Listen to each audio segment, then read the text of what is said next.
jìnnà sí wọn bí sánmọ̀ sílẹ̀ o ara ló ń ta wọn ṣe mọ́ o náà bá sunkún sójú bẹ̀rẹ̀ má ti fi ìgbín sọ kó fẹ́ yẹ ẹyẹ kó lọ ìgbín sọnù sígbó wọ́n dúró títí ọwọ́ wọn ò tó ìṣó máa ṣe ta ní kókó ṣòkòtò tí olókùn ó dá kìtìyàn ó dórí àwọn lọ́tẹ̀ o.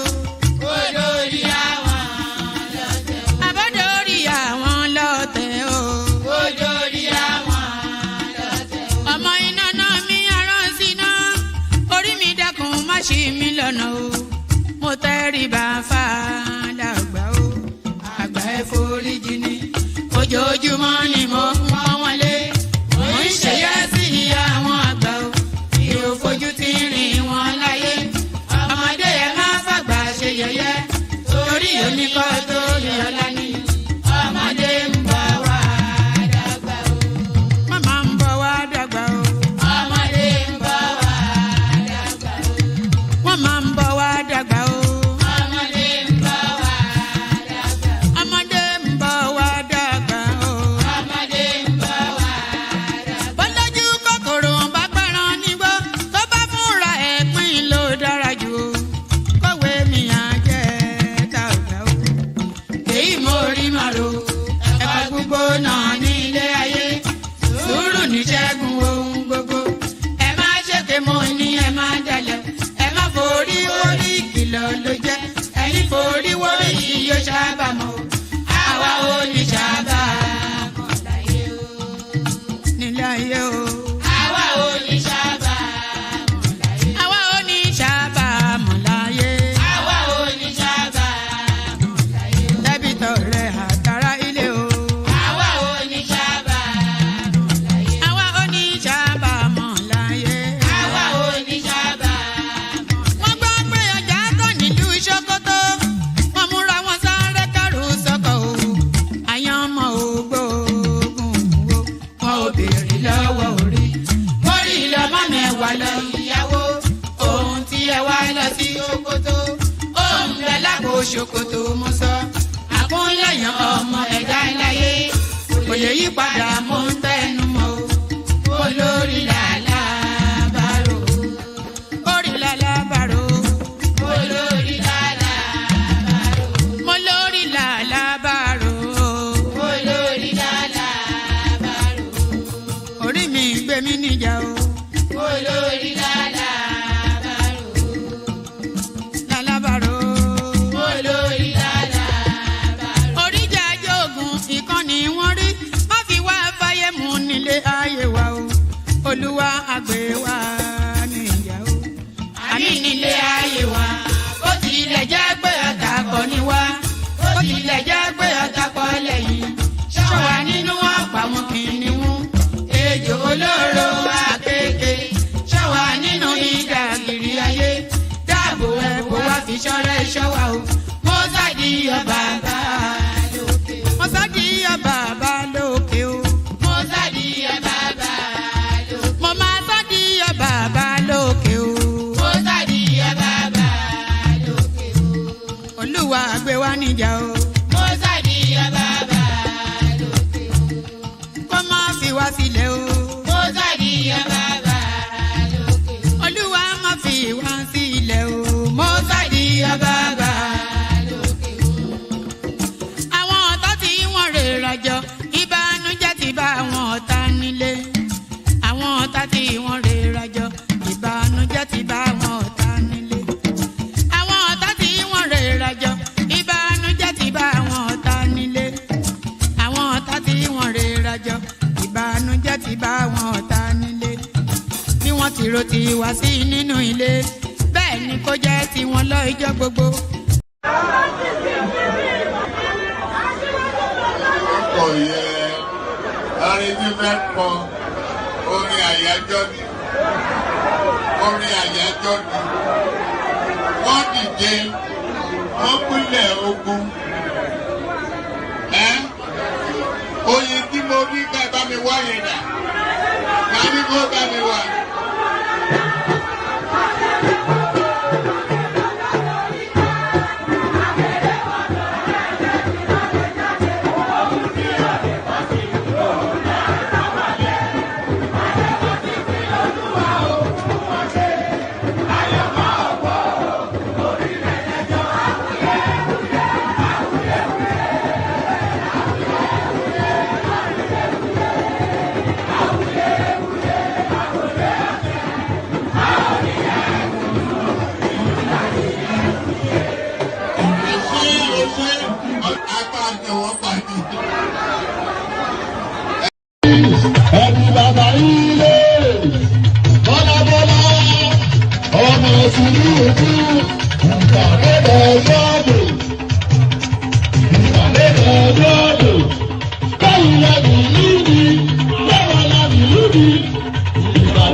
Tí ò bá sí àwa èmi tí ń dúró wájú yìí tí ń lérí ogun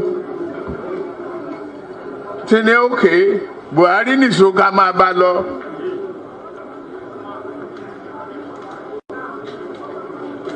Kò lè di president. Ó ṣe kìíní olùlẹ̀, ó ṣe kejì olùlẹ̀, ó ṣe kẹta olùlẹ̀. Ó tiẹ̀ sunkún lórí tẹlifíṣàn pé láyé òun ò tún rán mọ́. Mo dẹ̀ lọ bá ń Kaduna wà rán ọ̀rọ̀ ẹ̀kún kọ́ lélẹ̀ àdúró tiẹ̀ wà dẹ̀ wọlé.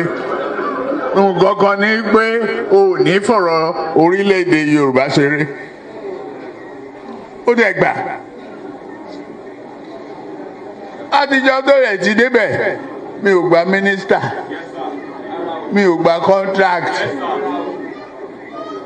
mi tọrọ ọbẹ̀, mi tọrọ gàrí, mi tọrọ fúra lọ́wọ́ ẹ̀, mi dẹ̀ yàwó ń bẹ̀.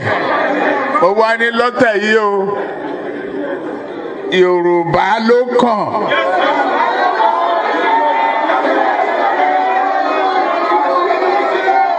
Tá a bá dẹ̀ sa Yorùbá náà, èmi ló kàn.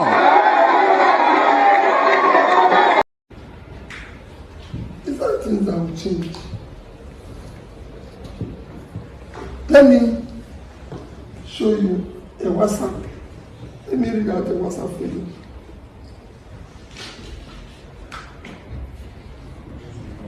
Let me just show you a WhatsApp and send to someone.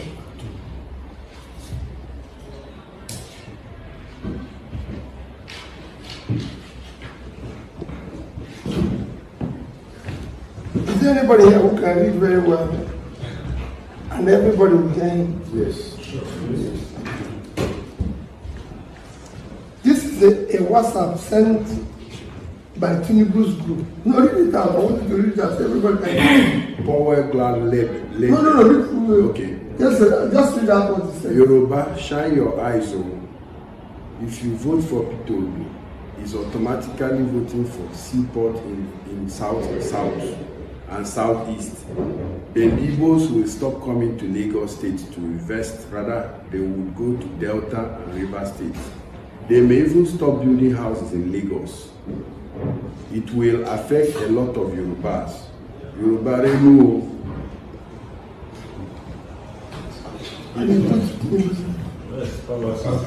This is your content. He don't see the value of let's have something better. He reads. You can only see, but you can never get there. You can only see, but you can never get there. You can only see, but you can never get there. You can only see, but you can never get there. You can only see, but you can never get there. You can only see, but you can never get there. You can only see, but you can never get there. You can only see, but you can never get there. Listen, you can only see, but you will never walk there. You can only see, but you will never get there. You can only see, but you can never get there. You can only see, but you can never get there.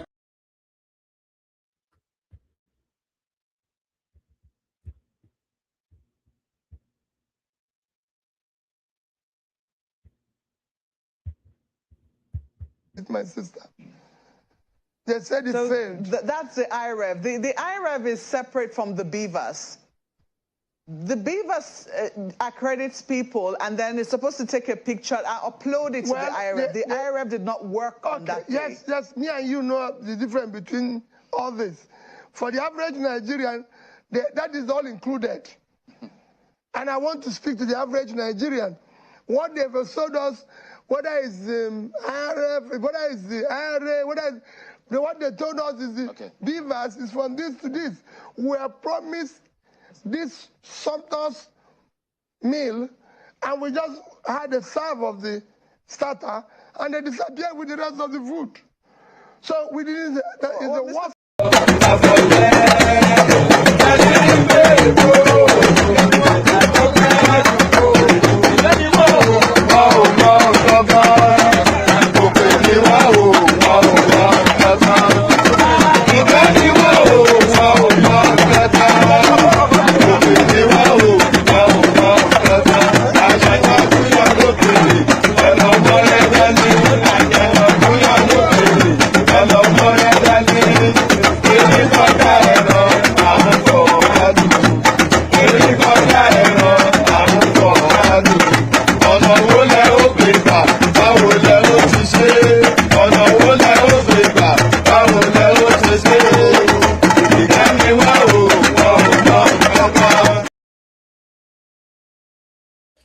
Right. Very, very important that I explain that last track for the benefit of the non-Yoruba speakers.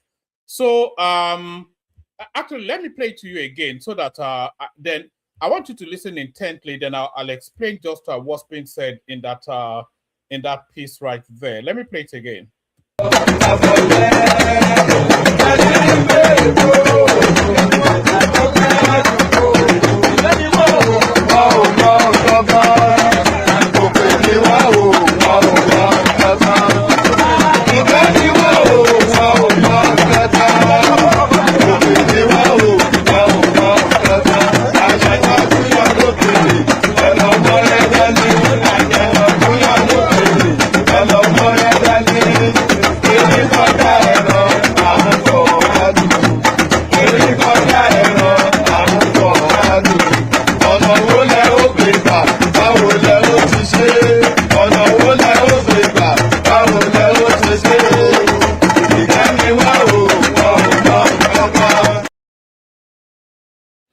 All right. So as I was saying, let me explain just for the benefit of the non-Yoruba speakers, because it's a very heavy laden sort of track. That one is loaded with so many layers of meaning. So let me explain for the benefit of the non-Yoruba speakers.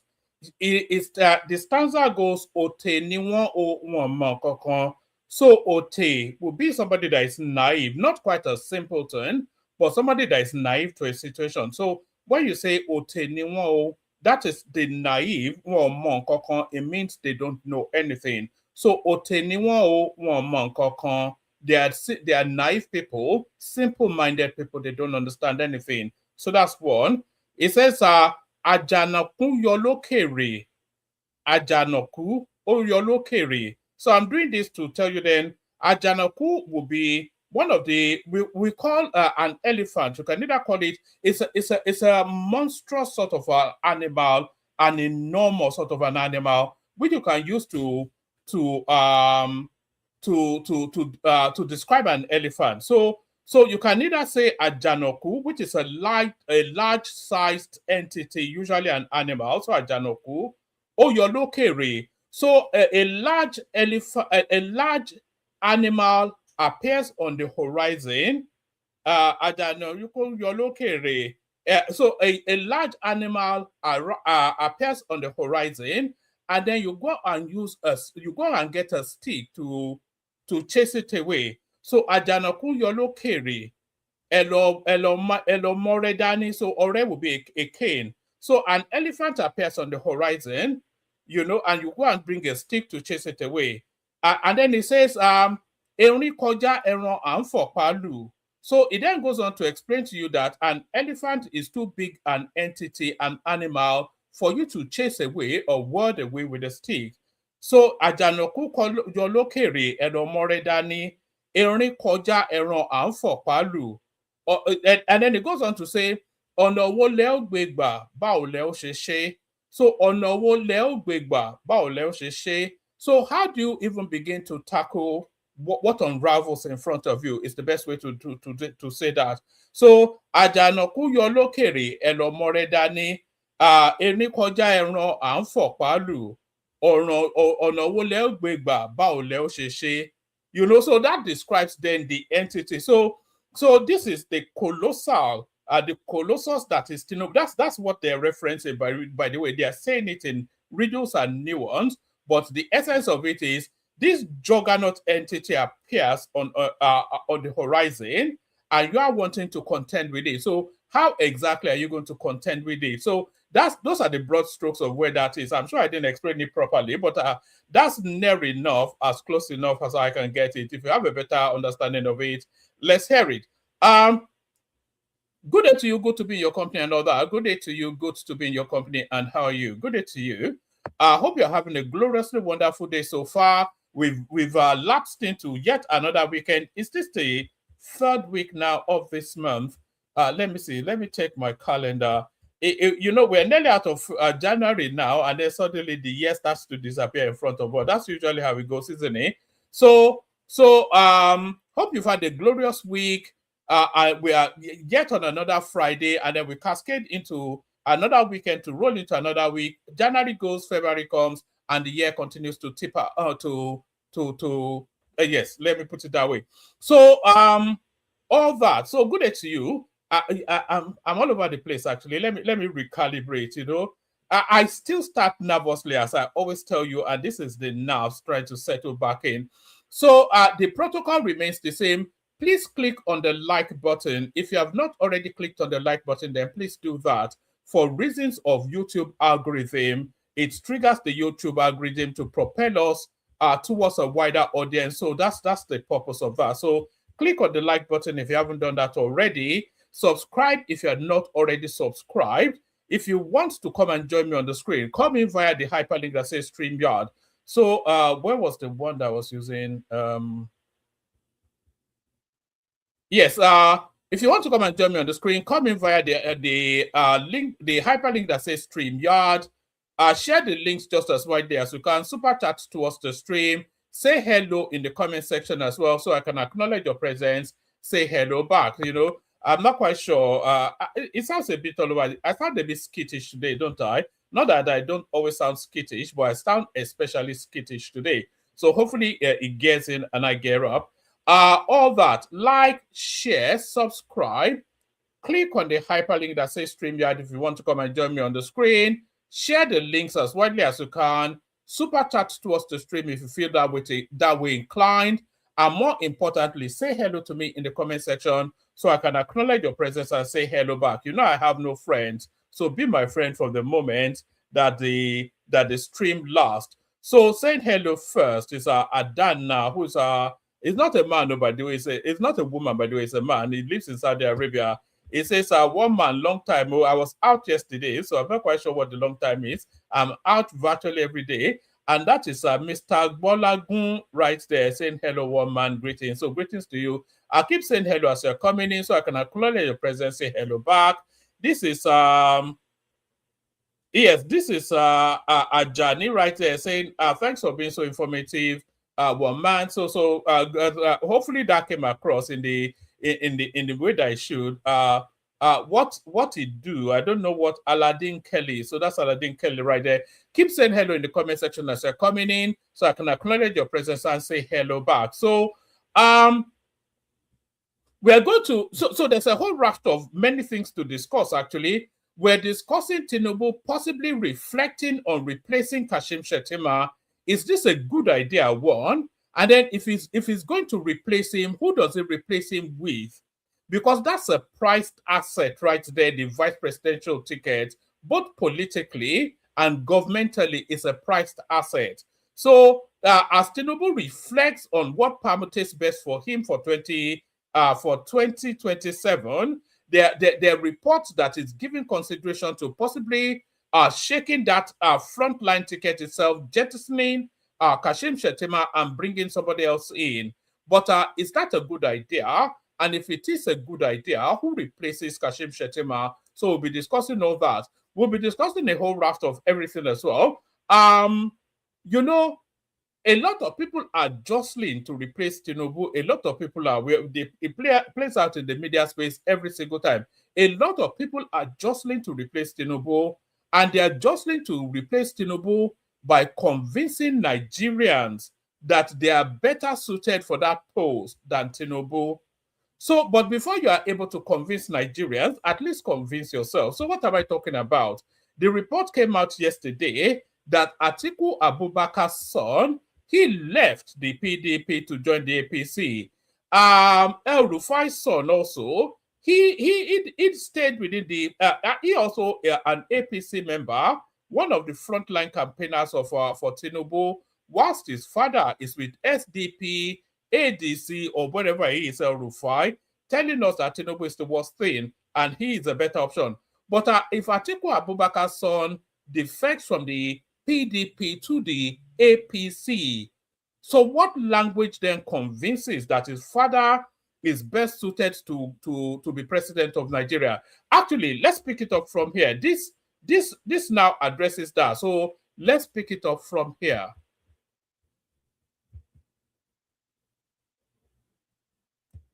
Abubakar's household after his son. Welcome back to Newsday. There are definite conflicting signals coming from former Vice President Atiku Abubakar's household after his son Abba announced his decision to transfer his political allegiance from the PDP, his father's party, to the All Progressives Congress. Now, the defection was announced on Thursday in the National Assembly at Abuja, and popularly known as Abba, the younger Atiku was formally received by the Deputy President of the Senate, Senator Barau Jibrin, alongside key APC leaders from the Northeast, in what party leaders are describing as a significant political realignment. Arise News analyst Dayo Shobowale joins us now to discuss this particular defection and its likely impact on Atiku Abubakar's political future ahead of 2027. Mr. Shobowale, thank you for joining us today on this topic. Yes, so, I like when the first questions are simple. How bad is this for Atiku Abubakar, or is it being overstated? Well, why did you say how bad? Because why did you say how good? okay. It could go either way. True. Like he has rightly explained, the son is independent and can take whatever decision he likes. But you see, if I am to look at it from the way and manner Atiku conducts his opposition politics, you can imagine what he would have said if it had been the other way around. Maybe Tinubu's son defecting. They would have issued press releases all over. But to me, this is a simple political development. And it depends on the political worth of the son. The fact that he's Atiku's son and he claims to have a movement, which I've never heard of. I've never even known that he has a son who is politically active. You get me? So it depends on the worth. But see, if you want to make... I think this guest, this analyst, I think it's quite wrong to say that it's just a standardized move. If Atiku Abubakar's son leaves the PDP and doesn't join his father, who's jostling to be president, then that tells you then that what does that actually tell you? If Atiku's son leaves the PDP and rather than join his father, joins Tinubu instead. So what does that tell you? One, it tells you that his own son, his own blood, the fruit of his loins, he doesn't believe that his father can win that presidency. That's what that tells us. Because of course, if he feels that his father can win that presidency, then he will join his father, not Tinubu. So that tells us that. And he also tells us that he doesn't believe that his father would make a better president than Tinubu. So for him to publicly jettison his father and go with Tinubu, it tells us then that he doesn't have that confidence in his own father. So if Atiku's son is not convinced that Atiku, his father, Atiku Abubakar, his father, can make a good president, then on what authority, on what persuasion does he convince the rest of us then that he will make a good president? How does he convince me to vote for him when his own son, by virtue of his action, is telling us that it's no good? So it's not just a casual political movement, it's a statement of intent. Take politics out of it. You can weaponize the development against him. And perhaps maybe he's not even able to control his household, not to talk of controlling the country. In terms of controlling the country, he has shown that he cannot manage his party. Because Wike eliminated him from PDP, and he has moved to another party. And I don't think they will give him the presidential ticket there, because there are so many budding aspirants wanting to be president. So it's a personal thing for him, and he has handled it well. That he doesn't tyrannize people in his household. I would not tyrannize Nigerians. This is a very mature response. But the son, I say to me, we need to know his political worth, which I don't know. His political worth is, I'm not quite sure if this guy understands the landscape. They are calling him an analyst, which would suggest that he's a specialist, but he doesn't understand the landscape. His political worth or not is immaterial. It's the political name that he carries that is in play. He's probably barely educated. He probably doesn't have an IQ. He's probably just an idiot, but it is immaterial. What is material is that he is Atiku Abubakar's son. So that is what gives him the relevancy that commands the attention for anybody to listen to him. So there's no other reason to listen to Abba Abubakar Atiku other than the fact that he's Atiku Abubakar's son. So that's what makes him a political entity. And that's the thing that makes him the political entity, which is the name that his father created. He publicly, at the greatest hour of need of his own father, he publicly stabbed that name in the back. So that is the moment in time there, right there. And as he said similarly, if Sheikh Tinubu had abandoned the APC to go and join Atiku Abubakar in the PDP, in the ADC, I don't even know where he is. He's crossed so many parties. If Sheikh Tinubu had abandoned APC to go and join Atiku Abubakar at the ADC, they will have a year-long public press conference. They will sing and dance about it. They will take adverts in CNN and New York Times to let the world know that even his son feels it's no good. The obedience, they will go apoplectic with joy. You know, so it's a moment in time now. And by the way, there's a lot of them, like I said, El Rufai's son, he's one of the campaigners of Tinubu, but El Rufai is telling us that Tinubu is no good. We should come and join him at SDP ADC. David Mark, the chairman of the ADC, his daughter is a rising star within the APC. Ibori, all of them, all their children are with the APC. This is what these people do, isn't it? They will slot their children into where it's most profitable whilst they lead you into a ditch. This is exactly what is going on. But there it is right there. Let's listen to that a little bit more, and then we'll go on to something else. So it's a political non-entity, but he's the son of Atiku. And the APC has gained some mileage out of that and given a grand welcome. Let's leave it at that for now. All right, Mr. Shibole, a very important point you raised, really asking what is the political worth of his son. Well, we do know that we've seen moves by the ruling party to systematically weaken the PDP in various ways. Would you say that this might be part of a strategy to demoralize Atiku's base for 2027? You see, you are accusing the APC. All right. I think the point I wanted to make with that clip has been made, but let's segue from that point to now how the ruling party is weakening the PDP. I don't even think weakening the PDP is the right turn of phrase anymore. The PDP is dead, if not buried. So let's go on from that to this one. This is Segun Shobowale interacting. And by the way, you know, Segun Shobowale has appeared on this platform about twice now. We'll bring him back again as we get closer to the elections. But this is Segun Okinbaloye interacting with Segun Shobowale So let's pick it up from here, and we go then with the theme of weakening the PDP. Tonight on the program, we examine the state of the nation on the current administration of President Bola Tinubu, the controversies surrounding the Nigerian government's employment of foreign. By the way, please like and subscribe. Help my ministry, as people often say on YouTube and all these streaming places. Like and subscribe if you haven't done that already. Yes, like and subscribe. We are not seeing the numbers go up. Let the numbers go up. Like and subscribe. Lobbies. That we've not heard from the government officially about that, and the growing tension in the lead up to the 2027 election year and the politics of it. And joining us tonight is, well, should I call him a member of the PDP? Because as of now, the PDP looks like a party that has standing on two crippled legs, and one on which we never can be able to tell what the PDP looks like today, but is also the leader of the alternative, another political platform. It will be talking to us about some of these issues in the state of the nation. Chief Shagun Fewumi, thanks so much indeed. It was nice to see you. How was your holiday? Yeah, fan terrible of the Nigerian politics. How was your holiday? It was okay. Restful.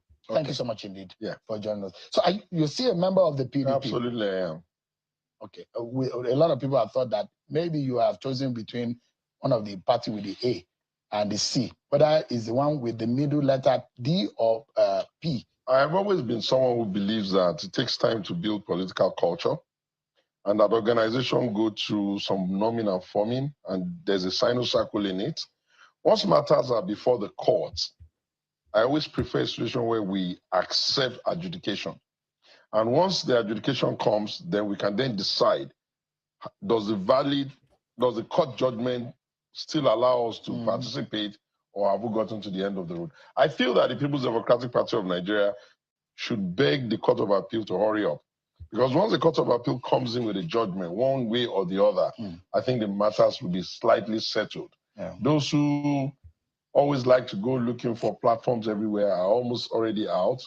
Those who recycle themselves so much but claim that they're the new order are almost out. But those who understand the institutional memories of how to manage democratic organizations in PDP, like me, we're still here. Albeit we're not too happy with the state of things. So no matter what, you still stick with the PDP? After the Court of Appeal, we will know. That's when you decide. Yeah, because I really want to... But does ADC look like... Because a lot of your friends have now moved to the ADC. My friends are even more in the APC. In 2011, when people wanted to start moving around in Ogun, I kept saying to them, is that a real issue? And some of them are really top boys in APC now, so they're my friends. So you're likely to move to the APC? No, I'm just coming. My immediate friends that we did PDP together, especially those of them who like to come and go, have gone again. So they've gone to the ADC. I have a lot of opinion on that, their ADC, but I think it's a bit too early. One must be careful not to injure an already injured effort. So you think it's an injured effort? No, I think it is injured because, you see, it takes time to purge yourself of your attitude. We are human beings. You see, the ADC is actually not even an injured effort. It's a non-starter, is what you have to say. It's a non-starter. Because who are the people in the ADC? There are people in the political... what's that place where they put people that are about to die? Is it a convalescence or something? They're in the waiting room of God. These people, they are politically dead, political spent forces, was how Fayose described them. So if you look at the ADC, there's nobody there at all. And if he had the energy, if he had the prospects of replacing Tinubu, then you will see a lot more activities there.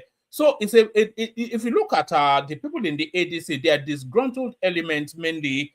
El Rufai, we all know what happened between him and Tinubu now, so we know what his grudges are. Atiku Abubakar, we all know about his ambition, so we know why he's there. Rauf Aregbesola, he tried to sabotage Tinubu getting the ticket even before Tinubu became president, so we know he's been cast adrift politically. David Mark is a non-entity, and Peter Obi, we all know what his desperations are. So it's a convalescence home for the disaffected, the disenfranchised, the desperate, and the and the ones clinging on to past glory. So there is nobody of current worth within the ADC. So that is to tell you then that it's a non-starter. Nobody believes in it. Otherwise, you see heavy hitters moving there.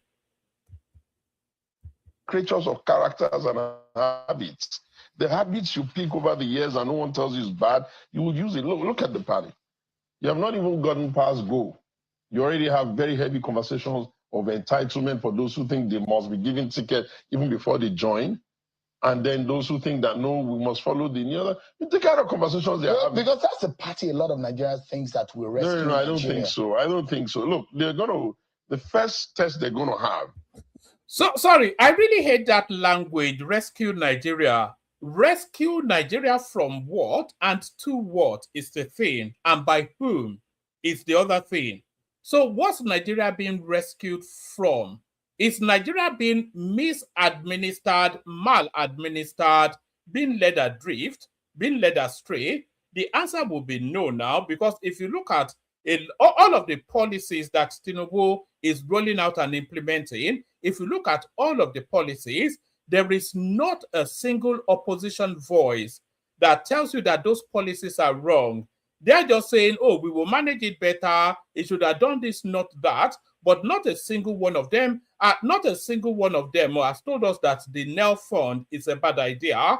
Not a single one of them has told us that the taxation reforms is a bad idea and they will cancel it when they become president. Not a single one of them have told us that they will reinstate fuel subsidy and subsidy on the Naira. Not a single one of them has said that. Not a single one of them have told us that they will cancel the Lagos-Calabar Sokoto Badagry Superhighway. So all of the things that Tinubu is doing, not a single political voice is telling us that if they became president, they would jettison it and move in a totally different direction. So not one of them has said that. So I'm not quite sure what exactly they're inviting us to jump on board of. Will be an option. And then Ekiti, whichever comes first. And then they're going to learn that these things don't yield to the noise that they are making. As far as I know, opposition can come together and say, okay, we want to provide an alternative viewpoint. But you cannot provide an alternative viewpoint if you do not respect the fundamentals that keep the country balanced. One of the fundamentals, in my opinion, that keeps this country balanced is that we must run it on a pendulum. The demography of population in the north is big. The only way we can balance out the country is to say when power goes to the north, northerners give us a candidate, let's look at them. When it comes to the south, otherwise, we're going to be perpetually quarreling with ourselves. And I think that if they don't get that, they don't get anything. That's one. Number two, I've looked at that party very well. I know the players. I feel that they are underestimating Rotimi Amaechi. You have to count. You see, there's a. But suddenly he has dropped in. No, it's not dropped. No. In public debate, Rotimi Amaechi has dropped in the pecking order because a lot of people are now. I have to disagree with that as well. Rotimi has not dropped in the pecking order because the pecking order is not determined by the noise being put out by the obedient space. In terms of political potency, political sagacity, political dexterity, Rotimi Amaechi is more potent, more dexterous, more sagacious than Peter Obi. Peter Obi just tugs at the heartstrings and it does dog whistling politics. But Rotimi Amaechi actually plays politics at its central core. Rotimi Amaechi was the runner-up to Tinubu, if you recall, at the APC. Do you remember at the APC primaries, Rotimi Amaechi was the runners-up because he understands the politics of that delegate space and he understands that it's a money-led space. And what Rotimi Amaechi has more than anything else is money. He has a lot of money stole from the River State when he was two-term governor. A lot of money he stole when he was Minister of Transport. So the one thing that Rotimi Amaechi has is money, and he knows how to money his way onto a ticket. So the running order in the ADC is going to be Atiku gets that ticket because Atiku created the party. Rotimi Amaechi comes second, and Peter Obi will come a distant third. in the pecking order of the primaries for the presidential ticket. So now, if Peter Obi becomes a distant third, which is what the permutation should tell you would happen, if Peter Obi becomes a distant third, what leverage then does it leverage to negotiate for the vice presidential slot? You know, because it carries the potency of the Igbo votes, but Rotimi Amici carries the potency of political dexterity and a lot of money. And so Atiku will have to weigh whichever way he sways. But certainly, you know, Peter Obi doesn't stand a chance now if they run a primary. Everybody knows that. I'm talking about Atiku, Peter Obi. Listen, I've done campaigns at that level, looking for a ticket. I've run campaigns for PDP when we're trying to get presidential ticket, and we got it twice. I should know how to read in between the lines. Let me tell you why I say those who underestimate him have a problem. That party will be made up of those who are coming from PDP and some of the elements that are coming from the CPC factor of Muhammadu Buhari and APC. And then if they say they want to go... all right, so look at what Shegun Showme is saying there. So this is it's speaking to the ADC primaries. So who are the component parts of the ADCs? A lot of them are crossovers from the PDP. A heavyweight moved from the, a chunk of PDP moved into the ADC. So that's one. And then a chunk of APC also moved. So which chunk of the APC moved to ADC? So a chunk moved from the PDP to the ADC, which is to say they followed up Atiku into that space. And then a chunk moved from the APC to the ADC. But now, which chunk moved from the APC to the ADC? The chunk that moved from the ADC to the APC, well, for the APC to the ADC, is the CPC wing of the APC. So who is the CPC wing of the ADC? The CPC wing of the ADC is the Atiku, it's the Buhari faction. So it's the Abubakar Malamis and people like that, the heavyweight conservative North. That was the wing that moved. So how is the heavyweight conservative North? And these are the people that go to form the delegates to determine who gets the ticket for the ADC. So how will the conservative North and the loyalist PDP people that moved with Atiku, how would they vote for Peter Obi to get the ticket over Atiku? So just think about it. So the window does not open by any permutation.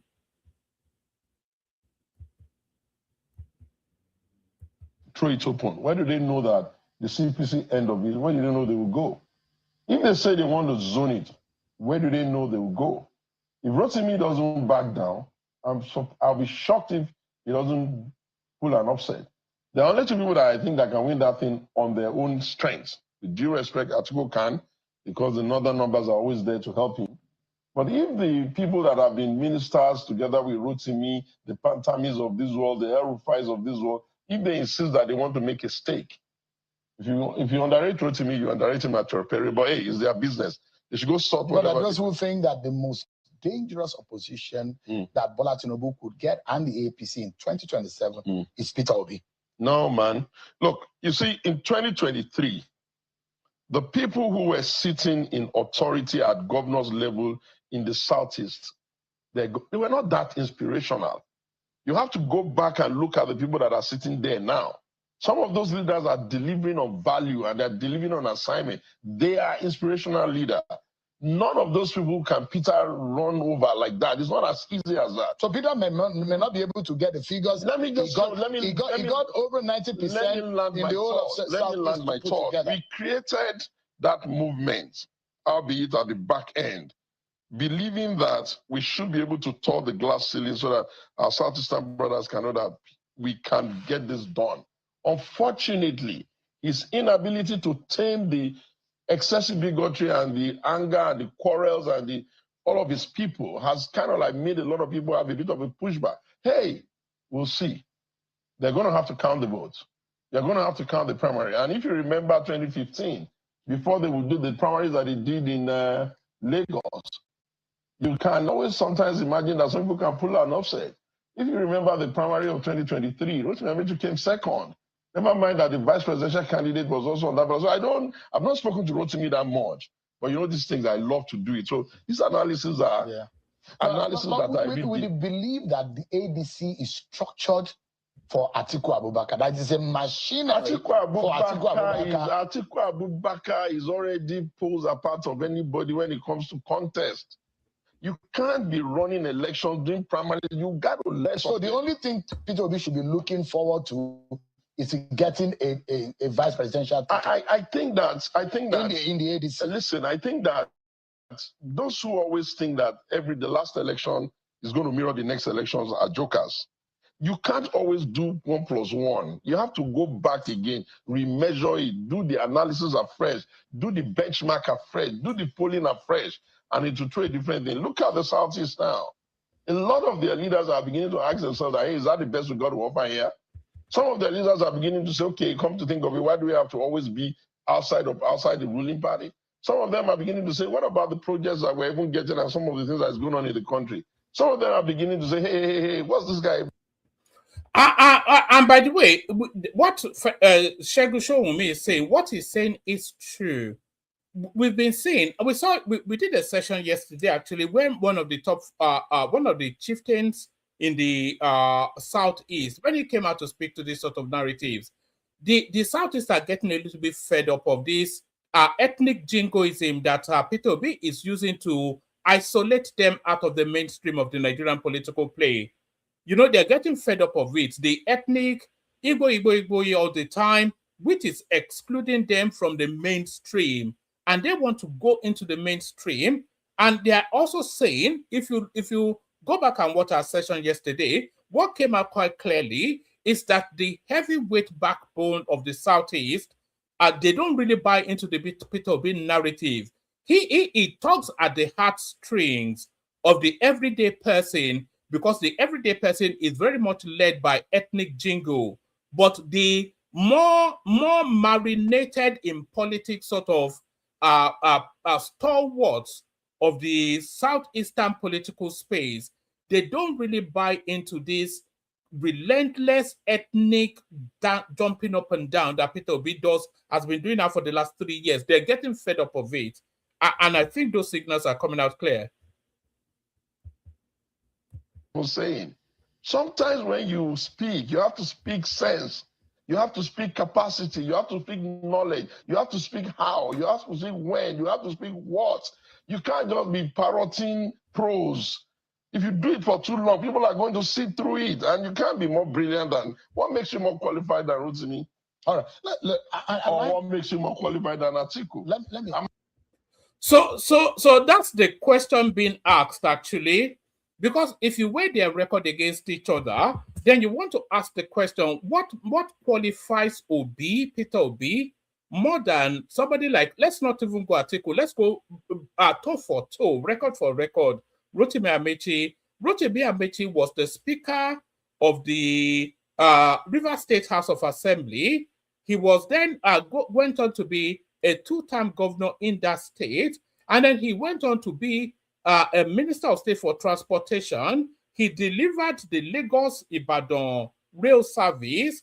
He near delivered the Katsina, what we call the one that goes into the J Republic, that rail service as well. So he has a track record that he can present as records of achievement.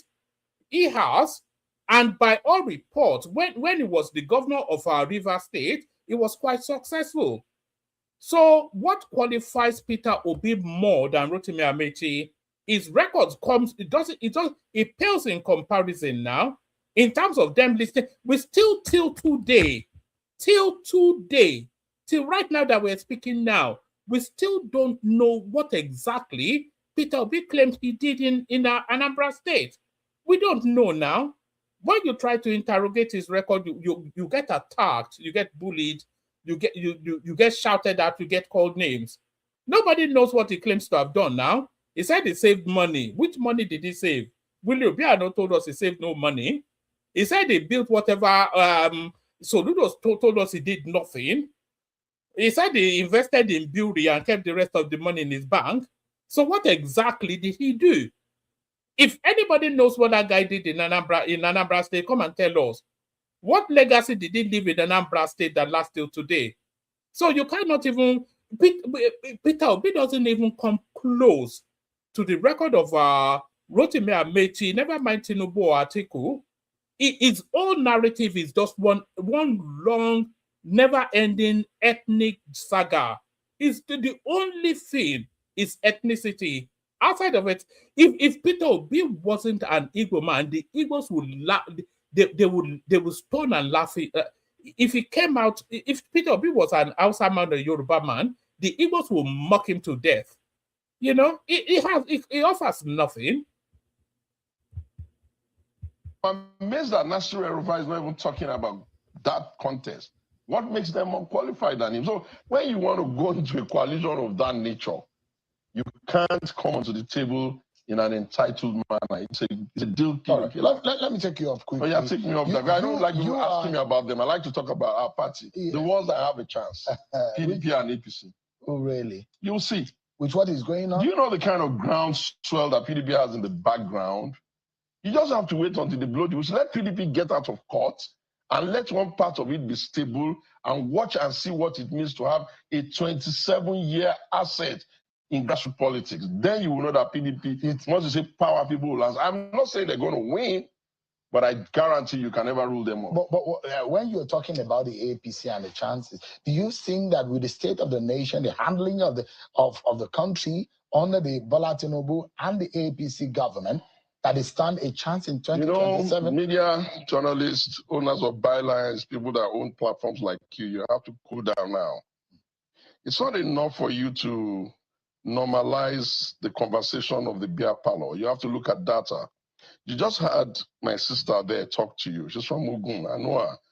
She used to be the one that was in charge of ease of doing business. Now she's the Minister of Trade. And you can see the kinds of intentional things they're doing. All of these things are not going to the dustbin. You can't have a government that is giving people money at the local government. All the local structures have their monies. The states have their money. The system in Nigeria is not designed in such a way that the president will just come with the money and just throw money into the system and everybody will start scrambling for it. The things that should make people access the ability to fend for themselves, to make money and all of that is being done. The infrastructure is heavy. You can't deny that. Look, I'm not here to talk about them per se. I'm just saying, don't ever think that your governors are fools for going there. You can't be having 30 governors go into a political party and you just wake up in the morning and think that they are fools. Politics will always be politics. Everybody is struggling to be the darling bird of the... All right, let's just speak to what Segun Shomi said there for a moment, because that's a hot button topic right there. A lot of governors now, the APC now controls 30 governors. They did not come into government with 30 governors, but we've had an avalanche of defections from various parties, mainly the PDP to the APC. So why are we seeing those defections? So a lot of people are claiming, the opposition, especially the obedient space, they are claiming that Tinubu is strong-arming these people and forcing them to join the APC. But no, that's not true now. You know, that's not true. What these people are doing is they are reading the political landscape and they are deciding then where their political future will be best served. So a lot of them, they have the realization that Tinubu is most likely, almost certainly going to win the 2027 elections, and there is nothing that tells us that Tinubu is not going to win that election. Either if they do a rigging election, Tinubu will win it. If they do a free and fair election, Tinubu will win it. Any type of election that we have in 2023, Tinubu will win it. Because Tinubu is taking the country on a journey, and the country understands that journey that Tinubu is taking them on. If you look at the NEL funds, for instance, we have about 800,000 students on the NEL fund at the moment.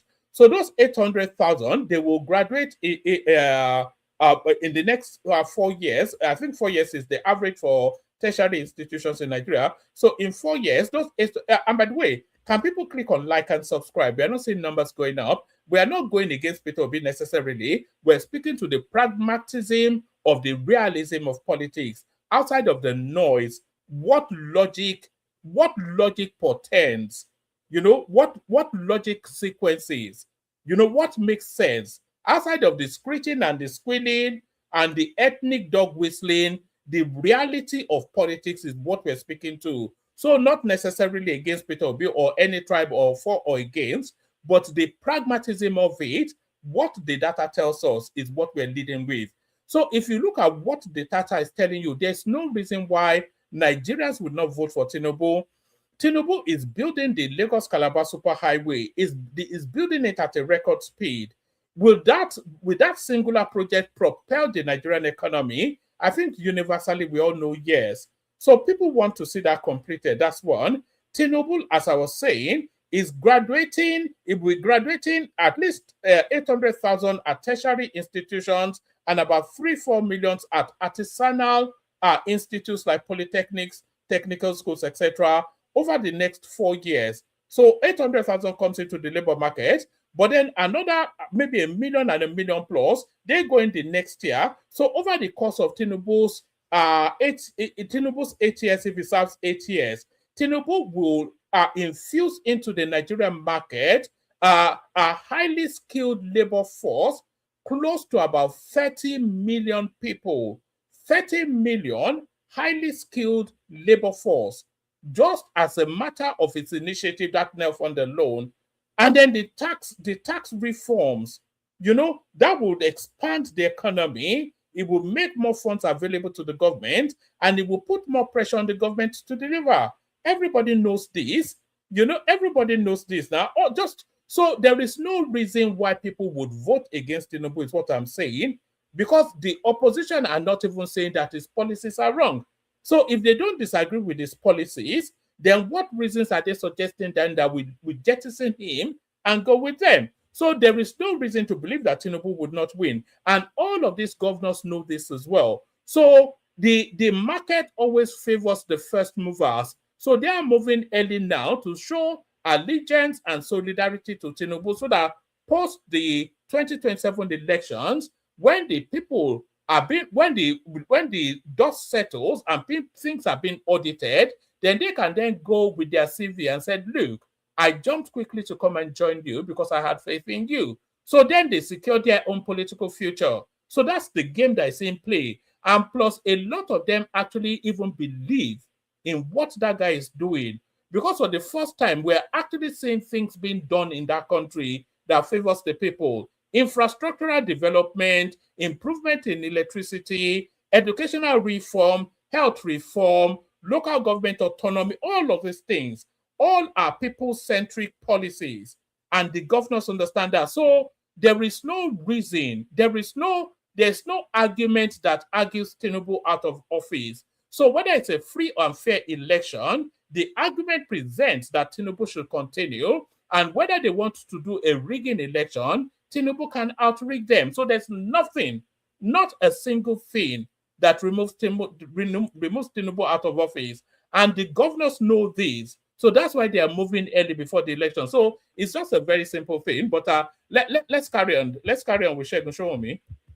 Their party. What I don't mean to say that they have won a year.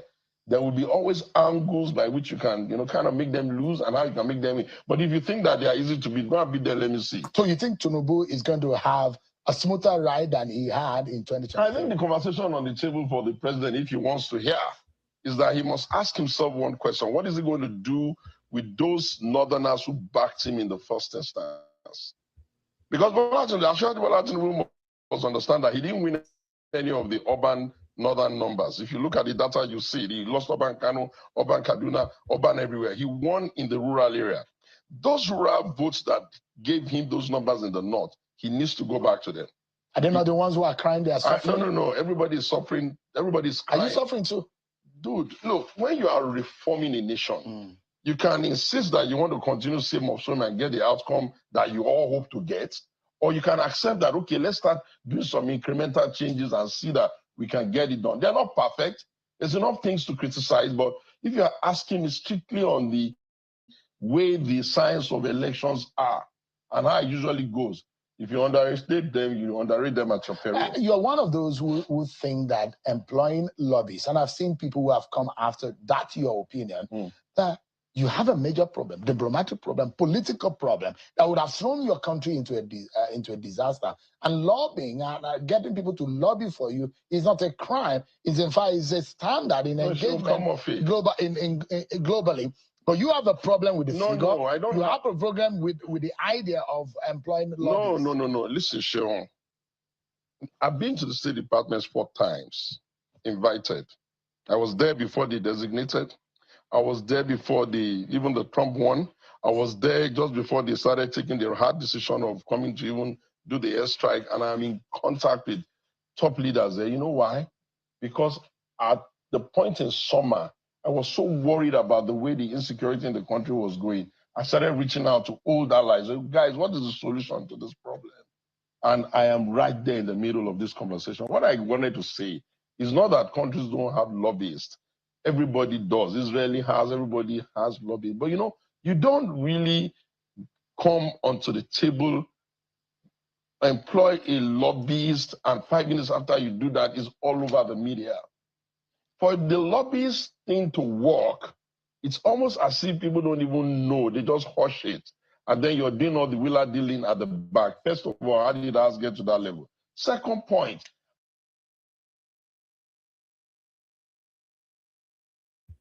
The thing is, I'm not quite sure that it was the government that released that information that lobbyists have been employed to counterweight the lobby of the Biafrans in the American space. I think that news, it was leaked by whoever was within the system that is internally sabotaging. So I'm not quite sure that it was the government that actually volunteered that information. I don't think that when you have the type of challenge we have now, there are really pathways to solve this problem. Far better than they can ever imagine. We can give them people, can tell them names, we can tell them personality that they know are the ones that are driving that process. The challenge I see here is that, what are you even asking them to lobby for? Are you going to reduce a nation like Nigeria to a country where whenever any country bullies us, they're going to carry our money and go and start throwing it to their own citizens so that their citizens will not tell us they're doing something and we're not going to get any movement?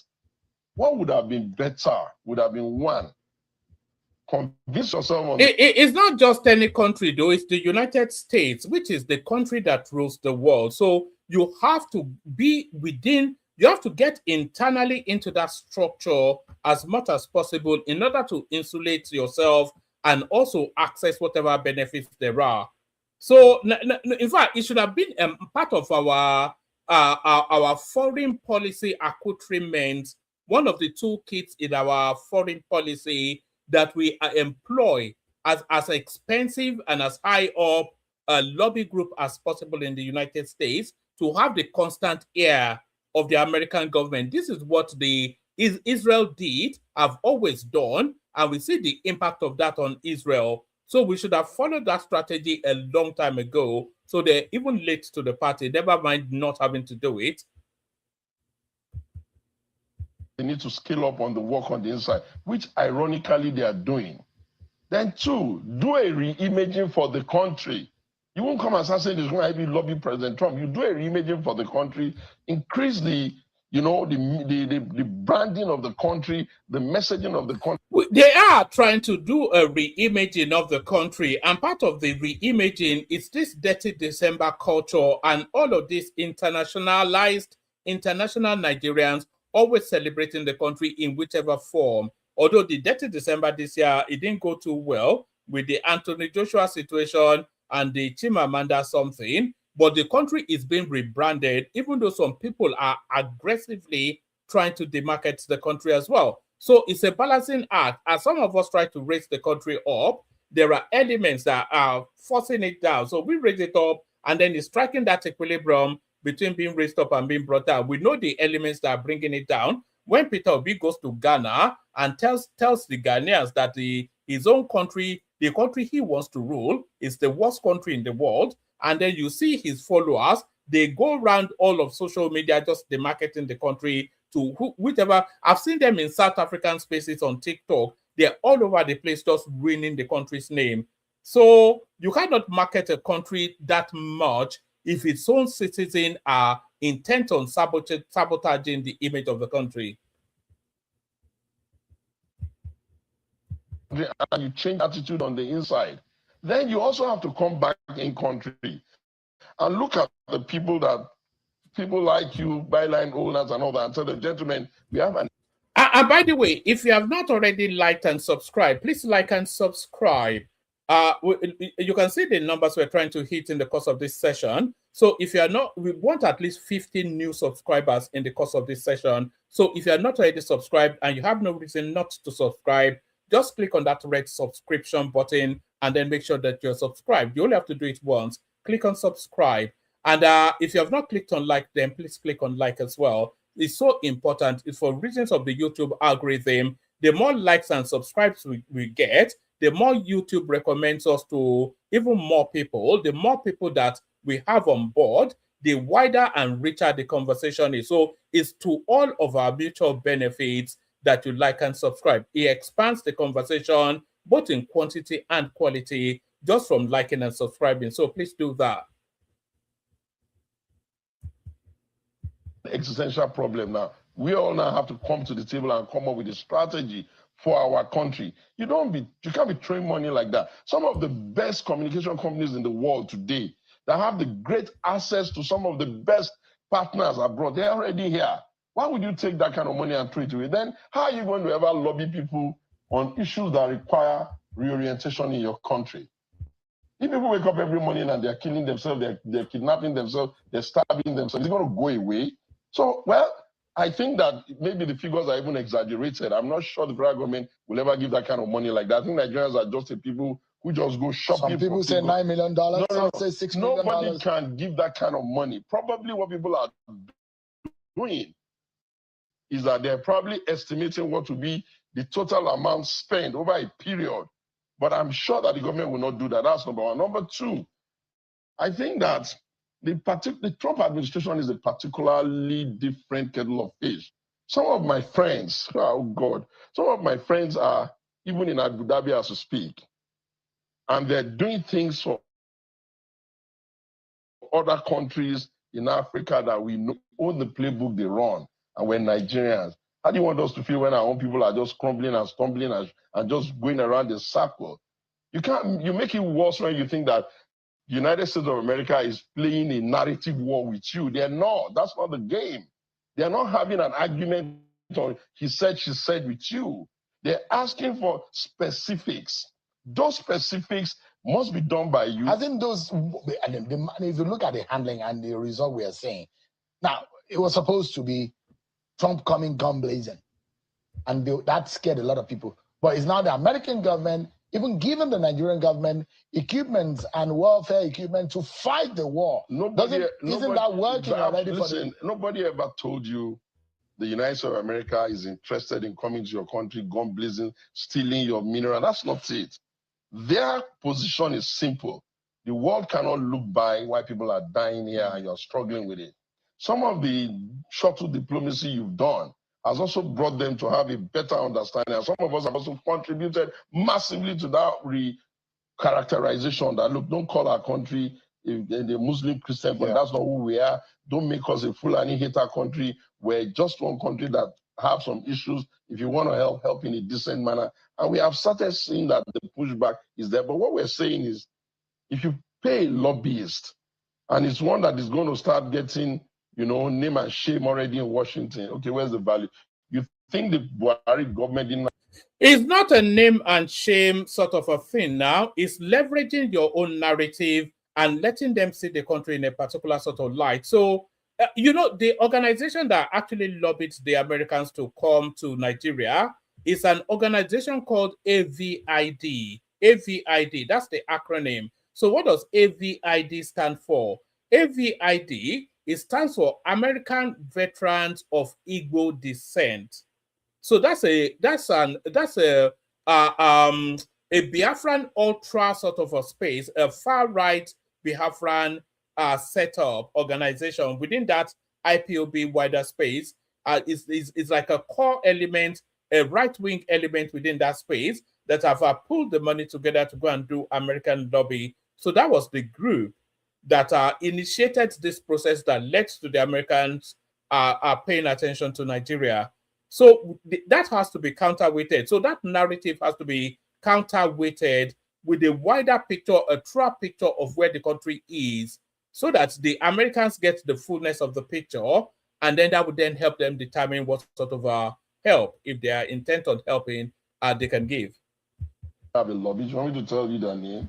If they had asked ordinary Lai Mohammed, the immediate past Minister of Information, he would have probably told them some good lobby people. So I think that what we're concerned about is that there is a momentum now that is building the country in a particular direction of progress. We don't want anybody to scuttle it. And we don't want, so we invented 419. No Washington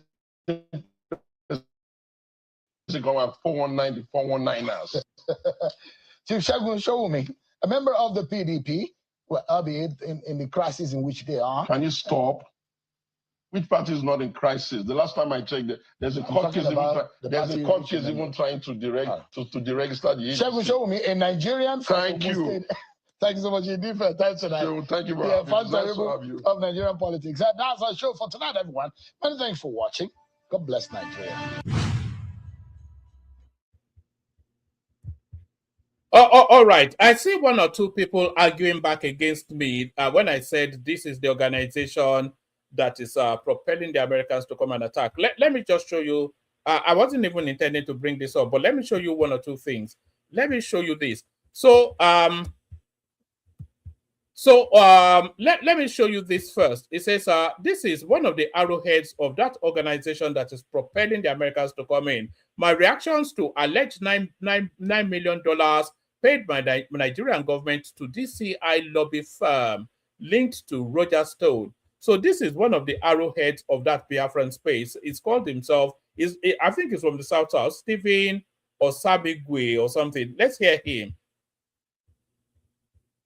Americans, greetings lovers of peace worldwide. My name is Stephen Osamigwe, president of Save Nigeria Group. We just finished a hearing here at Rotunda on the Nigerian issue regarding the persecution of Christians. Truth Nigeria organized a hearing by congressional members, and the conversations was around the issue of Christians and other groups that are being killed while there's narrative battle going on.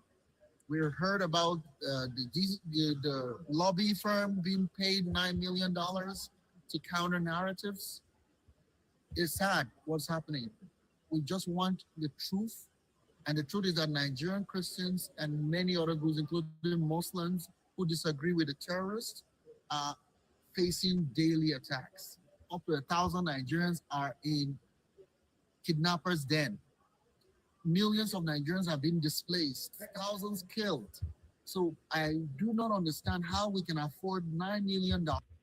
So you see that the narrative is pivoting somewhat now. So for the first time now, this ultra group that are trying to instigate the Americans, you can see their narrative is starting to pivot somewhat now. So he's now starting to acknowledge then that it's not especially Christian, but everybody is being vested upon by the insecurity in Nigeria, which wasn't the original narrative that they were selling to the Americans. To come and do lobbying here at the U.S. Capitol, instead of just using that money to rebuild communities, protect people to stay in their communities. It is sad. So anyways, we wanted to continue to do our work in terms of advocacy for those who cannot speak for themselves. And I want you to go to our website to learn more about our work, Save Nigeria Group USA.org. And thank you for your prayers and support. And thank you for following our work and others. We want to congratulate the U.S. Government for helping to stand for religious freedom, because the Trump administration is the first president in a long time to stand for religious freedom worldwide. Nigerians are benefiting from his courage. I want to encourage him to do more. Of course, we appreciate the fact that on Christmas Day in 2025, Nigeria had a Christmas gift but we want that gift to not end because the terrorists are doing reprisals. They're counteracting and attacking more, and we want that to end. Our goal is a secure and safe Nigeria for all Nigerians. My name is Stephen Osemigi, and thanks.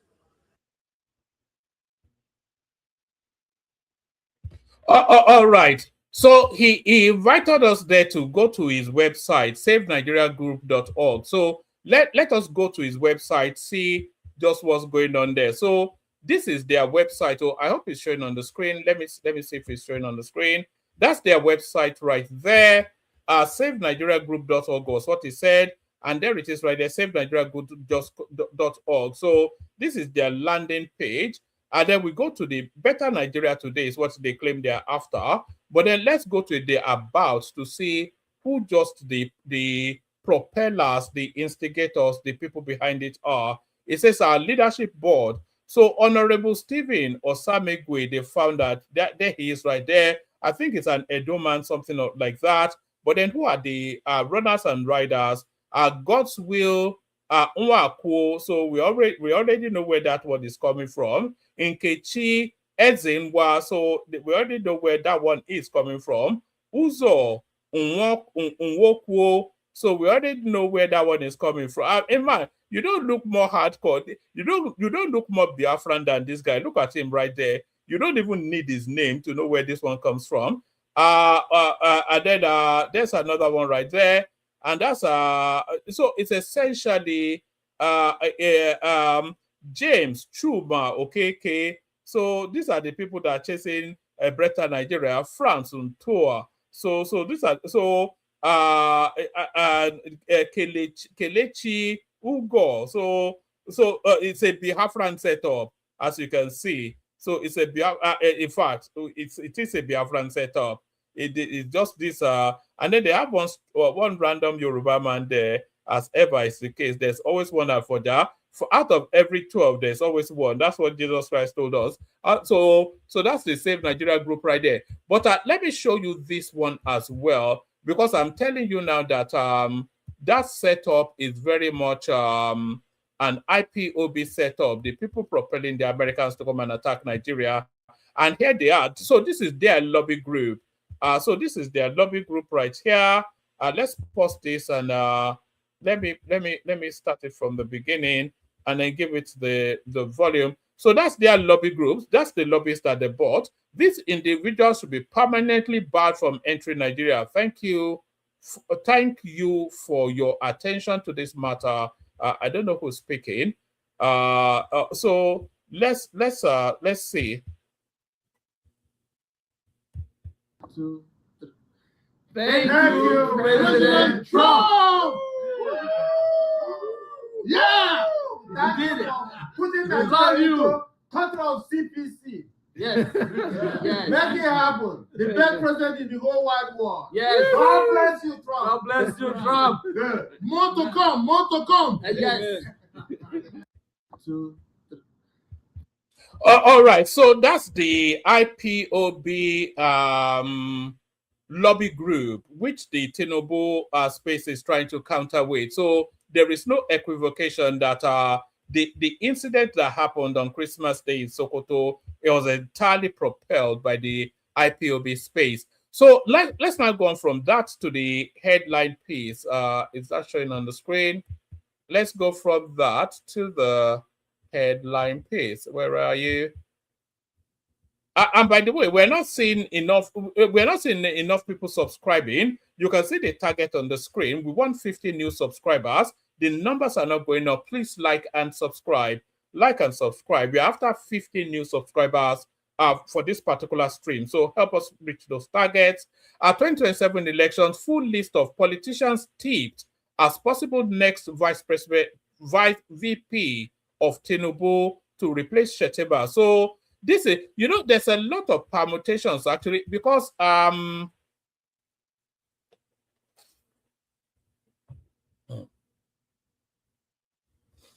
right. So there's a lot of permutations actually around that vice presidential slot. And a lot of people are saying that position is too valuable for it to go to a Kanuri man.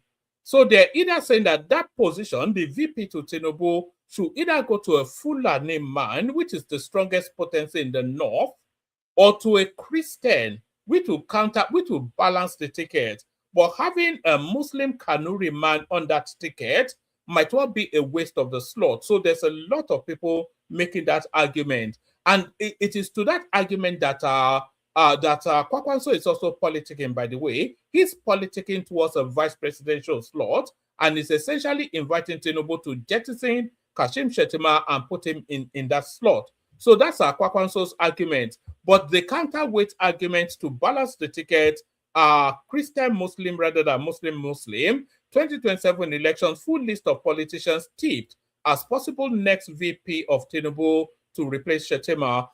Pressure is mounting on President Bola Tinubu to ensure a religious balance on his presidential ticket as he prepares for re-election in 2027. Competent media sources told correspondents that forces from the United States had indicated a preference for a Muslim-Christian ticket in Tinubu's quest to retain his position as president of Nigeria beyond 2027. So I'm not quite. The Americans will be one of the main determinants on the next election to come, because I don't think Trump is going to stand by and let Nigeria run his elections by itself.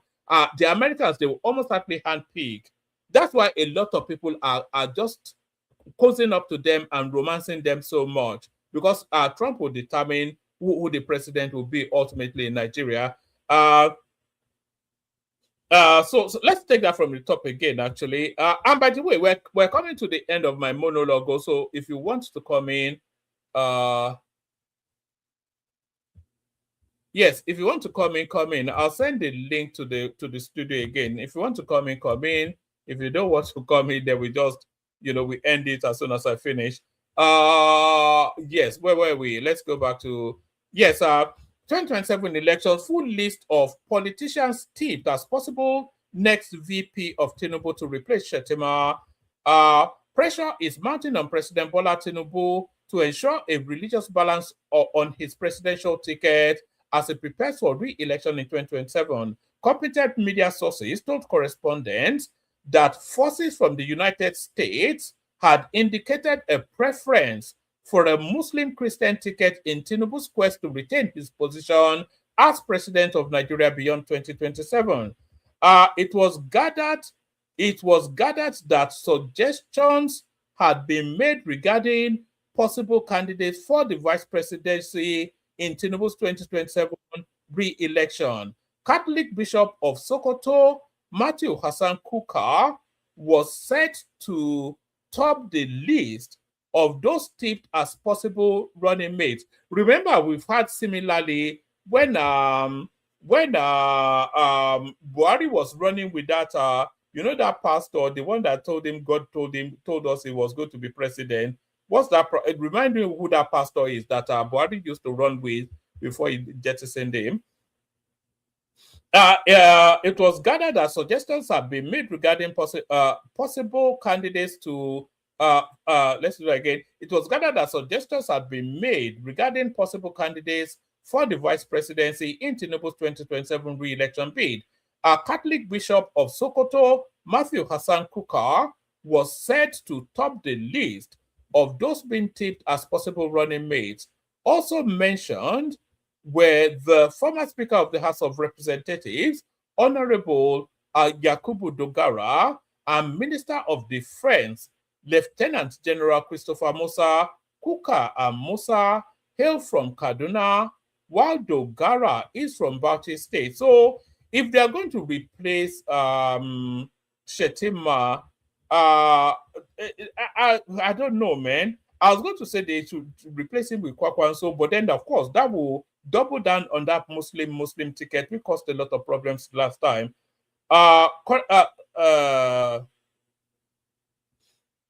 Sources told Daily Sun sources also revealed that dropping Vice President Kashim Shettima as Tinubu's running mate had been touted since the mid-term of the current government. While most APC governors were backing Shettima's retention in the 2027 elections, it was gathered that some close to President Tinubu wanted him replaced with another Muslim. Before the U.S. pressure for a Muslim Christian ticket, the initial consideration had been to drop Shettima and replace him with either former governor of Zamfara State, Alhaji Abdulaziz Yari, or the National Security Advisor, Malam Nuhu Ribadu. So this is why it will be very difficult for Kwakwanso to come into the APC and then just get that vice presidential slot. There are too many northern heavyweights in the APC for him to just get that easy coast through. And what is he offering? He's only offering Kano State now. Before the U.S. pressure for a Muslim Christian ticket, the initial consideration had been to drop Shettima and replace him with either the former governor of Zamfara State, Alhaji Abdulaziz Yari, or the National Security Advisor, Malam Nuhu Ribadu. However, the latest demand from the U.S. appeared to have jeopardized those plans. It was learned that Tinubu's team was considering incentives for Shettima if he was eventually dropped. Options included making him Nigeria's permanent representative at the United Nations or giving him presidential support to contest the presidency in 2031. The snag in the 2031 plan was the suggestion by the United States forces that power should rotate to the southeast after Tinubu. They must be joking. There are certain things that the Americans have to caution themselves on now. How can power rotate to the southeast after Tinubu? Or what would be, how does that doesn't work with the Nigerian dynamics. The snag in the 2031 plan, and by the way, by the time we get to 2031, Trump will be long out of office, so it wouldn't even matter anymore. We're just under the course of Trump at the moment. The snag in the 2031 plan was a suggestion by the United States forces that power should rotate to the southeast after Tinubu. It was gathered that elements in the U.S. believed conceding the presidency to the southeast will form part of the process of national healing and inclusion. Meanwhile, those pushing for Bishop Kukah as vice presidential candidate expressed doubt about whether he would accept to enter politics or if the Vatican would agree to release him for such an assignment. I think he would jump at it, never mind accepting or not accepting. I did not even know that. Sources revealed that Kukah would be approached if Tinubu's team succumbed to the pressure for a Muslim Christian ticket. So there it is right there. So those are the permutations then, looking to permutate. For me, Kashim Shettima should just hold on to that. He's done excellently well. He's not a nuisance to the presidency. And anytime he's been called up, he's delivered. The only time that he wanted to step out of line was when he entered into that controversy of the tax reforms. But so that's that. I'll play you the Kegite music. We'll see if anybody turns up. Otherwise, we'll say good night and then we'll meet again tomorrow. Where's the Kegite music? We play the Kegite music. We see where we land. Water, only water, only water, where they see ma. Water,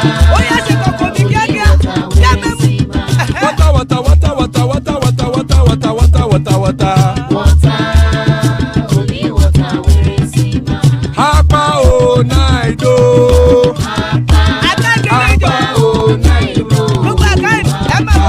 Hapa you don't come o.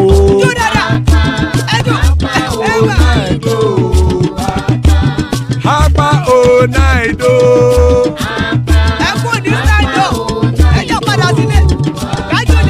Oro kẹ̀kẹ́ ẹlẹ́mù yé o.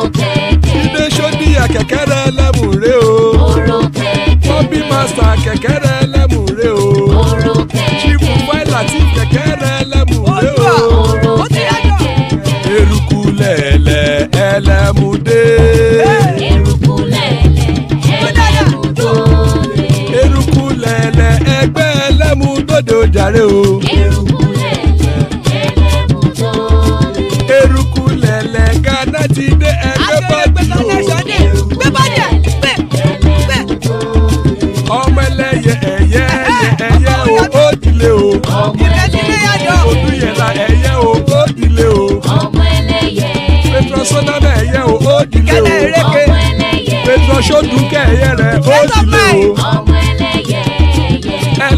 ọ̀run mú ìní o. Ó lè jò. Jò. Jò dáadáa.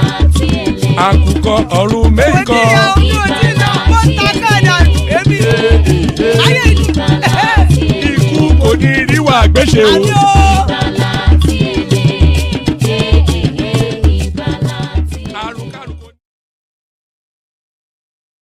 It is right there. Iku kò ní rí wa gbéṣe, may death have nothing to do with us. So amen to that on behalf of myself and you, my friends. Amen to that on behalf of myself and you, my friends. Joining us, Patrick Uche. You already know what he's bringing. Joining us also AI, but not of the Zeta variety. Baba, of course, your favorite voice. And also one of your favorite voices, Patrick right there coming as IBB. He will explain that in a moment. Good to have you, gentlemen. A real delight. Let's kick it off, start it off with AI. So AI, good to see you. Kashim Shettima to be jettisoned. Atiku's son backing Tinubu. The government getting a lobby group in the United States and Nigeria, a gift that just keeps on giving. Happy New Year. Happy New Year. Happy New Year. Is this the first time we're seeing you? Yeah, for this year, for 2026. For this year, yes. Happy New Year. All right, carry on. Yeah, just reflecting on some of the things that you mentioned, discussed about. Yeah, when it comes to Shettima, you know, I think it's a good idea to probably replace Shettima.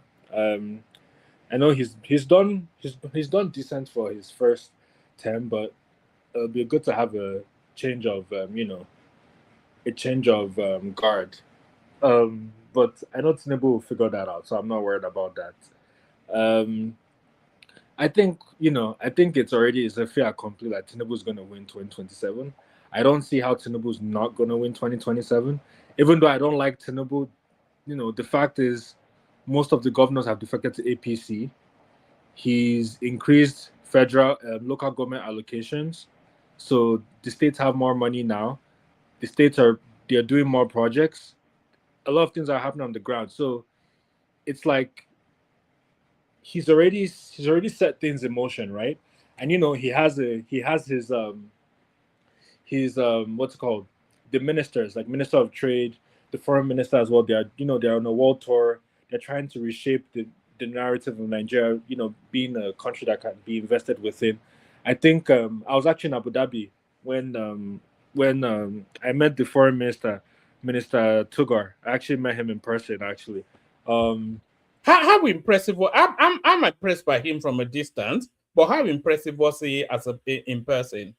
He's very impressive, actually. Contrary to, I actually know him prior to that because he was the representative ambassador at the time during his time in Berlin in Germany, actually. So I remember him from that time. But yeah, he was actually very impressive. You know, very astute, very knowledgeable, very solid, well-rounded individual. So I think Tinubu and his the team, they went to UAE they were able to secure trade agreements, bilateral trade agreements, where they were able to get rid of tariffs for certain commodities to be exported to the UAE, and for there's a bilateral trade between the UAE and which is immediate. So I actually like the approach that Tinubu's team is taking. They're being very pragmatic. I noticed where other African countries are leaning towards the West, Nigeria is more so focusing on non-Western trade agreements in order to diversify its trade. Obviously, we're not going to see the impact of it now, but the way Tinubu is going, we will see the impact in the long term. And so even though, like I said, I don't like Tinubu for different reasons, not tribal, but just, you know, you can't deny the work that he's doing so far, and you know, like to be able to pull all those governors to APC, to be able to have the judiciary, legislative arm all in one concert. I mean, that is talent thereof. You know, it's like he knows almost everybody. You know, I don't know how you stop. It's kind of like an unstoppable object, immovable object meets an unstoppable force, basically. Which what like you can't stop. I don't see how ADC is gonna get rid of Tinubu. And in terms of Peter Obi, I don't see him winning. I personally don't see it. I mean, I like Peter Obi but I think he's lost his goodwill. I was going to ask you, not only Nigerians, but sorry, also can you Igbo people. Sorry, can you hear me? I don't think you can hear me. He's kind of played into this idea of ethnic jingoism. Hello, can anyone hear me? I don't like it. I don't think it's high time I can hear you, woman. AI, woman is interjecting you. Yeah. Can you hear me? Mr. Woman, yes. Can you hear me? I don't think you can hear me. I can't hear Mr. Woman. I can hear you though. All right. Mr. Woman, you said woman. Tell him to go out and come back. I can't hear him. Baba, I don't think he can hear. Can you hear me? AI, if you go out and come in, maybe the reception will be better. Okay, let me go out and come back in. Okay, that means I can hear every other person apart from one. Apart from me, yeah, I can hear every other person, but I can't hear Mr. Woman. I don't know maybe why. Maybe it's your end, woman. It can't be my end now if the rest of you can hear me.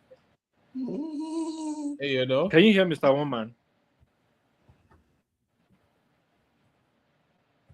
They've introduced Mr. to my name, Baba. I thought my father was. Yeah, you go out and come in immediately. And let's see. Him go out and yeah, you take the floor when you come back because I wanted to ask him what narrative, because you know, for all of everything there has to at some point be a narrative that has to be presented for us to remove Tinubu from power and replace him with somebody else. So what is that narrative is the thing. So it's not enough to say vote for me, I'm Fulani, vote for me, I'm Igbo now. I don't think that will wash in 2027. You have to present a plan, you know, that supersedes what's already in play. And as this chap he says he doesn't like Tinubu, which is what makes it an interesting conversation. He doesn't like Tinubu for whatever reasons he's not yet told us. Maybe he probably doesn't want to tell us. But for all that he doesn't like Tinubu, he cannot but acknowledge what the guy is doing. So if you don't like him, AI, can you hear me now? Yeah, I can hear you. Good. Oh, all right, brilliant. I was going to ask you, I was trying to pause you to ask you that you said you don't like Tinubu, so which makes you then the perfect person to answer the question. What narrative removes Tinubu from power?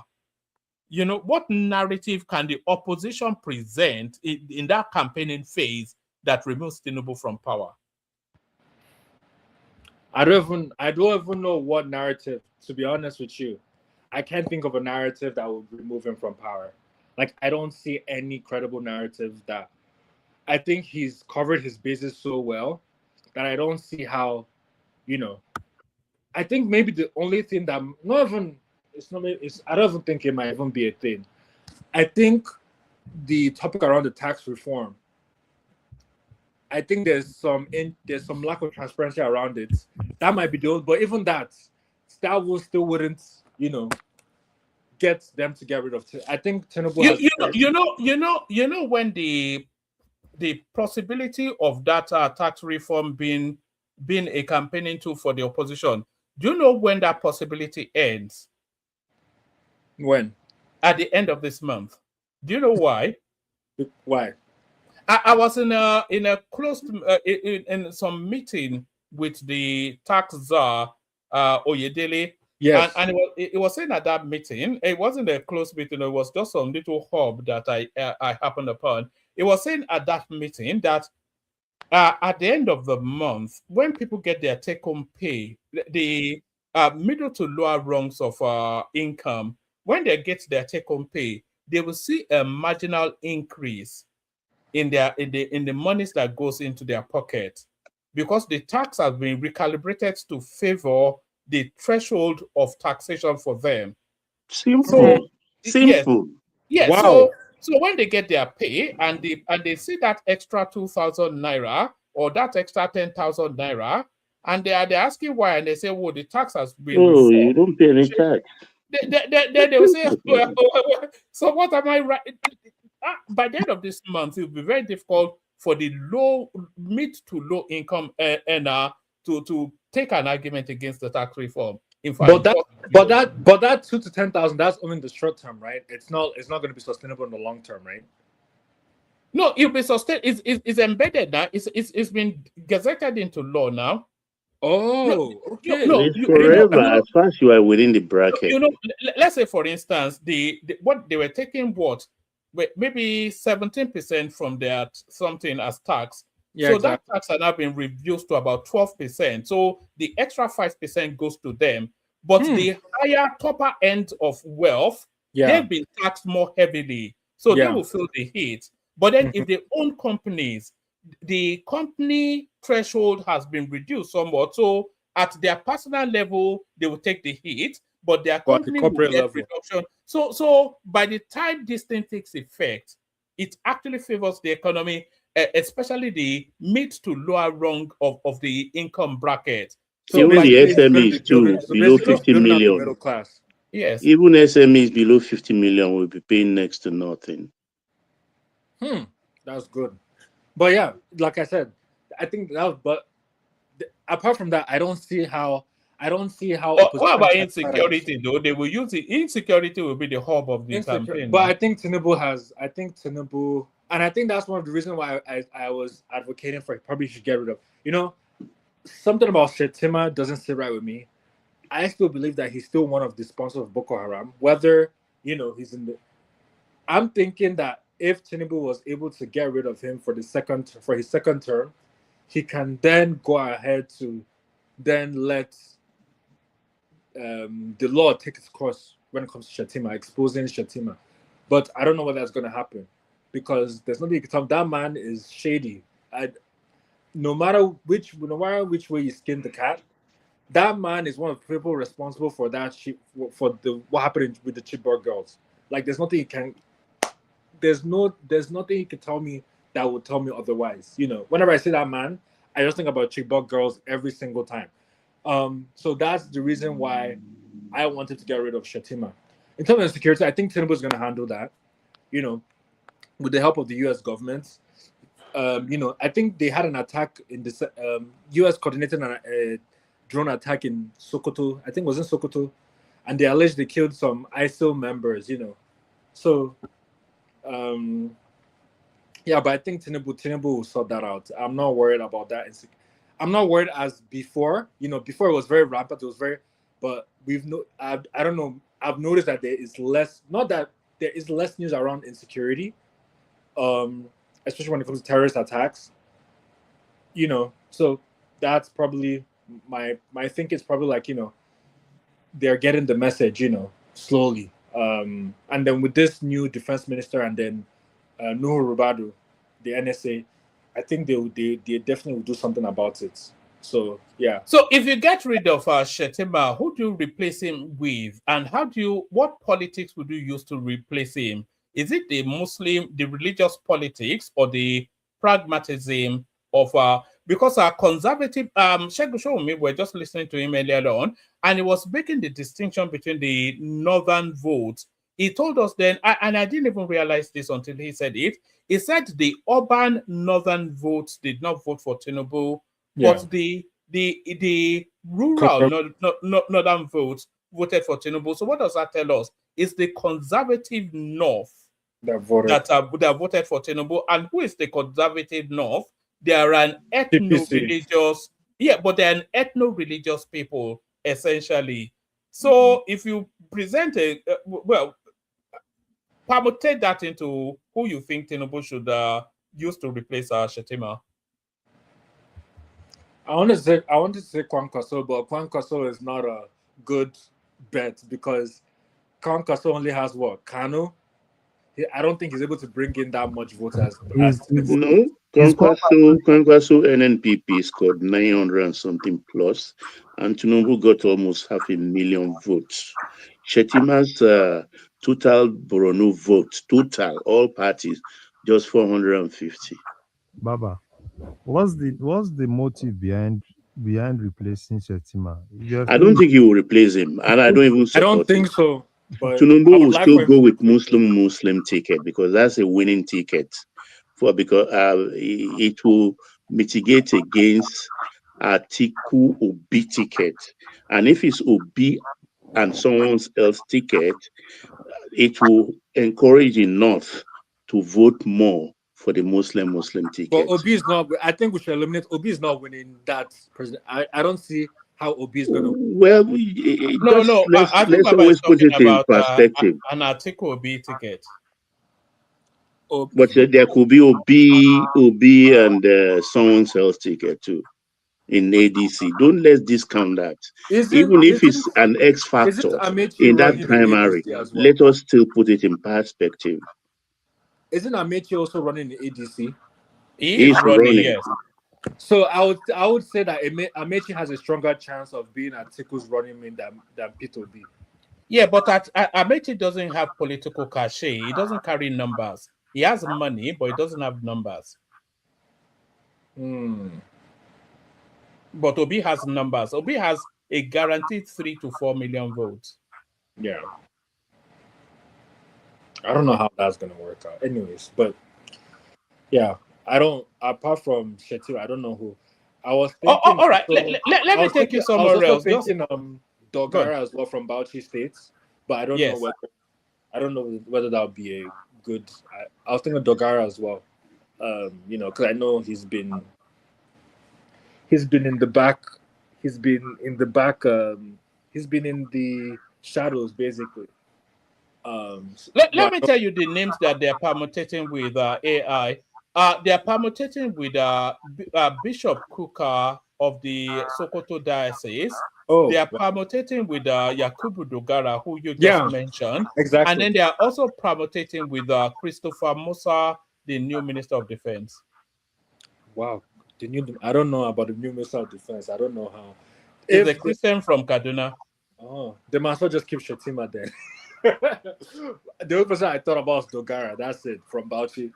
But I didn't think about the other ones. In terms of the from the Diocese of Sokoto, that means the Vatican would have to let him go. Yeah. Yeah.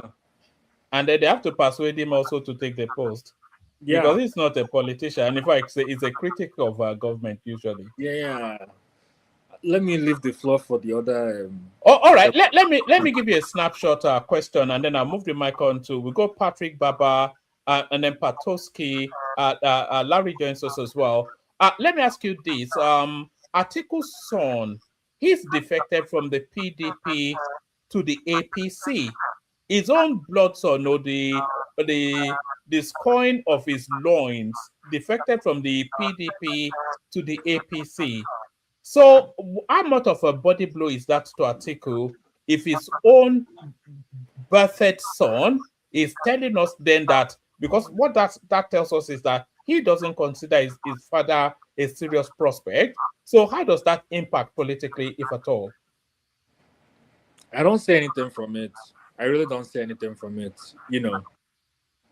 It could be that, his son is deciding to go. In Nigeria, the more we look, the less we see. So I don't see anything that his son decided to move from APC to from PDP to APC.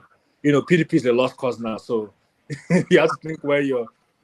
And maybe he might be acting as as an informant for ADC. So so I really don't make anything of it.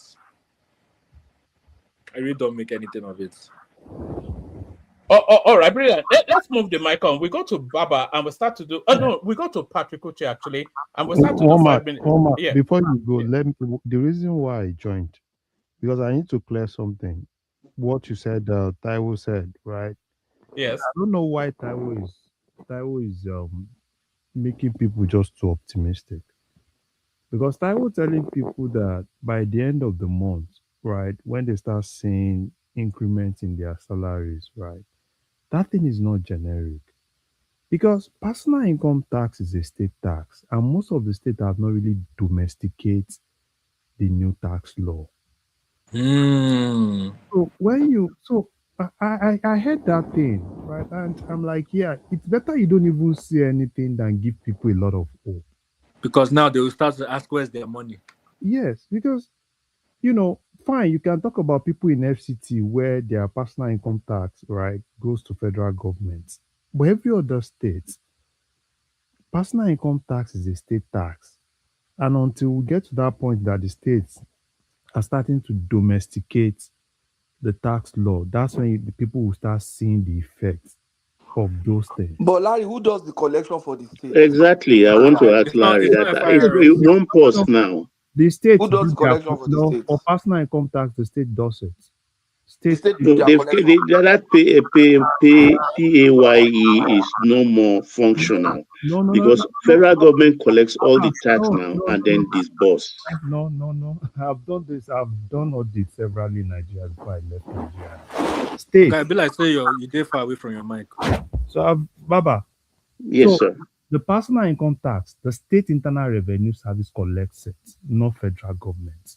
FIRS does not collect personal income tax for anybody. Well, it's no more federal. It's now NIR. Yes, but there are still state internal revenue service. So NRS has not scrapped the state internal revenue service. Each state still have their own respective internal revenue service. So what will happen is some of the states will start domesticating the tax law. So the fact that we have NRS does not cancel Lagos Internal Revenue Service. They are still functional. Wait, Larry. I have not checked what you are saying because my own understanding is that is why they changed the nomenclature from federal to Nigeria. No. Wait, let me finish. It's for one purse.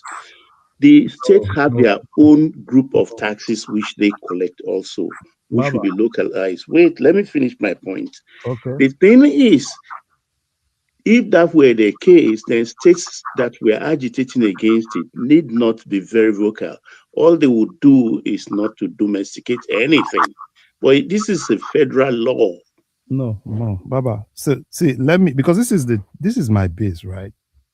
And before I left Nigeria, I've done a lot of audits in Nigeria.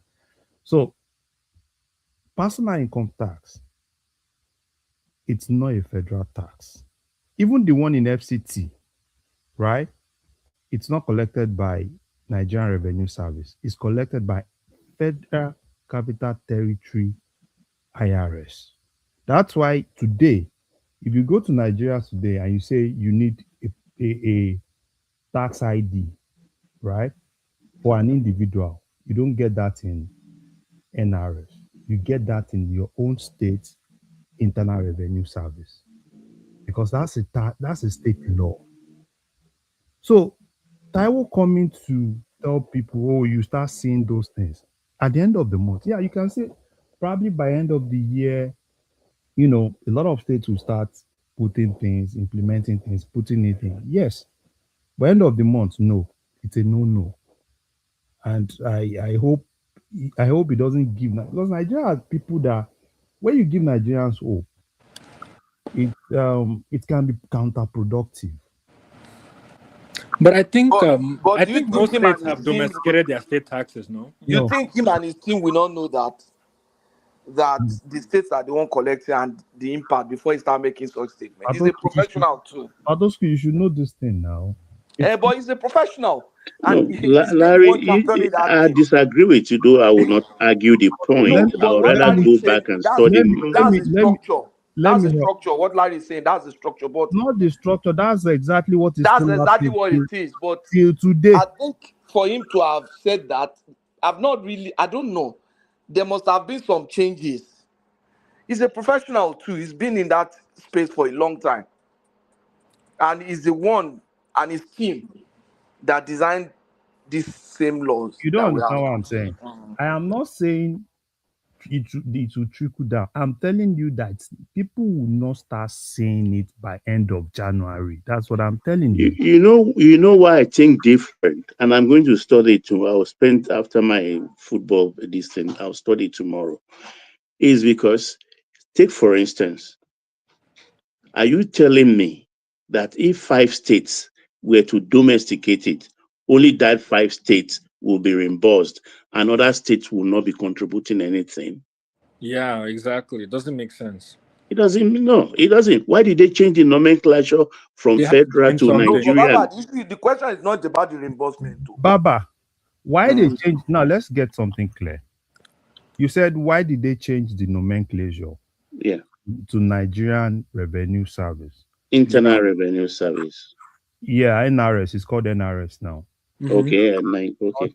It is from Federal Inland Revenue Service to Nigerian Revenue Service. The reason why they changed that is because now most of the tax that gets collected now, money that ordinarily go to the federation account, right, and money that ordinarily go to the Consolidated Revenue Fund, everything will be handled by NRS. Take for instance now, there are some custom and excise duties that custom were previously handling, and that is not a federal income. That's a federation account income.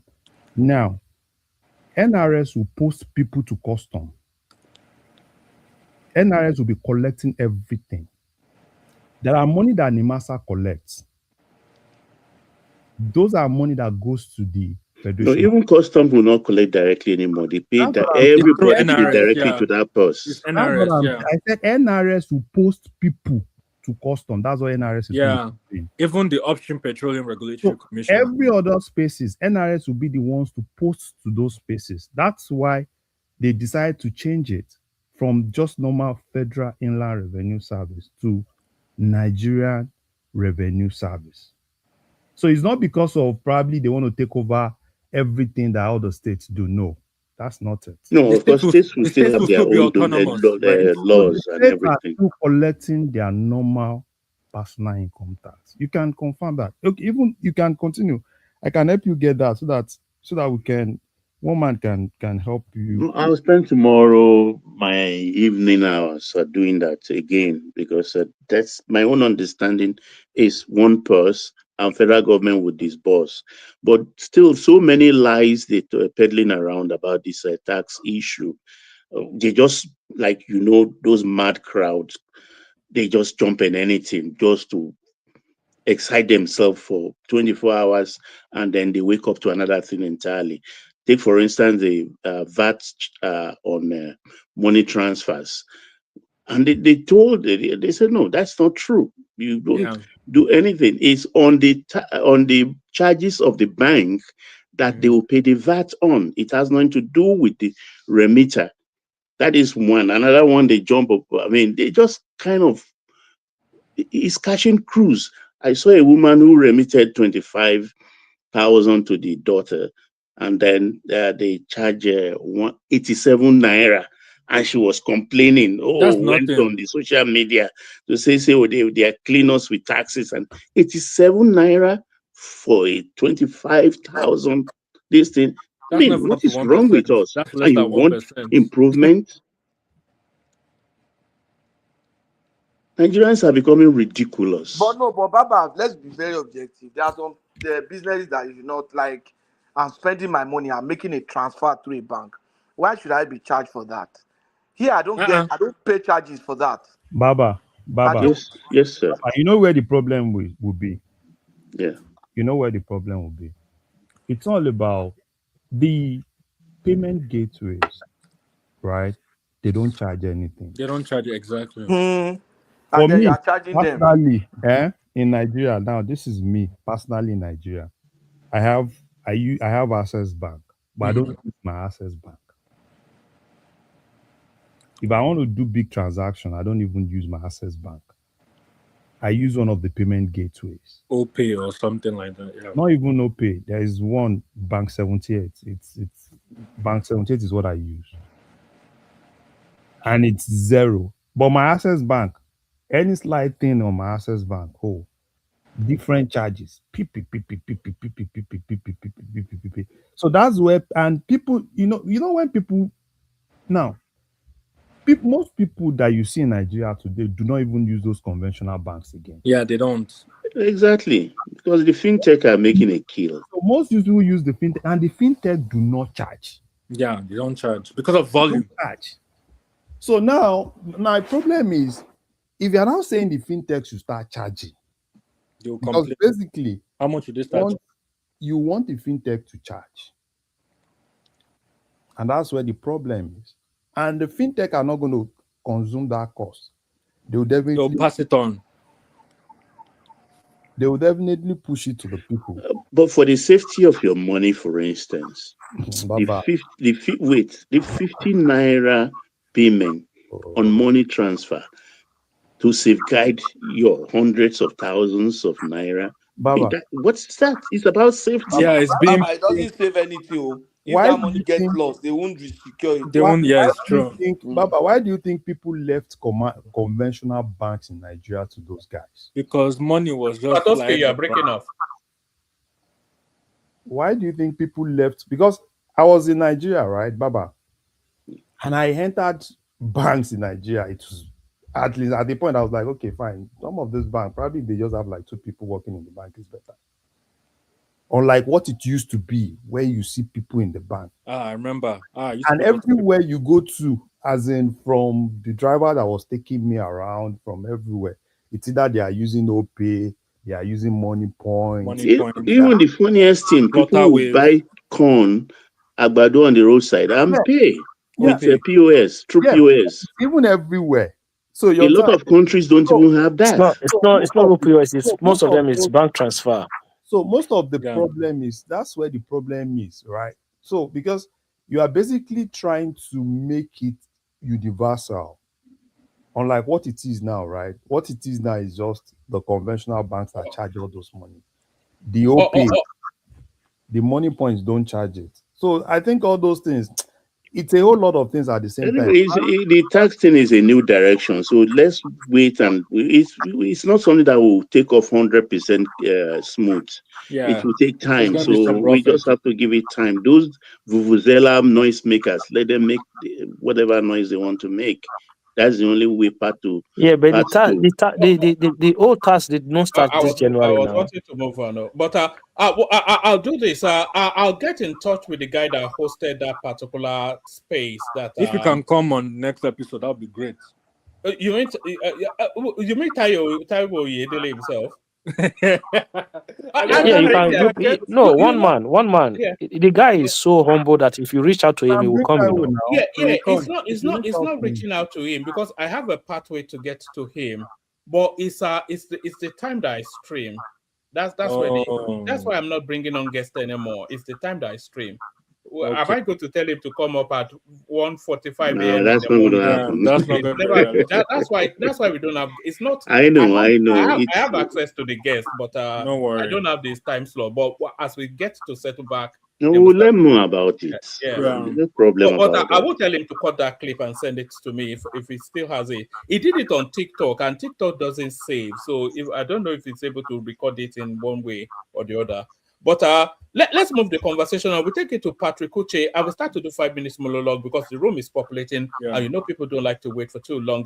Patrick, you are up next. You've been very quiet, so maybe it's probably falling asleep. No, because nobody is bashing Obi. That's why it's been quiet. But Zita is here now. So as soon as he hears Zita's voice, he has a natural impulse to react to Zita's voice. So Patrick, the floor is yours. But before I get to Patrick, can people please make sure that they're liking and subscribing? We're not seeing the numbers go up. And as you can see, we're after 50 new subscribers today. So if you're not already subscribed, please do us the favor of doing that. So like and subscribe as we hear from Patrick Uche. It costs you nothing. Just subscribe. It costs you nothing. Don't worry, I will attack your wallets later for super chats. But now I'm attacking your conscience for likes and subscribes. So Patrick, the floor is yours. So we're talking about we're just reflecting on should Shettima be replaced and who should he be replaced by? So we're reflecting on that. We're reflecting on Atiku's son joining Tinubu.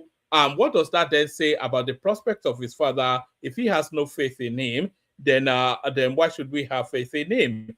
And then came out to dismiss the opposition, but I'm sure you're telling us who will be the next president. I came here because of that. I came here because of that man, you know, because I don't know why some people can come in media and begin to talk lie.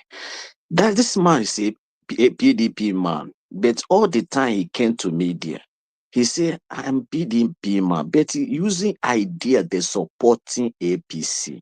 I don't know why some people, politicians, behave like that. And he said that P2B cannot do well if ADC give him tickets. He cannot do well as a 2023 because all those big politicians, a big heavyweight politician in Southeast already decamping to APC. I want to ask that man who is heavyweight politician in APC in Southeast. Heavyweight politician is not Hope Uzodinma. Is it not there in 2023? Soludo, is it not there 2023? This is five for all those PDP G5 governor. Is it not there 2023 in Abia State? In Enugu, is it not there? Who is heavyweight in now the campaign in APC? I wonder, some people can come and talk like they know everything. My brother, let me tell you now clear. You see, Southeast, Southeast, all those voters you see in Southeast, they no listing for all those people, all those governors. He maybe give them money. They will collect that money and eat that money and they go and vote anyone they feel they like, they perform well. Southeast people is not dissenting with North people. It's not dissenting in Southwest people. They are different people. Only Southeast people, politician now can give them money, go and distribute for voters.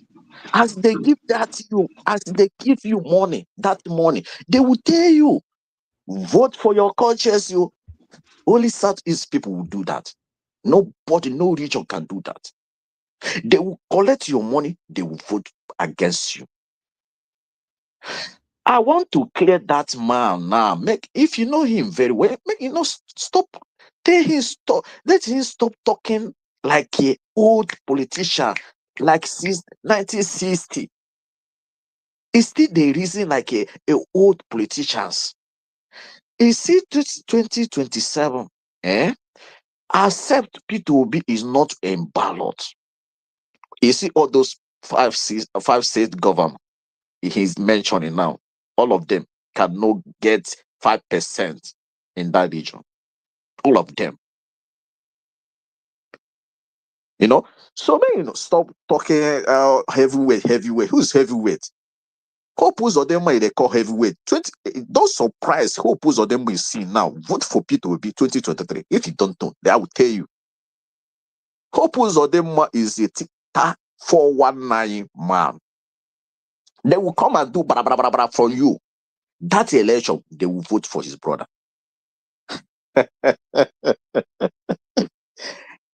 Go and check. Some people doesn't know anything in that country.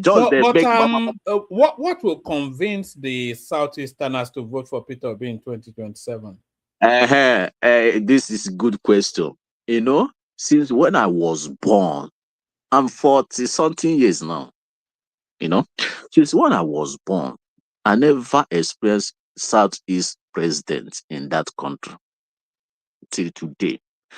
So imagine, as me, I use myself now as an example. See if one person in Southeast come out, see want to become a president of that country. I will leave them, go and vote the same people and they vote since 1980, 1981. I'm not a stupid. I'm not a small boy. I'm a grown-up now. When I was small, I voting all those PDP. Yoruba, Awusa, Fulani. This is time now. Somebody come out in Southeast. Why not supporting your brother? I will support him, whether he will do well or not. Because enough is enough in that country.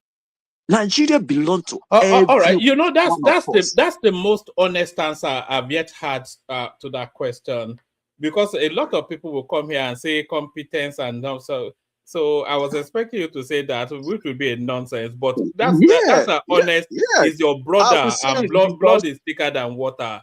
So there's no argument against that now. So If his blood is thicker than water, then P2B didn't come out. He didn't win that primary election because I hope he will win because he have this thing. He have delegates who use with that election. When he come to South, all the delegates in South will vote for him. South East will vote for him. Southwest will vote for him. If they come to North, most of part North will vote for him. Tell me how Atiku will win that election. Why would the South delegates vote for him? We didn't see that in the last cycle of election. In the last cycle of election, the South delegates voted for Tinubu. So that is to tell you then that the delegates are not going with tribe. Okay, let me tell you. Let me tell you. Delegates, I mean ADC delegates, will vote because they will say presidential candidate will come to South. They cannot leave South people go and vote for North. But they did that in the APC in the 20. Wait, that is APC. This is ADC. They had an Igbo candidate in the APC, and I didn't get 2 votes. That Igbo candidate in APC was it Rochas or somebody? No, it's nobody. Nobody know that person. Rochas? Like yes, like Rochas, yes. Uju Wait, Kennedy, let me tell you. and one other Southeasterner. Let me tell you. He said when I say nobody know Rochas like like Hope was of them 419 Rochas is a persona non grata. Gent, let me tell you. I will tell you my leaders. They are 419. They are Bajue peoples. Yeah. They will tell you one today. Tomorrow they will change.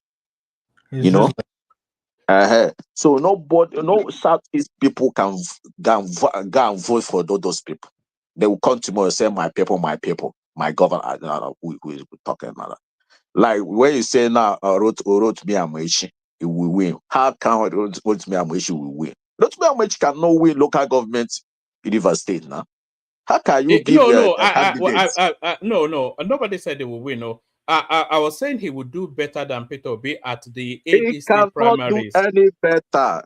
All people now. Do you know that Rotimi? Hold on. Do you know that Rotimi Amechi came second in the APC primaries? Let me tell you. That was APC. That money you will throw around. They will connect that money and vote for another person. You see that money? Like SAT is now. They will tell you, bring money. I will vote for you. They will collect the money, collect your motorcycle, collect your boss, run away. Go. We are talking of primary now, not the general election.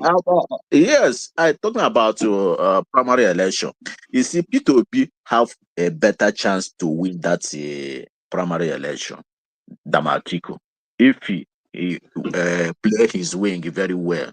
Because all those how you put the word there, if, because one thing you must realize when it comes to primary, once they appoint all the delegates in the states, you have to take them to Abuja on your own steam, not the delegate scheme.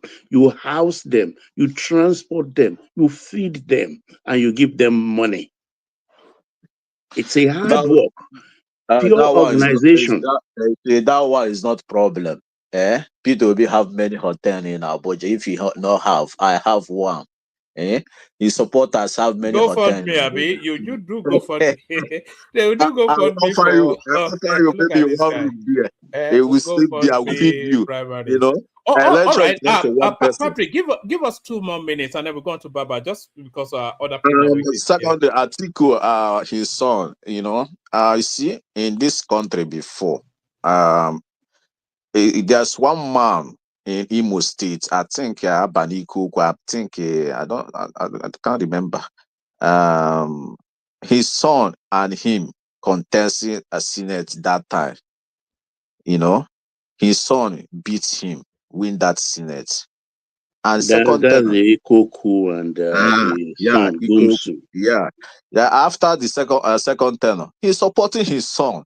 This is politics. It's not do or die. If Atiko's son they come to APC, he have a future.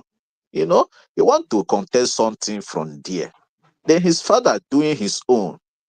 If he win tomorrow, his son win tomorrow. If he say that election, his son will vote for his father. But he cannot come and say he votes for his father. He will tell you, I vote for APC. Who knows? This is politics, you know. So that is nothing, you know. And all right. that APC, it will bring information, very good information. They bring that information, give his father direct. So he know the game. I think he know the game he play. But for me, I don't know how Atiku will win that primary election. You know, I All don't right. know. All right. Thank you, Patrick. So, Patrick, this version of Patrick is the one we want, not the one that comes to abuse people. So, stay with us, but stay in that mode. As you listen to Baba, who has the floor next, and we're still pushing people to bring up the numbers and the likes and the subscribes. As you can see, we have target set. It's on the screen right there. As you listen to the Baba. So, Baba, I don't think you need a preamble. So just Yeah, take is the it floor. showing me angle of the, I think, DIC lobbying firm engaged by the federal government? I think it's been long in coming, actually. I've said it here before that, I mean, a country like Nigeria needs a lobbying group, a lobbyist group in Washington. I mean, that's the way to progress, because every other country that is worth its salt, they have a lobbyist. They don't just lobby for anything. They are like your eyes and ears in the American government circle. And they do a lot of PR job. They alert you to policies that are in the making. So Saudi Arabia, Bahrain, Qatar, and all the rest, they have lobbyists they pay every month. And I'm surprised that we came late into the game. And for 750,000 every month, it's all encompassing. And the federal government only engaged them for the first 6 months, 4.5. I think that's even cheap, because money they give to sportsmen, footballers, male, female, every year or in a World Cup cycle is about that. So it's money well spent, particularly when you have when you are trying to counter the narrative of some disgruntled element who are haters of Nigeria, who gather their miserly and miserable $60,000 to demarket the country consistently. So it's money well spent. So I don't know why people like Shegun Showumi will be saying that it's not a viable option the government should take. It's going to serve us well. It's going to serve us well, particularly in this electioneering year, because those people, they've done a lot of damage to the image of the country, not the government. It's the image of the country. And I don't even know why they are not realizing that. Is a country you want to divide or create your own Biafra? Is that why you have to demarket it and cause some ill will against the country? Is that how to get to your desire of getting your own country? It's not proper. Must you damage to create? So, I mean, I'm so disappointed that someone like Showmi was actually countering against it. I'm all for it, and they should even extend it for a whole year. Do you think it was pandering somewhat to the opposition narrative? Because, like I said, like you said, rather, it seems too sophisticated for that opinion that he voiced right there. Maybe he's not thinking it out well. Maybe we'll do a rethink and come. Maybe we'll hear something else from him in another cycle of his interviews. So that's what I have to say about that. For the Shettima thing, I think Tinubu will still retain him because I come to that conclusion because why Kwankwaso is not in APC yet is because of the options he gave. He wants to be a vice president. And I don't think Tinubu promised him that. That's why his head is not inside APC so far. So I think Tinubu will still go with Shettima, and he will still go with a Muslim ticket. He will not want to rock the boat. And a Muslim ticket will still serve him well, like it did in 2023, in the sense that an Atiku Obi ticket will be challenged by the Muslim ticket of Tinubu.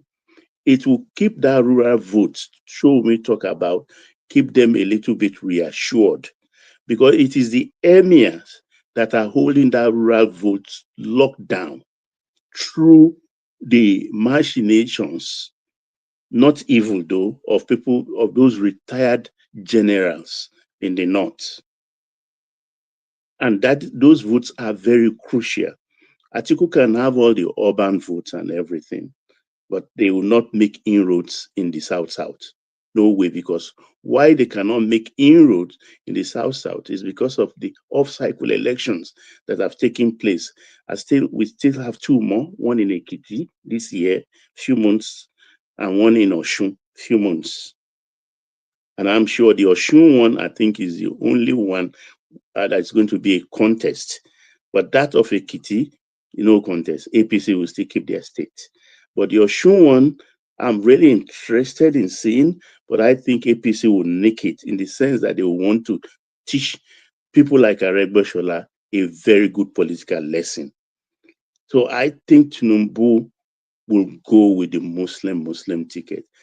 It will even serve him better if it's an Obi and Tambuwal ticket, because let's rule out that possibility also.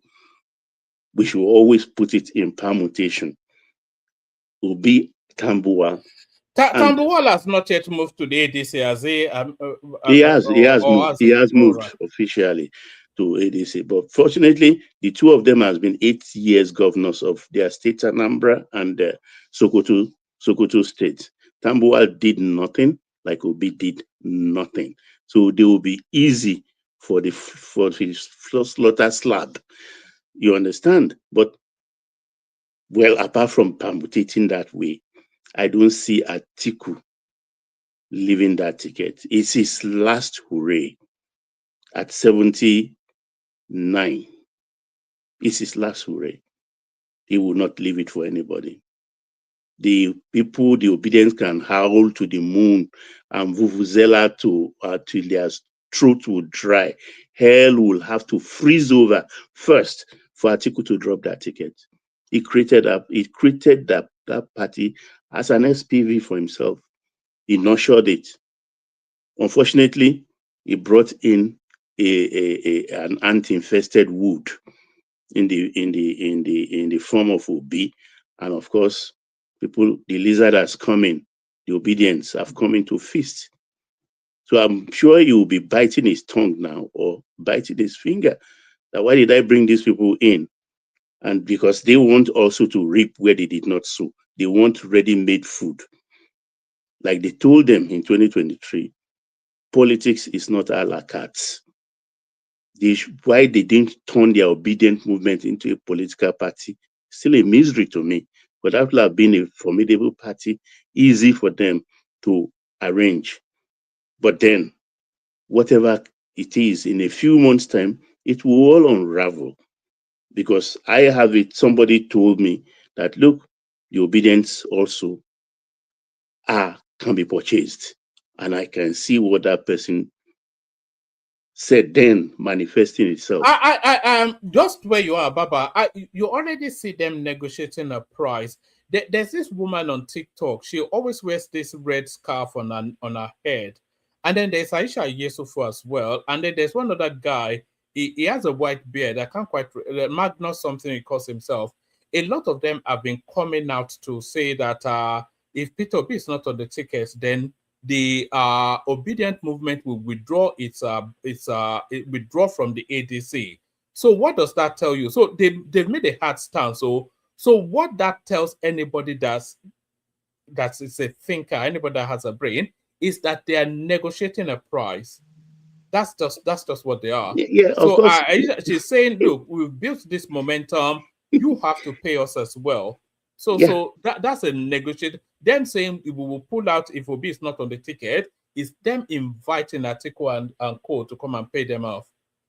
Yeah, they've already showed their hands, and like they are not. Sorry, Baba. Baba, two more minutes, and then we're going from you to Patoski, Yeah. Larry. I'm going to take about 5 minutes. I need to attend to something, but I'll carry on. Okay. Where am I now? I lost my thoughts. Yeah, I think generally they show their hands too early, so they are not politically savvy. You don't come out in politics and stamp your foot down, dig in. No leeway. You just shut all the doors by saying Obi or nothing. It doesn't work like that in politics. No. So they are not truly politicians in the real sense of things. So now that they've showed their hands, and if Obi did not get the ticket and he opts for the vice presidency, what will they do? It's not today anyway. We've been seeing people change their mind.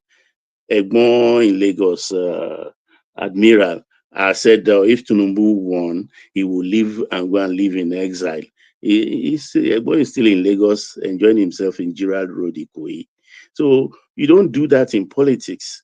It's one of the lessons they teach you, politics 101, that don't always say, this is what will happen and this is what you will do. You have to leave your doors open so that you can have options and a kind of way to wriggle out. So now they've said it openly. We hold them to it. Some of them, he told me, Aisha Yusufu, except this guy, the obedient leader, what's his name, Tanko, who said, okay, if we didn't win the primary, Obi will still remain in ADC. He's the only one who's been clever because he's been in politics for some time. I think he was in Chief Ganifa Emi's party and things like that. So he's the only one that's very clever. The rest, they just show their hands immediately, Obi or nothing. And there are people in politics who tell you, oh, Obi or nothing, then so be it. And that's the stand of Atiku. I yield so far. Patoski.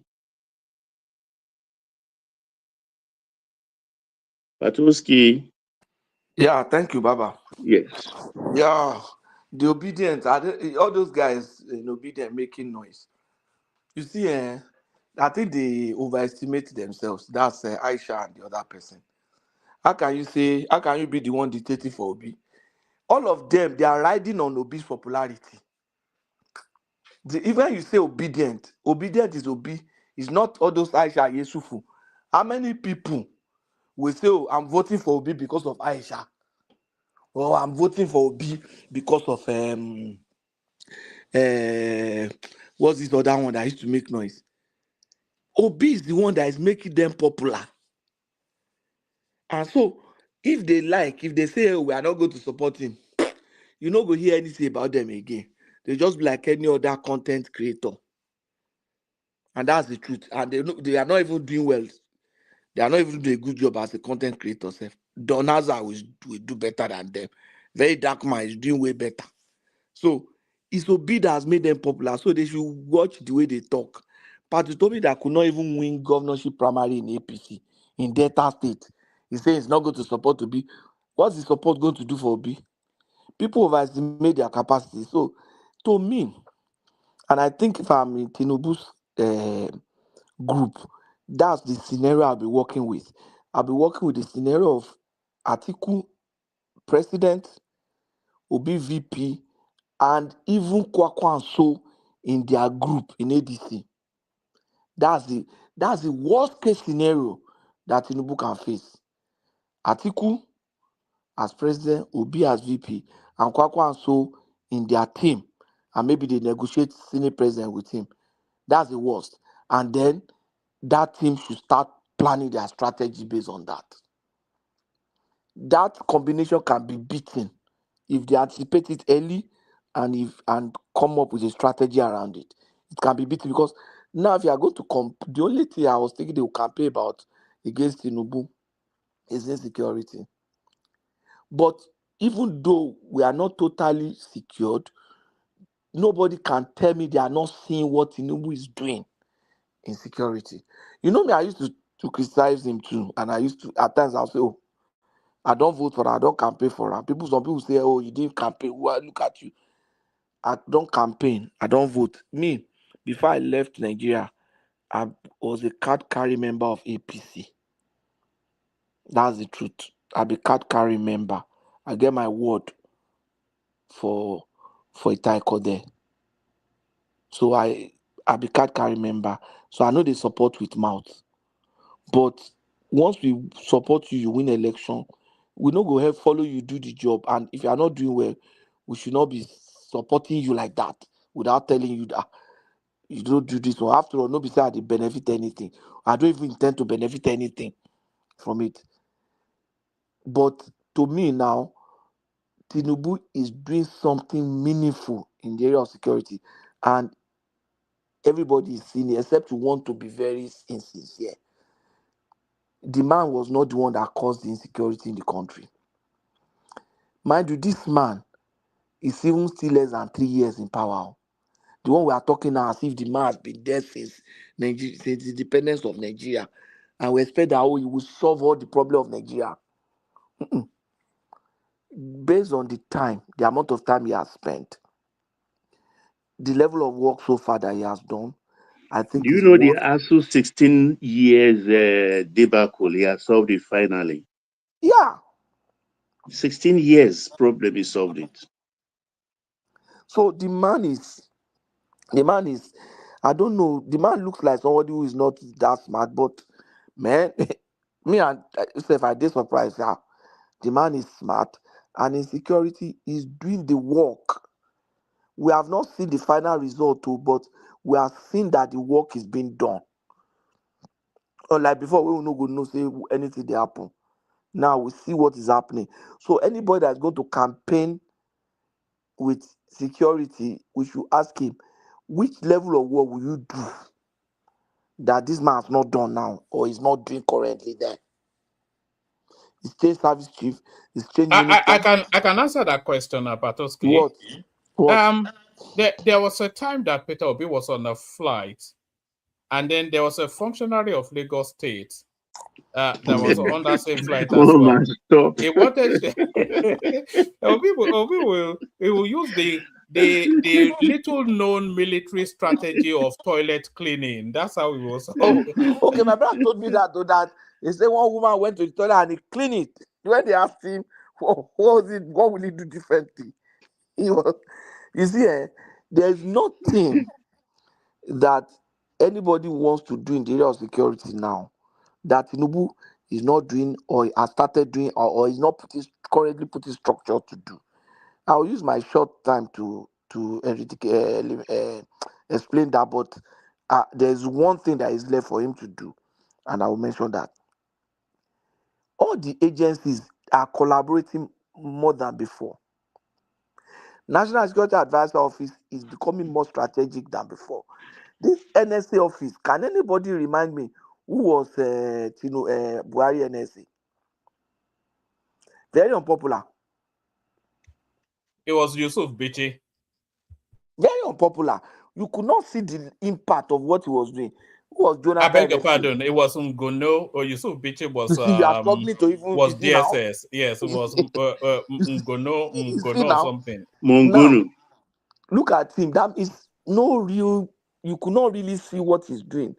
Then Jonathan, he was notorious. We only knew him for stealing how many billion of security funds. Dasuki.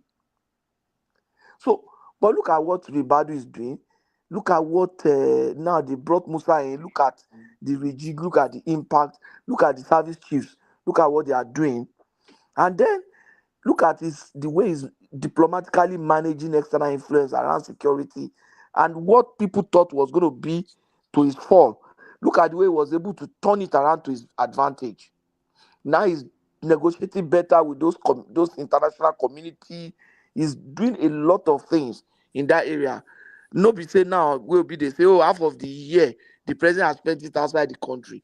When somebody has a challenge at all, go look for help where help will come from. At times, people, I don't know what people are thinking. So if you stay in the house, what difference is that? So those kind of strategy of campaign is out. The only thing I think Tinubu now is working. They are working around state policing. Forest Guard has started. He has decentralized military training. You now have training depot in Oshogbo. You have in Southeast. Now he's trying to decentralize NDA. Is the national security? The Forest Guard is there. The only thing I think he needs to really work on, fast track state policing, and then he needs to review the salary of military personnel. He needs to. Correct. I've been saying this for a long time. Did you not send me a clip that he has? I thought Look you at sent me a it. clip. No, but they increase the academic staff, the lecturers now. They are receiving, I think, 1.4 million extra as allowance per year now. For So professors, right? it's not enough, but it's at least a good For step academic, forward. that's a lot. That's a lot too. Yeah. That's a lot. But look at in the woman, if you listen to this thing, woman, will you be able to play it?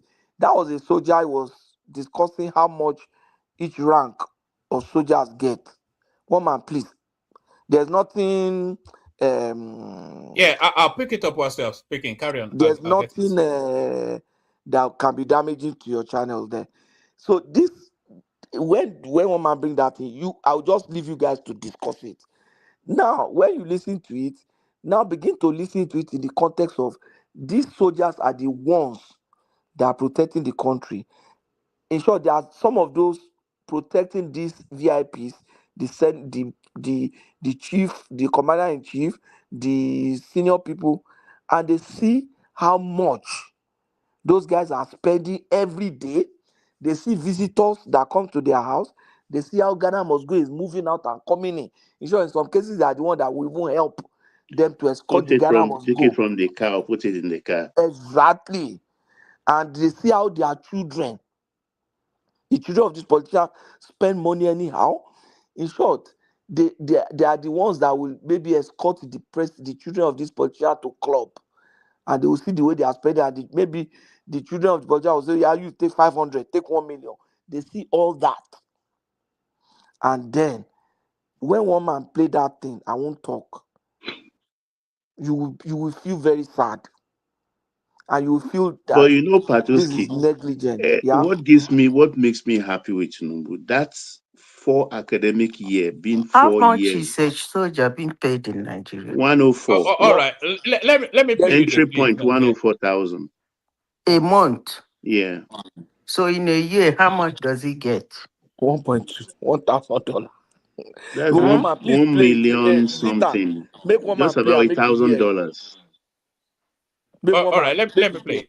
For the record, a soldier's salary is 104,000 if you enter. For the record, a soldier's salary is 104,000 if you enter. If you don't spend 5 years, they give you new rank. Your salary is 112,000 naira.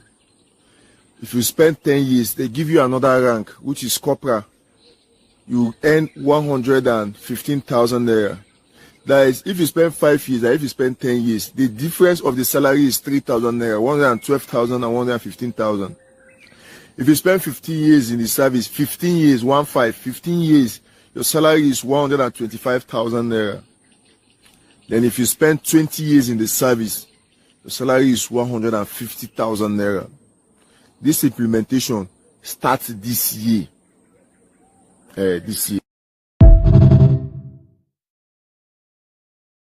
That's the new salary scale that Tinubu just approved for them. No, that was last year, not 2026. That's Tinubu's approval. Actually, the salary is not actually the problem. The problem should be the living conditions for them and their family. Poor. Let me even. I just want to give you because if you talk about China, how much does China pay their military? No, leave that one first. No, you people like comparing. No, but what I'm saying, I just want you to listen to. I will round off now. I just wanted them to play that thing. You see, when these people, I got a feedback. I think I can talk this. I mean, I'm abroad, so nothing. Soldiers are deserting Northeast.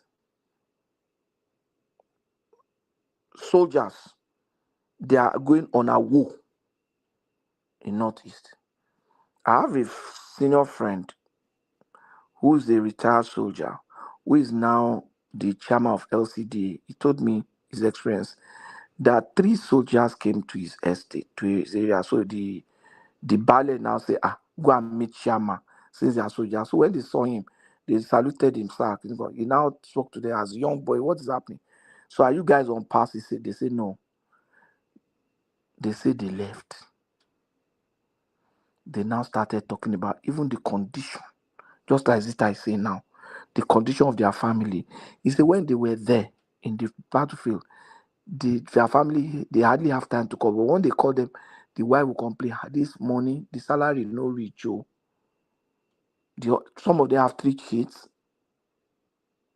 Is that money no reach to pay school fees, do all those things? So now when a soldier is on the field, he knows that his son that is supposed to go to school and this thing has not been able to pay. How do you think he will concentrate? Even me that I'm not on the field, when I receive notice from Nigeria that uncle, I need this, my mind is there. This kind of pressure you guys are giving because I'm here. But my mind is there. So you can imagine if it's my child and I'm on the battlefield and I've been away. He said one of them said he has been in Bonus for about 13 years now. Since he left depot, they just moved him there. So they are in the now say, so are you people not going by say, it's your guy, we don't go at war. We don't. He said people they leave. You are really using this platform to advocate for the military. Every time you come here, you keep talking. It's like you have somebody in Nigerian military. I have. This is not actually the place to say it anyway. No, at this point, I think it has to be. I'll be barrack boy. I grew up there. I know how officers... 2 more minutes, Pato, so we'll move it I around. know how officers... Pato, by the way, you have to log in as a host, though, but 2 more minutes, so we'll move it around. I know how soldiers treat other ranks. I know how officers treat other ranks. I know, even now, not officers, politicians, how they treat military generally. Nigerian military are not well taken care of. And the way the military structure is that they cannot protest. So if they cannot, then let people like us who are not military, but who are children of soldiers, or who have brothers, sisters, friends. We went to military schools. Let us speak for them. If the people who lay down their life to defend the country, who are bold and courageous enough, let me give you an idea. An average guy, if me, I'm an accountant now, my friend who joined the army, and 1 more minute, Pato. And who joined the army and took a direct regular commission to join the army as a graduate. An average chartered accountant outside is likely to do better than him 90 times, if not 100 times, than that soldier. I know a lot of doctors, I know a set of doctors who in their class, in Uniben, I know the officers now, 6 of them joined the army. In short, the rest went to private practice, some travel abroad to come and practice their medicine. Those soldiers are in terms of doing well, those ones who join army, now their own war pass. They are just struggling to survive on pension. So that's how terrible it is. This is the kind of platform that we can say it. I cannot be court-martialed. If they say it, they can be court-martialed. So the president needs to know that. Thank you, woman. All right, brilliant. Excellently put. Pato Joshua looking as a host. Larry, you're up next. So we'll start to fast track it now. Larry. I'm having issue logging in as host new. My laptop's not here. All right. We'll see how far we can get. All right. I don't think Larry is quite ready for us today. So we go to Akim. Akim. Hopefully, I hope I'm being heard though, because there seems to be issues there. All right. We go to Zita. Can Zita hear me?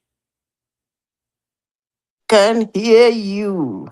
Brilliant. So Zita, ever and forever, Nigerian matters. We were talking about, because they are permutating now. They're saying the Americans want a balanced ticket for Tinubu. So they have what? They want what? A balanced ticket in terms of religion, a Muslim Christian ticket. No, they wouldn't say that. Well, that's what there is being rumored. Nobody said that. How Continue. do you know? How do you know? Are you? I said one man. Nobody said that. Continue. Well, on what authority are you saying nobody said that? You one man. I said nobody said that. Continue saying Donald what Trump? you are saying, Sha. No, well, that's what's being said, and then they are permutating then the possible replacements for Kashim Shettima. It's not gonna happen. Next topic. No. You can't say You can't say it's not going to happen now, because that vice presidential stud is a real important real estate in terms of the Nigerian politics, and there are a lot of people angling for it. What's it called? The Kano man is angling for it. The religious balance is angling for it. Nuhu Ribadu is angling. Abdulaziz Yari is angling. So people who could not deliver their state is hanging. Who could not deliver their state? Who among these people that you called deliver their state in 2023? Himself deliver a state? Of course he did. By what margin? Even if it doesn't matter, your president could not deliver his own state that he ruled for 8 years. Yeah, but the totality of the votes in one man, is that the only topic you have? There are several other topics, but that's the main hub another of it. One. Okay, there's Atiku Abubakar's son defecting to Tinubu, saying that he prefers Tinubu over his father. And we were asking if he cannot even persuade his own household, on what argument then does he persuade the rest of us? Politics is not done that way. The only thing is that for people like you who see it that way, the father might lose their vote. For people like woman who sees politics as when father get up, pikin must follow. If he say yes, the child must say yes. The child shouldn't have the opinion of his own, a mind of his own, or make a decision of his own where his father is standing. For people like you, yes, it might make the man lose a lot of vote. You are right. But politics is not that way. I'll give you an example. You might not like the example, and most Igbos here might not like the example, but I am someone who make a lot of references when I speak. I don't really like history, because history, people who draft it, they push their narrative instead of the fact. But I like to make real life references. The man called Zik of Africa, the son did it too. He didn't see anything wrong in that. The son was in another party, while the father was a leading man in another party, just like Atiku and his son. Yeah, for Nigerians like you, Zik did not win the election, because there are Nigerians like you who will like wake up and say, if your son no support you, Namigo can't support you. But politics is not that way. Actually, in the real sense of it, he's supposed to help the father. Because being in APC, he have at least access to some certain information that might help the dad. Yeah, being in APC, why don't you see it as being a mole in APC? Why are you seeing it as rejecting his father anyway? But that's the way we think. It actually doesn't mean because anything. it will not be his entry point will not be at any level that he will have any information that will be. They're not going to place him in any inner caucus. The only relevance is that it's Atiku's son and he's joined them. It's just that headline and that's it. That's but what if Sheikh Tinubu had joined Atiku against his father, how would that narrative have played? The same way for people like you too. But for somebody like me, I won't see anything wrong in it. The same way. The only difference is that because of the hatred, and most, will I call it emergency hatred, most Nigerians have on Tinubu, they might make it a talk show as long as the election is on. That's the only difference. But for people like me who are a little bit enlightened in terms of politics and the way people should live their life, it doesn't really mean anything to me. He has the right to join the party he wants to. By the way, let's face the real fact. ADC as a party that you guys are forcing the guy to go into is not actually a party, neither is it an opposition. So why would he waste his time going there? Okay, let me think like you. The people are not doing opposition like real serious, like seriously. So why would he go there? He should go where the money is. Why not? So, for one, I saw that thing on the news and I saw how so many people were reacting towards it. Reacting, the reactions were 80% negative, but one man, I would rather be among the 20. There's nothing wrong with it. For some people, yes, they might see it as a negative to the man, but in as much as they are seeing it as negative, joining a party as a northerner into APC, it's better you people start seeing it as a mole because news fly a lot. A little thing will happen. Maybe they send him there to follow a particular person that is close to Tinubu. You never can tell. But That particular person if close they to were to Tinubu. plant a mole, will they make it that obvious? Planting a mole. That's the question. See, listen, that's a very smart question. But let me tell you, planting a mole does not necessarily mean the person will sneak into the place. No. Like for somebody as relevant as a relevant name, not as a relevant person. But you too should understand that that boy, actually, or man or boy, actually has something with Tinubu. Let me make a reference. You people forgot that Tinubu was at his wedding. You forgot that? That Tinubu na in Padi Padi. If care is not taken 2023, probably he voted for Tinubu.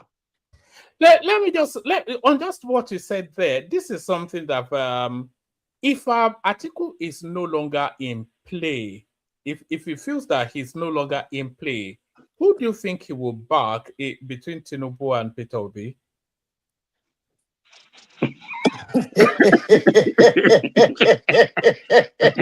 Oh my, you are just being mean. No, it's a valid question. Okay, He will back Tinubu. Let me Tinubu man now. They go calm down, for calm 40 down. years back. Yes. You that kind of question. One man, that kind of question, you don't give away answer.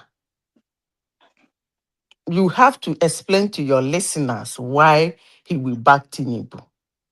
And you have to explain to your listeners why he will back Obi, if actually, whichever way you choose, you have to explain it to your listeners. It's not a giveaway answer. You know the Because funny thing, Zita, do you know this Tinubu man is a kind of an enigma? Do you Ngige? I won't call him an enigma. Ngige once contested Anambra senatorial election under ACN. I won't call him under an enigma. ACN way back.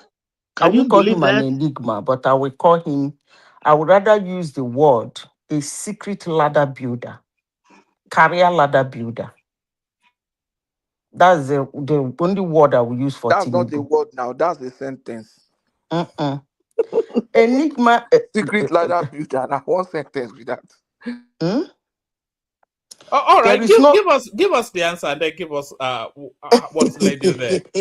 You are looking for trouble now. No, I've asked that question before, and people don't understand. People are saying Atiku step down for Obi because we're I going don't to hear think a lot of, he will. hold on. We're hearing a lot of that.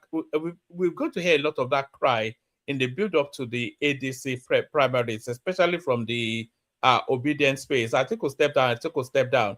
But I'm not sure that Atiku especially cares either for Nigeria or for Peter Obi. He cares for himself. And if it's not in play, I'm not quite sure that he rates Obi in. I don't think he rates Obi at all. He just sees him as a tool for its wider. But your thoughts? Okay, woman. When it comes to politics, it is money, person, and people. Okay. Number one is money. Person is something you build, just like I said. Tinubu is a ladder builder. Something you build on your own, but the money. Now, are you guys saying that Atiku will step down and gather his money and his conglomerates to sponsor Obi? No way. That will never happen. No, anyone I ask you people give the answer. I don't want to answer before me and somebody will make this platform very rowdy now. Okay. Even if Atiku stepped down for Obi and he didn't want to gather his money to support Obi, the people in ADC, looking at the characters in ADC, like David Mark, what's his name? The other guy. Malami. What's that Sokoto? Malami thinks Obi should be his driver. Never mind president. And the one in the Sokoto, arrogance of that guy? Tambuwal. Lamido. Do you think El Rufai rate Obi? Lamido, that's Jigawa. And then, do you think they will do Zobu behind Obi? No, of course. The only person I think that might prefer Obi in that situation is El Rufai. Surprisingly. Because El Rufai knows that. That means you don't know El Rufai. No, I'll tell you why. El Rufai is a snitch. If Obi becomes president, I say El Rufai is a snitch. Let's forget that one. El Rufai is next question. Forget it. No, hold on. You keep making me hold you to a spot because I think or you can correct me if I'm wrong. But when you say El Rufai is a snitch, I've said on this platform once that El Rufai might well be a 3-dimensional chess play by the Tinubu camp. Is that what you mean? Yes, it's a snitch. It's not even now that US is looking for your. I bet one man. No, they make it look like say El Rufai is the one that is indirectly backing Tinubu. Ola, I love your posts in the comment section now. Okay.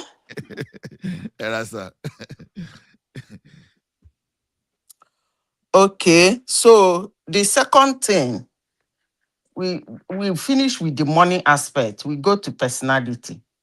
Looking at Atiku, have you ever really seen a politician in Nigeria, Atiku, throw his weight behind to support? That is, he didn't get the ticket. He's not interested in the ticket. He threw his support behind that particular politician to win, like his money, his time, his energy, labor, and everything. Name the person. I think he's one of the most selfish politicians I have ever seen. I don't know about you guys. Hello? Hi. I don't know what you people think about Atiku, whether all of a sudden you people see him as a very nice... Atiku is a self-interested narcissist. Yes. I don't think this is a guy that stands in the mirror and kisses the image. He has no interest outside of himself now. Yes, because on several occasions, when people lose primaries, they come out to campaign for the person they support. But what I notice about Atiku, whenever he loses the primary, he stays in his house and if he's during the time of Twitter, he'll be tweeting out 1 or 2 things. All those running around with that particular person, campaigning and all those things, he doesn't do it. But if you see him He will gather all those his northern, I must rule people. They follow him about, moving whoa, talking as if they own Nigeria. But I don't see Atiku like that.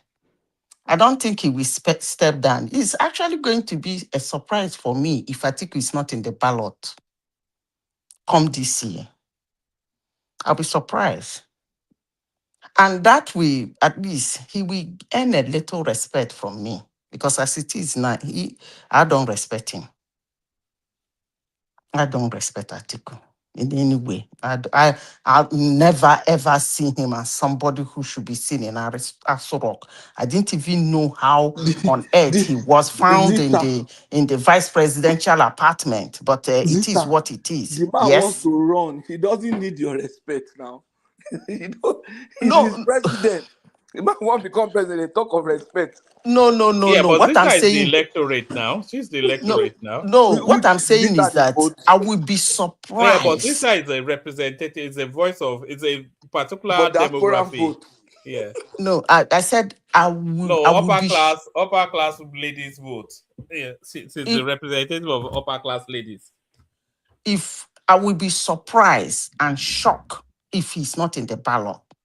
That's what I'm saying. And if actually that happens, he will earn a little respect from me. Like I won't see him 100% the way I'm seeing him now. That's just what I'm saying. I might end up seeing him 90%. Then come to Obi. There is something about Obi I've been saying, but people don't like me because I say that. If what they think Obi is, the other politicians are seeing him that way, we wouldn't be making this argument. I repeat myself again. If those pushing Obi, whatever they think Obi is, and whatever they think he can garner, and whosoever they think will back him and vote him, if it is the way the politicians in Nigeria are seeing him, we will not be having this discussion because he will be automatically be on the ballot. But believe you me, I don't think they see him the way they see him. I think they see him the way I see him. So that's why we are having this argument. So the only thing I think he will do is to go to another party and get the presidential ticket. Because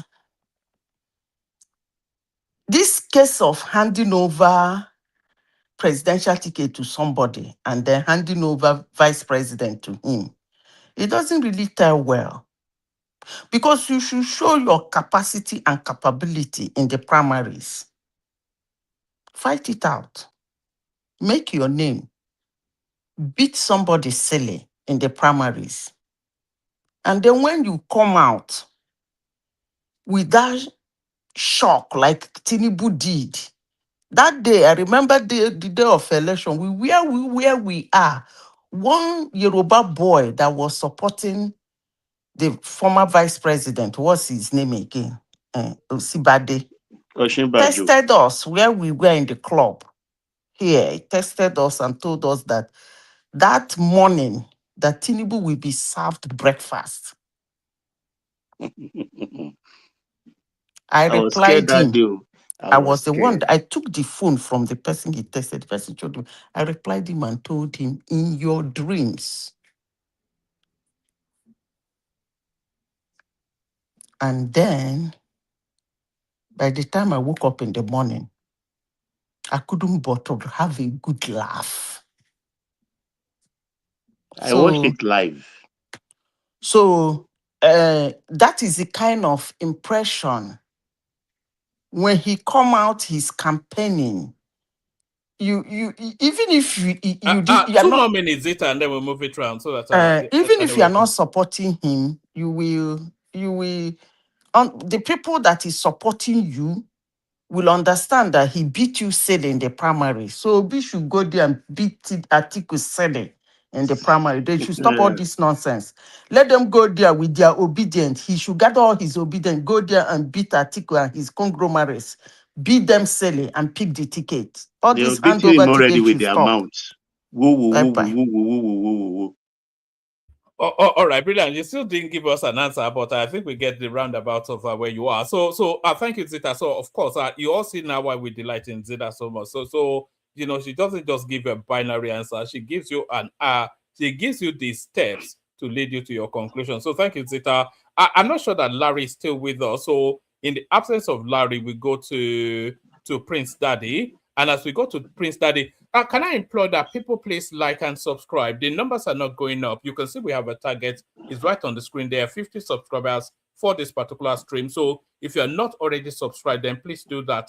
We need numbers going up so that you can trigger the YouTube algorithm in favor of the conversations that we're having. And we have even people of equal sagacity as the people that you've heard already coming in. And of course, we want the conversation balanced as well. So maybe we can tease in a few obedience, a few articulators, and a few batified, and then we have a full Nigerian diet.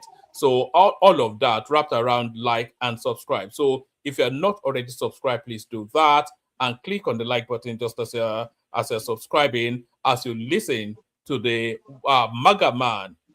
If he had his will, Donald Trump will be the president of Nigeria. Maybe he is already. Prince Daddy, floor is yours. Prince Obalola. After all that build up, look at that. Okay, you're not a MAGA man now. Am I hot? I thought you were a MAGA man. Look at that. Nice. How dare you call me a MAGA man? And no, I said one man. Anyway, hello everyone. How you doing? We're good. Good to have you. Yeah. Well, just briefly, a couple of minutes, I guess. The reason for I heard a couple of comments about why Shettima may be replaced, and I think he suggested maybe Trump or America wants that to be. I'm not sure about that. No, I think that was a sponsored article. Oh, okay. That's my opinion. The one man read on legit. Oh, okay. Yeah, I don't think Trump cares. He can care less. I said it before, he told the Canadians when they asked him during the Canadian election if he preferred the Conservative Party. He said he doesn't care. In fact, he prefers the Liberal Party or the Liberal candidate because sometimes the Conservative may be hard to deal with. So it's totally different. Trump is totally different too. He doesn't like to really interfere with election in other countries. Quite frankly, I think he said it before, and he showed that during the presidency that he doesn't care. So if you choose a Christian or not, I think if that's true, I think it's something that's in the mind of people like Tinubu and others in order to pacify America, or who knows what the lobbyists or the people they paid money to are saying. I'm not surprised. I won't be surprised if it came from somewhere along that grapevine. Actually, I would not be surprised. Maybe some people pushing their own agenda. Quite frankly, but I don't think Trump really cares personally. Let me hold you to that space. It's still on Trump caring or not. What's this fixation with Greenland? Because in his first term, he said he wanted to buy the country, and then in now his second term, he's determined to steal it to the point that, is it Denmark or something? They are holding press conferences that they are now in negotiations to sell their own land. So why is he so fixated with Greenland? What's in there for him? Well, yeah, Greenland. See, before I embark on that, it shows how Trump does his things, and how when people trying to hold him as being a racist or discriminate, if you look at his pattern on how he moves around or moves about, he doesn't care. If he was doing that to an African country, they would say, "Oh, he's a racist, this and that." It was the way he's dealing with the Denmark. Is Denmark that's claiming making claim to Greenland, and they've supported Greenland for many years. Actually, Greenland is pretty much a welfare state in a lot of ways. So and Trump wanted to take it by force, but now he's more than happy to negotiate or even buy that. I've heard that he's more than happy to pay $100,000 to each Greenland person in order to buy the land, to buy it from the people. So he's willing to go that route. Greenland as it's right there in the Arctic, right? It's a strategic location between Russia and the European nations. Um, that spot right there, it's kind of by the way, America has uh not a large military base there, but they do have a military presence there. But the fear is that the way the Chinese um going around the world, um in that crafty way, using the economy to colonize someone. That's what Trump is concerned about. That eventually Greenland may fall into the hands of the Chinese and the Russians in particular, actually, and they'll be well situated there, thereby creating a threat to America in that part of the world. So again, Trump, the guy does things haphazardly, so it appears, but I'm pretty sure if they have oil, it Let probably. me support you more, Prince Daddy. You see, if you read Dan Brown's Digital Fortress, you will understand the strategic position of Greenland. You see, it's a web of spies already. In that ice, they have a lot of laboratory. Like you said, America has a base there. You see, if they break the Arctic, America can get the fastest seaway to Russia. You get just the way, like the shipping route in Panama and the what's the Egypt one now? You understand? the That Sinai, is the major. Sinai Peninsula. Yeah, yeah.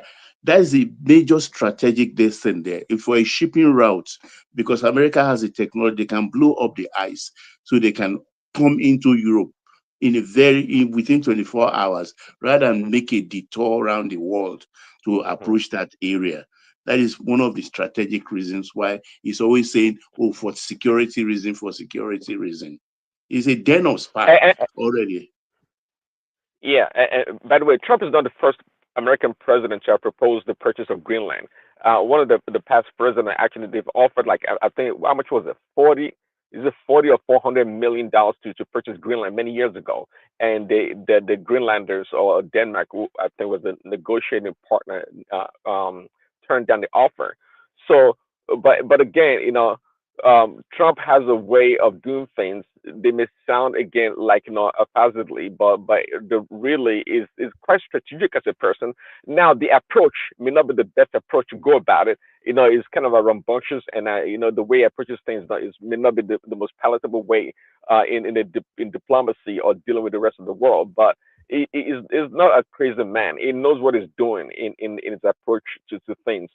uh, Going after Maduro in Venezuela was not a fluke. He just didn't wake up overnight. And by the way, I think the Venezuela thing was more of a personal thing than anything. I think than freaking drug as the reason for going after him, because that being the case, Mexico would be number one corporate. Were they contending over a babe? Because I know Trump is He has always sold fighting one of over the women. parcels of the oil and put the money in Qatar. Can you imagine? He put the money in Qatar. I know. He sold the oil. That's interesting. Yeah, I heard it made Not some in deposit American in a treasury. Qatar bank. Well, That's see crazy. that's part of it. What Qatar is an ally of some sort. So this guy, it's very. That's why people don't like him. The fellow Republicans and other politicians. It's quite it's unpredictable in a lot of ways. The way he does things. So yeah, it's making moves around the world. And the Russians, of course, are there, and the Chinese. So we'll see what happens. I mean, that's the story with Greenland. It's a place that Trump wants, and he must have it. He must have it. Greenland must, And again, to Denmark. I mean, the way is Trump deals. Baba, correct me if I'm wrong, but the way Trump is dealing with the Europeans, he deals with them like Africans. It can care less. It's about to call that place an Do you S4 know pretty soon. France, It will. Germany, and one other country, they're in Greenland now conducting military exercise?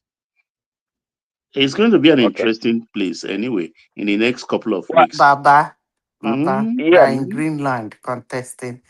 You don't have Greenland. Greenland is bigger than Mexico.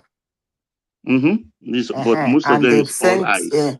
and they sent through. And there are So minerals there. one person can man a plane, one military man to a land area of Sweden. Is that contesting? I beg. That's Well, for I was the going to say, optics anyway. That thing they're doing is for the optics. All right. Let me hand over to Ola. Ola, please bring it home. If you can take it up to the 5-hour mark, I think you do for numbers. Larry has still not spoken, but I don't think he's fully with us yet. So floor comes to you. Simba was there, he dropped. Maybe he'll be back. So, but you coordinate it, shut it down when you're done. Can people please make sure they take up our numbers? The numbers are not impressive. We're after new subscribers and certainly the likes as well. So if you're not already subscribed, please do that. If you've not clicked on like, please do that. So like and subscribe as you continue to listen to the dulcet tones of the majestic Prince Daddy. Prince, back to you. Yeah, thanks, Roman. Okay, good night. So yeah, a couple more minutes before Larry comes on.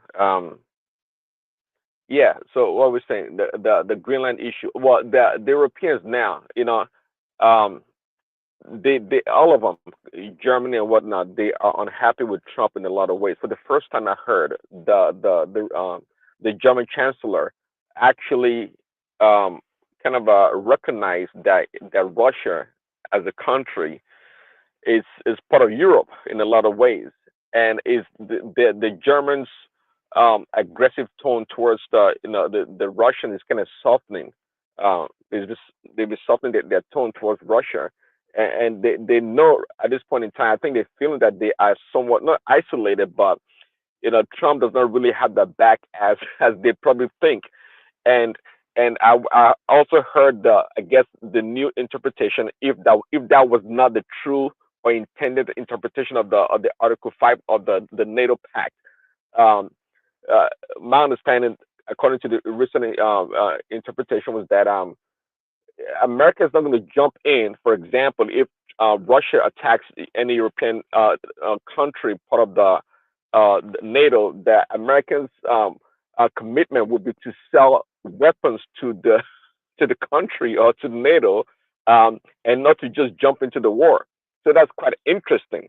So things are changing globally, quite frantically in a lot of ways. So that's where the Europeans find themselves. Trump is an equal opportunity offender. That's who he is. He's bound to insult everybody, or is bound to upset people regardless. The guy, as much as they want to paint him as a racist, is not. And the way he's dealing with Greenland and Denmark again, if he was dealing with an African country as such, people would call him a racist and all sort of names. But the guy doesn't care like that. It's a very transactional kind of a person, and that's the way he sees the world. To wrap it up, if Patoski is still there, he mentioned that the Nigerian army or the military they get nothing, pretty much. They get nothing. Ask him which category or which level of the military, because you can't lump them all into one whole group, right? So which level or which category of this army people or personnel are suffering? I mean, we all can guess that the people at the bottom are the ones suffering, but it sounds to me though, most of this army, especially the army, they do very well. The people at the top brass, they do extremely well, very well, and the ones that have the good, I guess called good ranking or ranks, they get paid very well too. They get a lot of I guess assets or benefits. It's the people at the bottom that don't get much. But what Patoski should be saying, rather, or I would like to know, would be Is it because the Nigerian government is not allocating enough resources or funding for the army? That's why they are suffering.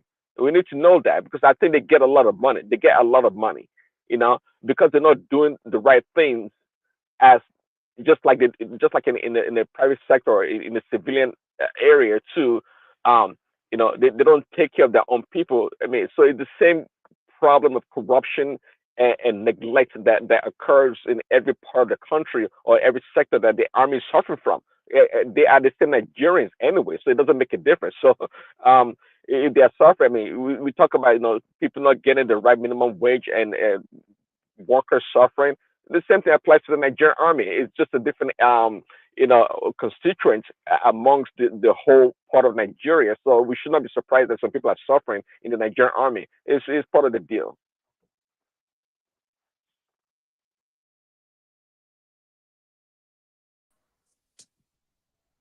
Hello?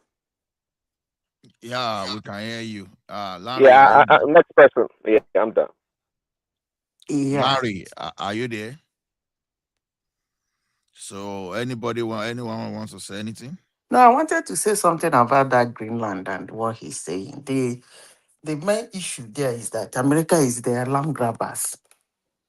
They actually do not want the way the country is constituted. They are very careful about their holy borders. That's the word I use for it. Any site of shenanigan they suspect around them, closer to them, it's either they destroy that place or they buy it. So the question of Greenland, they want it, they're gonna get it, period. Forget all these division they're doing politicized. I even heard that some Democrats went to Greenland or No, but Denmark Victor, the yesterday. funny thing is that the first time America opted to buy Greenland was in 1867. And They will again, they get it. tried again in 1948 after the Second World War. So it's not a new thing, but maybe it's Trump that is coming to actualize it. So be it. See, when they were teaching us American history, when I was doing my degree in the US, one boy, I'm saying this in a global platform, one boy from Uzbekistan in the class, we are supposed to pick one elective course on America, so on the United States. So we were doing American history. And I did African American history and American history.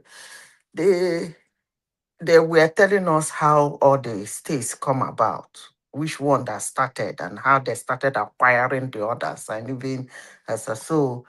The way the professor is an Englishman anyway from Britain, the way he was saying it, this Kakastan, a lot of people do kind of hate America for reasons I don't know. You could see him, the anger in his face, like, why would somebody walk up to you and say, sell my land to me? That kind of a thing. And then he now asked the professor, what if those French people and those Mexicans and those Germans refuse to sell the land to America? If you see how scornful the professor looked at this guy, he looked at him scornfully and then said, they're going to get it anyway. They're going to take it anyway. That was what he said. Period. He said, so it's better for you to collect money. Collect small thing from them, like they're offering them now 100,000 or $1 million or 500,000. They should be negotiating on the amount. Because if America go there to waste their arms and ammunition, they're not going to get a penny and they're going to take it anyway. So it's better they negotiate. And for people who call that Greenland the NATO land, I don't think so. I don't think so. It's just Madam like Zita, so Madam Zita, if they say they no go sell, so what's going to happen? they will take They it say now. That's what the they take it professor for was free. telling us. They're going to take it anyway. There are a lot of things in there that the White House is a table, it's a card.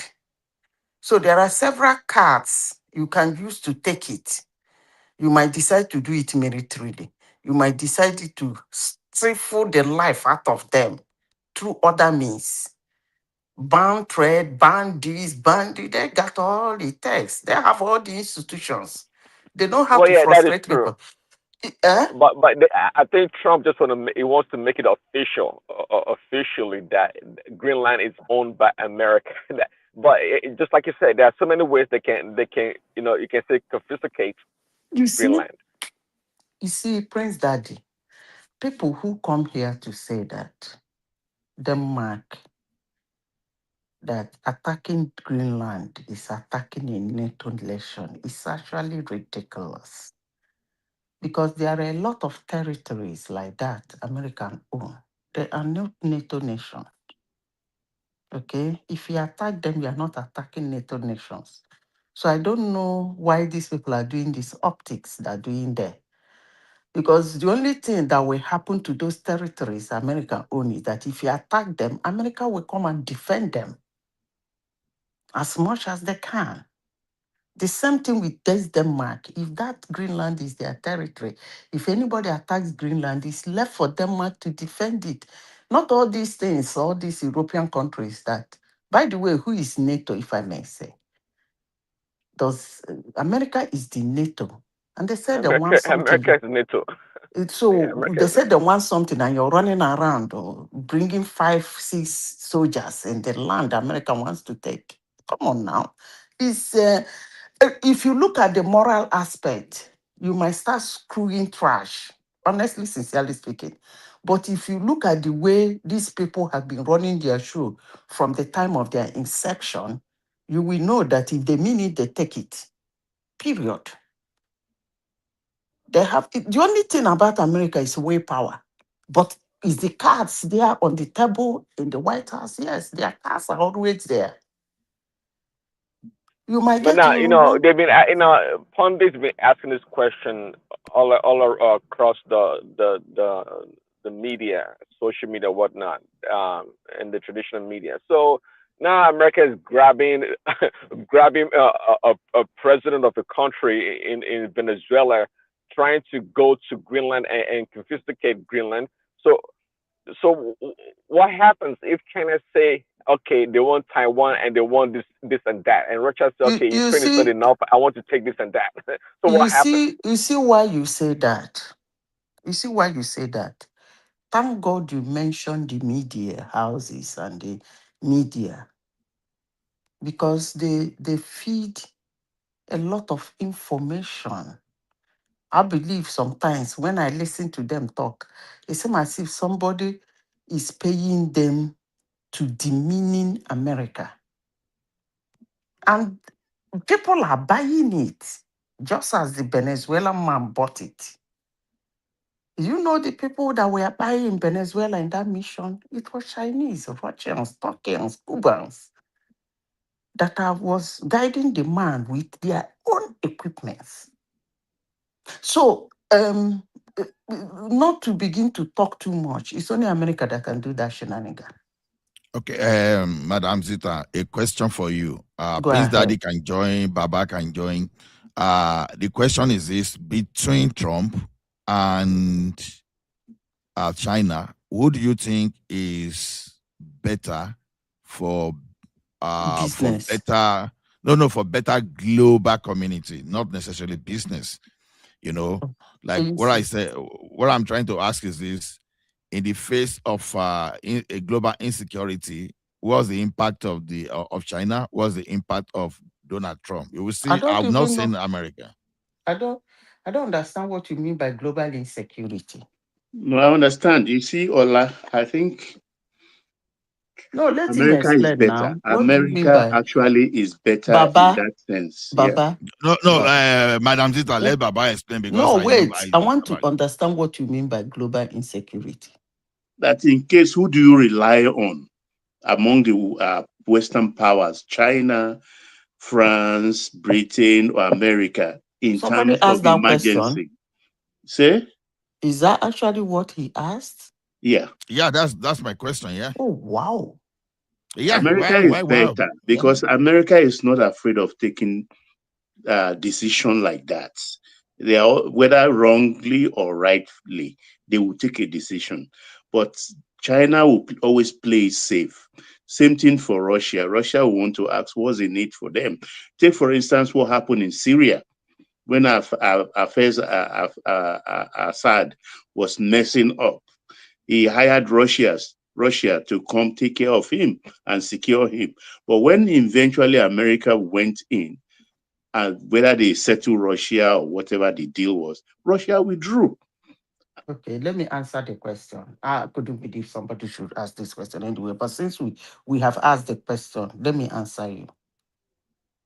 When it comes to security, in terms of protecting security or helping in insecurity, America make, eat, swim, build, dance, and sleep with weapons.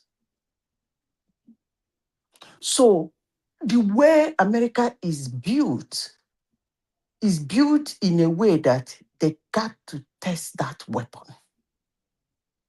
Period. So wherever, like Baba said, the willpower, well, the willpower is there, but their job is to test their weapons. That's what they are known for. If you have been to America and been to the Lockheed, you would believe that human beings sit down to make such weaponry. You begin to wonder, do they want to bury planet Earth? So because of that, they don't make it for keeps. They make it for action. So wherever there is a little thing in it, I no go agree. America will go there to test their weapon. Try it. The radiation that they did in 2013, they used it in Venezuela. The radiation, they used it in Venezuela. So they don't make it to keep it. So that's why you don't even need to ask the question, because they're going to do it anyway. That's what they do. They make weapons. Okay. Oh, I asked Okay, that let me question try. that. Oh, okay, go ahead, Prince Daddy. Yeah, go ahead. The Chinese they make weapons too. So too do the Russians. They make weapons. But I guess the core of the question about But Prince Daddy, the problem is I America is love not that. I shy love that your using the answer. They weapon. make America is weapons. never shy. The I'm others sorry? are shy, are skeptical About what? using the weapons they have. America is never shy. They will brandish it, and if push comes to shove, they will use it.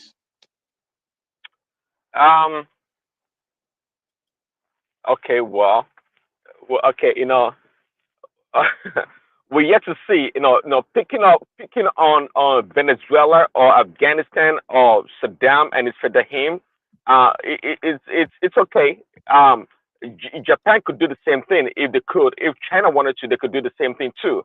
So we've not yet seen the true superpowers go one on one yet. We've not seen it with all these years of Cold War and all this Russian and American spy this and that. They've never been to war. Russia and America did not go face to face. If anything, Wait, Prince Daddy.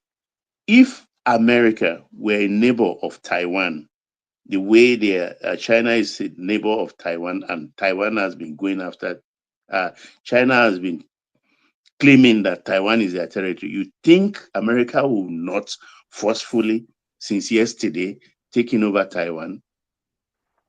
of course they would have. But the difference She is that recently even asked apart from the apart from press I call. say They asked Trump recently that the way you've gone to Venezuela and capture the president, if China were to invade Taiwan, what will you do? You know what Trump said? It's up to China. I love that answer. You can't believe that. see, That's what Trump said. but let me say at the end of the day, you have to factor in the the culture as part of people's projection around the world. We can't discount the Asian culture or the Chinese culture on how they go about things. So Americans are quite, you can say aggressive and out there, outlandish in a lot of ways, and that's just the American culture. So in our politics and whatnot, but which is fine. But in today's world, see what Trump is doing, it's okay. But there's no doubt that America is in decline, and I've said it on one man show for the record again that China as a country, China as a political system that they run in China, China is to me is the superior country right now in the world. China is number one country in the world because if you look at it in comparison to America, America is quite unstable right now. We can project all the military power and that we have and strength, but there's limitation to it. China has positioned itself. China those Chinese people, they are smart. They've been able to to combine different systems together and form their own system, which to me is a superior system. Okay, It's a why are more they playing safe all the time? but see, China doesn't look at the record. Apart from the Baba, internal Baba, squabbles, Hmm? can China I does not answer that have. your question? Yeah. Oh no, China does not have a record of intervention or attacking other nations, and that's why I mentioned earlier that if it was Japan, we know Japan is an aggressive nation. That's why they Baba, were when he disarmed. finished, remind me to answer that your question, Apart, please, before I forget. recently the Chinese spokesman, what's his name, Victor Gao, was asked that what do they feel about China, Japan trying to rearm or build its armament, and if you look at the guy's response, you can tell he panicked. And but you know, when he talks about America, Victor Guy, he doesn't panic. He talk in an aggressive way. But when it came to Japan, the guy panicked that no, we can't allow Japan to arm itself. It's against the UN or international law. The guy was frantic about it because Japan as a country, they are aggressive, and we've seen it. They're put on display. You know what happened in Pearl Harbor and what it did to the Chinese people and the rest of the Asian. Japan is the problem, and China, at this point in time, I'll tell you that China is afraid of Japan than America when it comes to Japan rearming itself to become a powerful nation. Madam Zita, go ahead. Yeah, Zita, do I come in or you want to go first? Okay, Go Prince Daddy. ahead, Baba. The thing is here, they are all, as far as I'm concerned, if you have one nuclear head, you are as good as the nations that have thousands of it. You get my because the damage that Exactly. one let me it can do is devastating. But then America is not shy of using these weapons or making threats. But China, for instance, America is owing China about You 30 are still trillion. explaining your question. I said, let me answer you. You are Yeah, I explaining called it. you were No, not madam, we available. called you were not available. Look, Ah, yeah, China okay. could do a lot of financial injury to America because they are holding 30 trillion of America's instruments. Why are they not using it? Okay, Even let make me tell you why. threats. Let me tell you why. Yeah. You see, strength and might is not for parade. I repeat myself again. You see, strength and might is not for parade. Let me explain. You see a man who is well muzzled. See 6-pack, 10-pack, marshal. It's not for show. You got to see him express in action that thing in which he's carrying. So for people to come here to say, China is this, China is that, as long as people like me who marry people like there, all I see of China is show, strength, and power. It's not for parade. You got to show it. And to your question, because they have seen America show their strength and power. If you are not sure of your own strength and power, don't dare them. I'm sitting here in a global platform begging every country and their military. It's not all about keeping cans of nuclear warheads in your country. If you are not sure, you'll be making a show, parade of your military minds. You've not shown it. You want to test it on America? I wish you luck. American strength and mind and power is not for parade. If you tell their military to parade, they will be walking. All those robotic, let me finish, please. All those robotic Chinese make, when, Russian, North Korea, they turn their head like this. They do like that. They bring out this equipment. They walk like this. Beside it, like robot. America is not that. Let me close by saying it again. Strength and mind is not for show. It's not for parade. It's for action. And the only country in the world who is using their strength and might in every technology, every time they go out, they do something new, like the radiation they use in Venezuela. It's only America for now. Until China starts showing, because they sold to Venezuela, it fell. They sold to India, it fell. They sold to Pakistan, it fell. So until they start showing their strength and might in action, till then, I wouldn't waste my time talking about China. Is there any other topic? Muna change, Muna come. Yeah, before we change, well, I think it should be to the detriment of those that think China can be discounted. I wouldn't say that. That's why I take every opponent seriously, especially one like China or Russia. And just like Baba said, at the end of the day, if it's an existential threat, it only takes one nuclear weapon to deploy. You don't need all the weapons in the world. And one thing that China has also is they have the numbers in terms of personnel. They have the numbers. What is the ratio? 1-4, 1-5 to America in terms of the population. So and China, they have a superior, if you ask me, manufacturing process. They can build things much cheaper with good quality. For every $1 trillion that America spends on its military, China spends about $300 billion, and they get about the same quality and same quantity of armament. So that's the difference. You can't discount China because China has done display and bomb nations and done this and that doesn't mean that they are a weak nation. Only those that are not paying attention will say that. Nobody's trying to discount American military power. One thing America has for sure is experience. America has experience, a superior experience than China. We've not seen China on display. But those that pay attention to China as a country and how far they've come will tell you that China is a nation to reckon with regardless. America can't mess around with China. I mean, we're not talking about even North Korea. They're not messing around with North Korea because they have a nuclear weapon. What about China?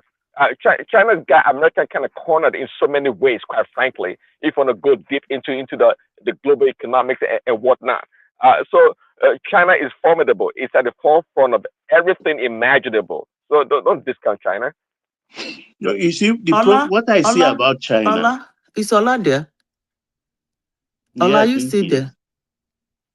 I bet Baba, which party will be there now? ADC. Has he No, madam, why are we changing this topic now? Don't let us change it yet because I asked that in purposefully. I'm tired of the Robi Maduri. I don't interested. Let's go back to Nigeria. This platform is for Nigeria.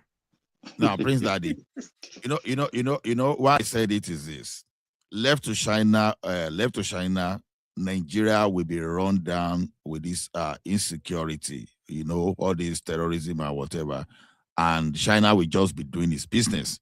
And the problem with China is this: they are even contributing to that insecurity. That's why I asked that between America and China, who will you prefer to hand over the world peacekeeping? I see what you're saying, but that's not entirely true. You know why it's not true? And I said it before. See, the Chinese, if you know the Chinese way of doing things and the way of life, say it is China tells everybody and the rest of the world all the time. It is not China's responsibility to come and throw bombs in your country and tell you what to do. But trust me, Allah, if America and Nigeria wants all the weapons and all the surveillance equipment, whatever, to fight insecurity, China can give it to them. No, they can buy it from China, and China can help them. Okay. It's up to Nigeria to do that.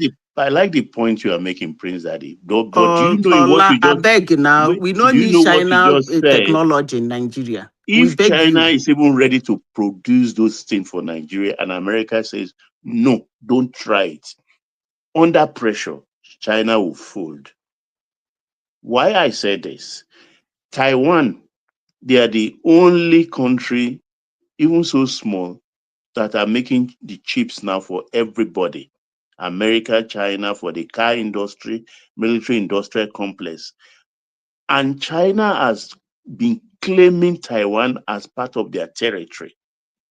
And yet they cannot take it. Would I say because they fear America's reaction? If I use that word, then you say, why are they afraid? I think their population also is making them afraid. They've built something they don't want to be destroyed. It took them a very long time. 1-point-something billion population. You understand? If they take them to war, even if they won the war, at what cost? It may be a Pyrrhic victory with 500 million people hungry again. I think they don't want that. So they're a victim of their past history.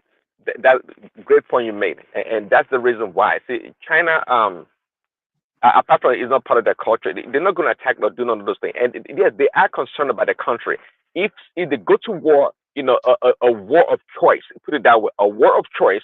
If they do that, that'll be the quickest way for the Communist Party to crumble and be taken over. They don't want that, and for them to defend themselves, they have to fight a lot of people. China does not want that. But trust me, if any country attacks China, well, what do you want the Chinese people to do? Then they will get behind their leaders and they will go to war. See, and that's the calculation the Communist Party is making. They know what they're doing. Why do you need want to go to war for Taiwan right now? China makes equipment for themselves. America makes for the whole world. Period. Can we change this topic? Why do you want to go to war with Taiwan? Not because are you starving? No, they're not starving. They don't need Taiwan right now. Let me tell you, the reason why they want Taiwan and claim Taiwan is to show their hegemony, to project their global strength. That's the reason why China wants Taiwan. Apart from they've always claimed that the one nation policy that Taiwan is part of China, and they just try to project strength and globally. That's what China is doing. If you're asking me, but 101, really, Taiwan is not really important to China to go to war. Plain and simple. Well, are you ready to change this topic?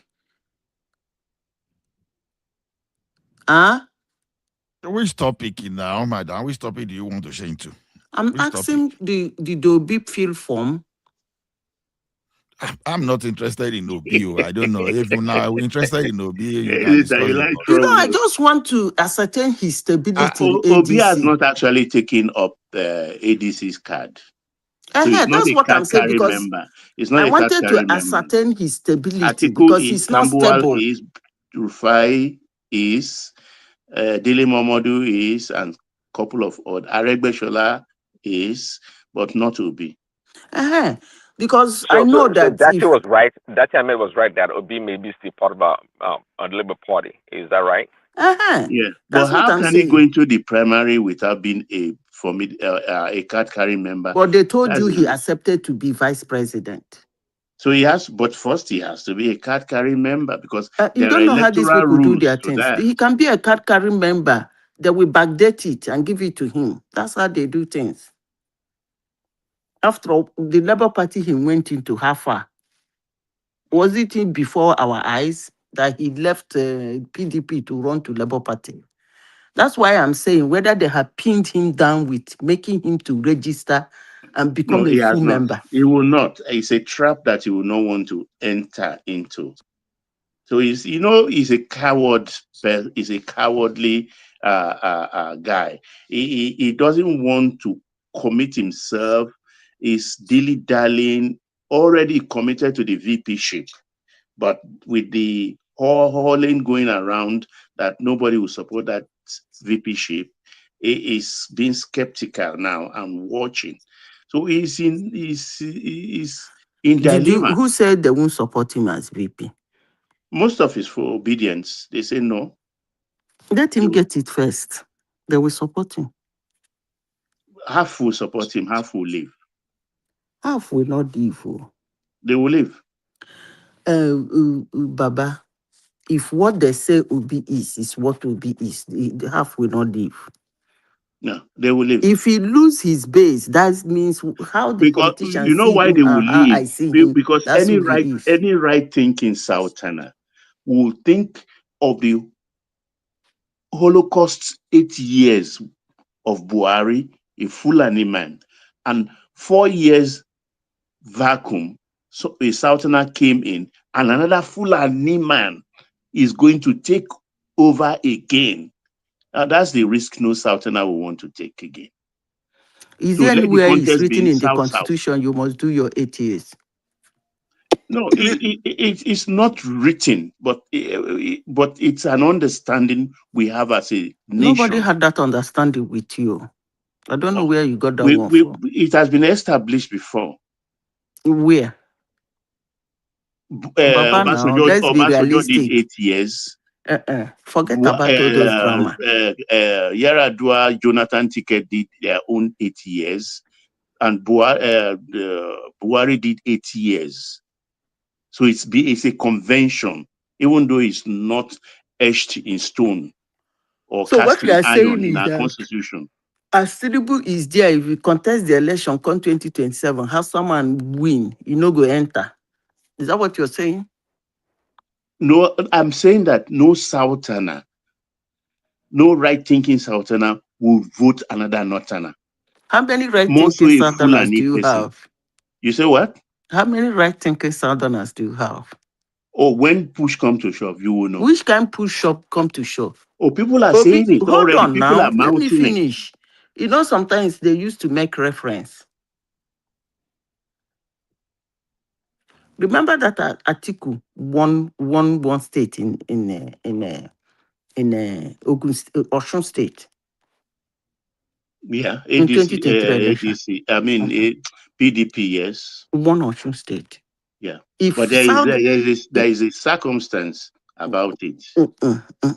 If Southerners are right thinking, would Atiku have won that Osun State? The Southwest generally have been known not to vote en masse like that.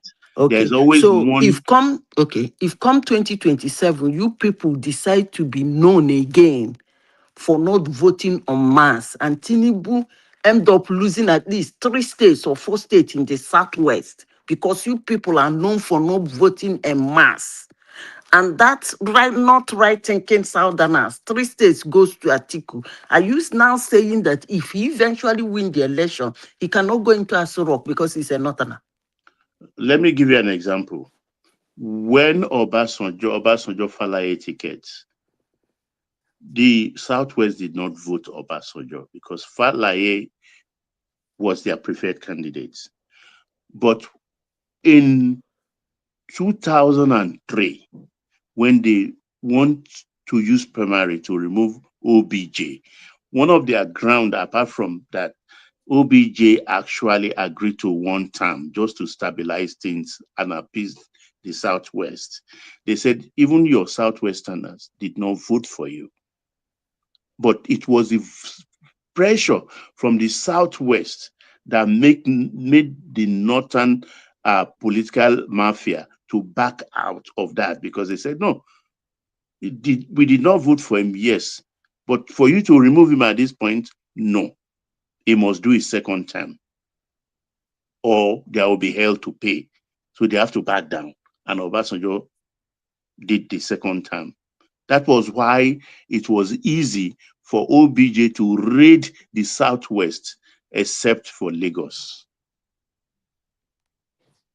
He won everything in Southwest except Lagos. Baba, what I'm trying to say, oh, don't get me wrong. Politics is not done that way. Well, Not because Tinubu is contesting with a Northerner. It means the whole of South will vote for him.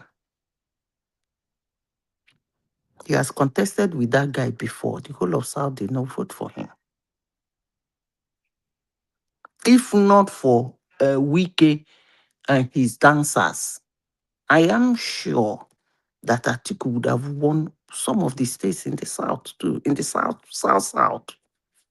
Because those places are PDP stronghold. He would have actually shared it with Obi, if not for the dancing Wike. So we shouldn't be doing the thing like that. Oh. Everybody should go out and campaign, because what the South did when Tinubu came out and Obi, it wasn't very nice. Honestly, it wasn't very nice. but that's where the situation has changed. I hope South, so. the North, you understand, they've been known to use its insecurity as weapon, devastating weapon. And we've seen the destruction they've caused, particularly in the North Central, and a place we used to know as Middle Belt. And the electoral demography is changing, because the North Central is now a factor for the next election, because they've come to the realization that their interest is not being served by aligning with the North for so long. More so now, they have the secretary to the federal government, they have the head of the chairman of the political party, APC, and several others. The INEC man is from North Central, the chief of army staff is from North Central. So it's changing. Baba, the only thing I want to happen in 2027 is for the North to lose their goodwill. That's the only thing I'm praying for the Southerners to do. And that's what this, how are they not going to lose their goodwill this time, when everybody now knows that insecurity is what they enjoy so much, and not for any other purpose, but just to perpetrate themselves in power? Exactly. So, and when they come, they will not stop it too. yeah, but the problem I still have with them in the North is, when they create that problem, you will see ton of trailers bringing people to the South. And now we can't even know whether they are there to work or they are there to go into the bush. We don't know now. You know, like the trailer that Amotekun stop in Akure, and not only in Akure, so many places now. Anywhere they see truck bringing people from the North now. The first thing all is you that need is 24 states, 25%, right? Yes, 22, 25% in 2/3 of the states. There's 25 states. That's it. Is it 25 or 24? I think you round it up to 25 because of FCT. Because of FCT. Is for election, FCT is the 37th state for election purposes. So that is the problem. So no, if Tinubu win 17, 1, 6, 12, 17 states. No, the last election, they all won 12 states. No. But it was only Tinubu that got the two-third of the 37 states. He got 30 states, right? No, last time he got, I think, 27 states. No, it's 30. It's 30. Last election. 25%, right? Yes. Yeah. I think it's 30. Okay, I thought 27. No, it's 30 states. I remember they said 33. Later they said 30. He got 25%. And the rest the rest too got under 20. Yeah. So the rest did not get up to 20. No, I say under 20. Okay. So if we do it now, if the whole South and Middle Belt can come together, he will just be looking for somewhere he will get another 3 states, 6 states, he can get 25% in. Yeah, with the middle belt, I mean the north central, that will be 17 states. about 25. No, No, the it's southeast, 17. if you minus the southeast anyway. But it will get 25% in the 5 southeastern states. No doubt about that. I want to go on record about There that. is something that shocked me. Some people are saying something. I don't know what's his name. This criminal that is the governor of Imo State. What's his name? I don't know the kind of system they use to win that Imo State, the whole local government.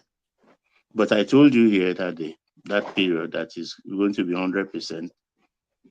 I use the GOBA, this thing I told you. No, I'm saying this, forget about people will come here, they will say they can vote for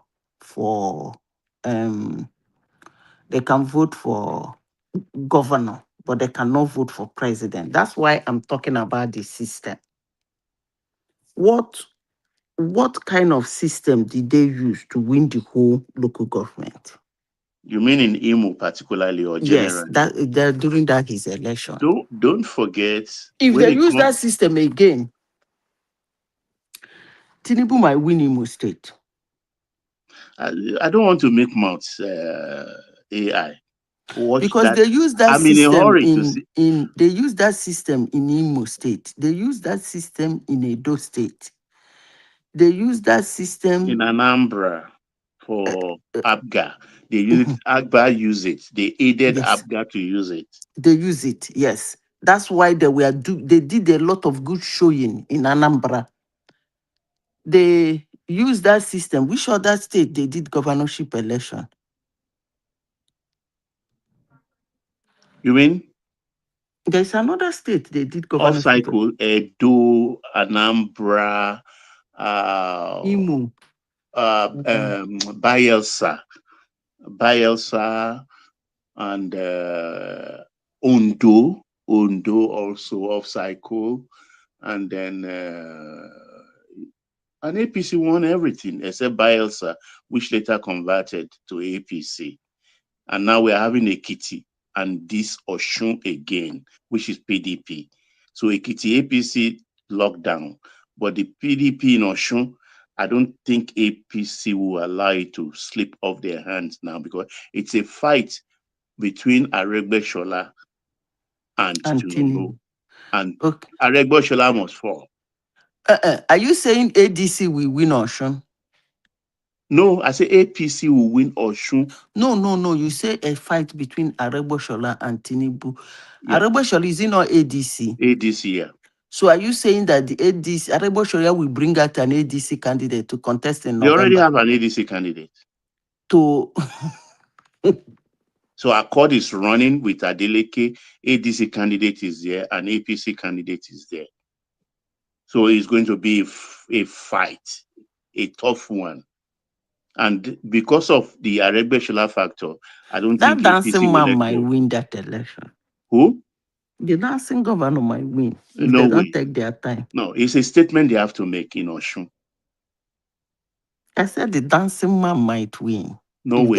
If they don't make a he wide wanted to join APC, but because of Tinubu's cousin, who was the one-time governor, who Adeleke defeated, because of that. Who is that? Oyetola. Oyetola should go and sit down. You are a governor. They defeat you, come out you for office. You still get mad to talk. It was a misery anyway. It was the Aregbesola factor, but lightning will not strike twice in the same place in this case. So who is contesting under APC? I can't really remember his name now, but it's a Tinubu's man too. Okay. I will remember. If I remember, I will mention his name.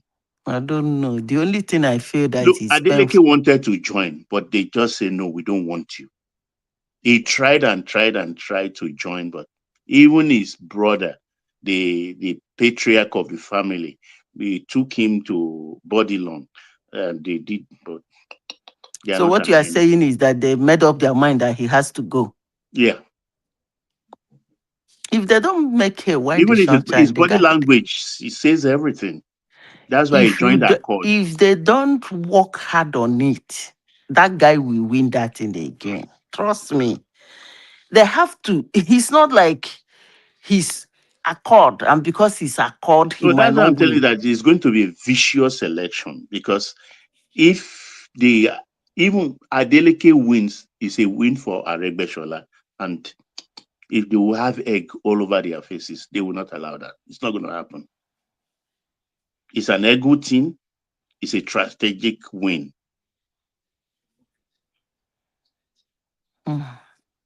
So that, and all this happening this year, Ekiti and this thing. Somebody What just joined. The person can talk. Oh. Who is the person? Midwest people also, I think. Who can talk? Oh. Good morning. Mona continues my listening. Baba, that's the Oshun people, You know, say their head they touch. If they like me, they chop fire. They behave like Imo State people. It's a precursor to what the 2027 election will look like. If they don't make a statement with that win and carve out their territory and mark out a territory for themselves and say this is a template of what 2027 will look like, then they're in trouble. I hope so. Because those Oshun people, their head they touch you. See that dancer? That Michael Jackson. And they laugh. Oh. They have to really work hard though, but because waiting that they hear for grand, don't be waiting you they talk. Oh. I'm They're telling really you, doing a big. You know that his brother, that his musician nephew, is a very big influence. So leave that in. It's a Muslim state. It's a civil service state. I repeat myself again. You see that his nephew is a very big influence to the youth. Now me, they tell you. His father, you understand, is not going to jeopardize his business empire for a piece of bread. Which can jeopardize his business when his brother in February 2023 did 5 minutes election and give the whole state to Atiku, thinking Atiku will be the president. The brother did not remember that he will jeopardize his political. I beg you. Tinubu was not fully empowered then. There is nothing like not being fully empowered. Listen to me. You don't play cards that way. That Oshun election was called like in a blink. That guy just called that result. I was watching it now. He called that dancer that you people think is Mumu. He called that election in a blink and gave it to Atiku. Now you come here, they say the brother has a business empire. So why didn't Tinubu sweep away his business empire? Simba is here, so Simba knows that story better than myself. So if he's ready to come in, let him explain to you. It was the Aregbesola factor that actually helped. So it's like 2 against 1. Aregbesola, Adeleke But you know, I sabi talk Oyetola. rubbish. I don't talk my own finish. You see Me, that? I don't talk my own finish too. You see that Adeleke, that dancer. If APC no fight to finish for there, if they And I don't tell you actually say na fight to finish. according to you said they want to take it. If they no fight to finish for Oshun, I can assure you that guy will win that election again, hands down. But if you want to doubt me, I rest my case. Baba, good morning, sir. Hey, morning, Simba, Alafia. Yeah, yes, sir. Madam Zita, good morning. Morning, my dear. How you doing? Fine. Baba, it's not really a rebel factor that made Adeleke won that election. It was Buhari factor. The people the so-called APC people that were working for Buhari that time, they negotiated that thing for Adeleke. The election was actually, if it was a free and fair election, it might still win, but it got a lot of support from Abuja. So it was a major factor that time. And then the people of Osun that time, they were also skeptical about that. If that the only reason why they voted for Atiku that time was that they were thinking that if Tinubu should win, it might, you know, that the election petition was still in court. I think it was still in was it appeal or Supreme Court that time. So they were thinking that if Tinubu should win that election, it might actually, tilt the court judgment towards his cousin. So that was why they voted for PDP that time. So Aregbe factor in Osun, it has win. Aregbe did not really have any much influence in Osun State again, except from his own area in Nigeria. Besides that, and then the other factor that time was that the area where this guy comes from, I think is it Osun West, they have not actually been in power since inception of that state.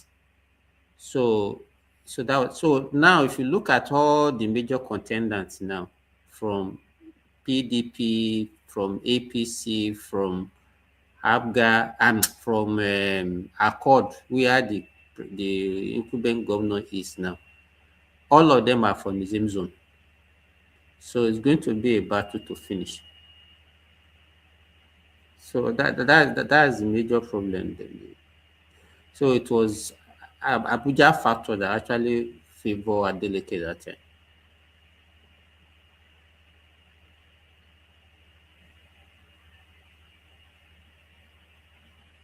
Hello, can you hear me? I dey hear you. Hello? I don't know of the rest people, but I dey hear. Because everybody just became silent. Madam Zita not did there again.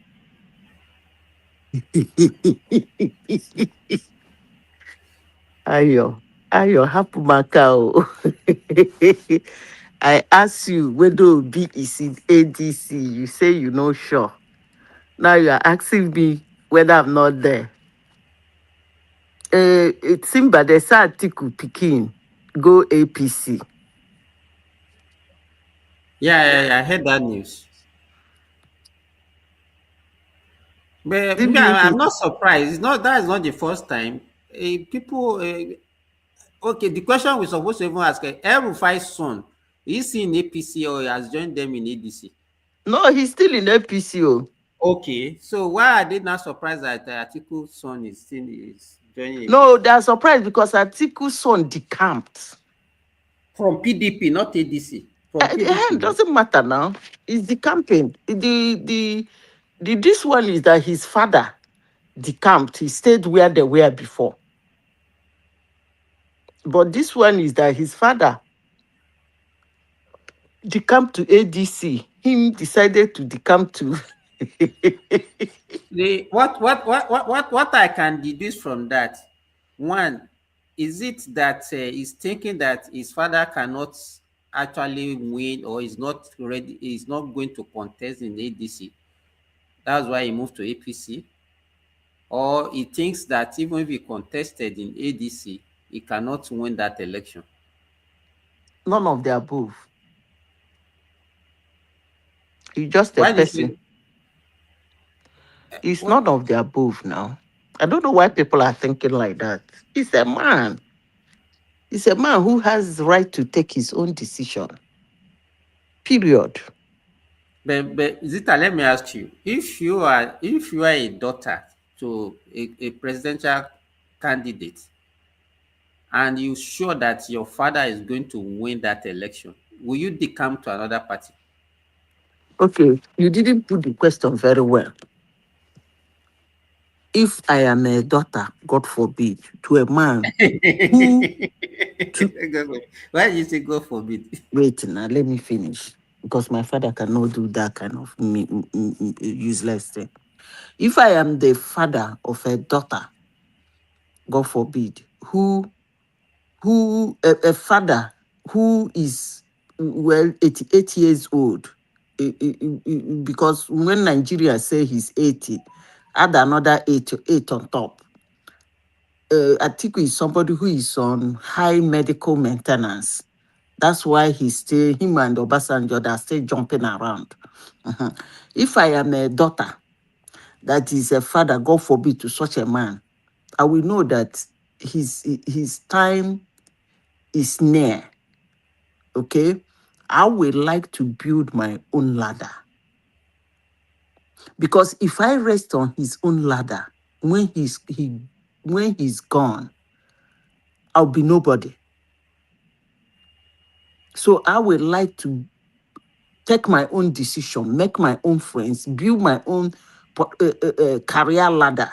And that's what I think the man is doing, period. Because he has to make his own friends, not the friends of his father. Because his father is 88 years old. Come on now. So what you think he's doing is that he's trying to build his own political this thing. He already has his own political, because Tinubu has he really contested any election and won? No, Tinubu is his party. Tinubu was personally in his wedding and assisted him in his wedding. They are friends. Tinubu specially went to that is not a big all these politicians, they call no. Don't say it like that. You don't know the story between that boy and Tinubu. So leave it. After all, Atiku was not an enemy to Tinubu. You should realize that too. Atiku na Tinubu person. If you see them attending their function, does No. that mean that it doesn't Atiku is a Tinubu person. Please, let's establish that. Remove that politics. Atiku is a Tinubu person, because before politics start being politics, they start going their different ways. Atiku is somebody who walks into Tinubu's house and they hang out. You can see what Tinubu will not say he should not come now. So for them to be like that, the son will want to return that relationship in his own name, not in the name of his father. You cannot, because of a 88 or 90-year-old man, start taking his enemies. That's suicidal now. Who does that? But a 90-year-old man, they get enemy. You go there collecting enemy for him. No. Zita, let me ask you. As far as I'm concerned, apart from being the vice president of that country, Atiku is not a successful politician in Nigeria. If he has been a successful politician, do you think that his son would take such the kind of decision he took? I don't see it the way you people are seeing it, though. Whether he's successful, he's not successful, I'm not seeing it the way. After all, Zik of Africa is a successful politician. He made the name for himself. He's known all over Africa. He's in books. Atiku is not in books.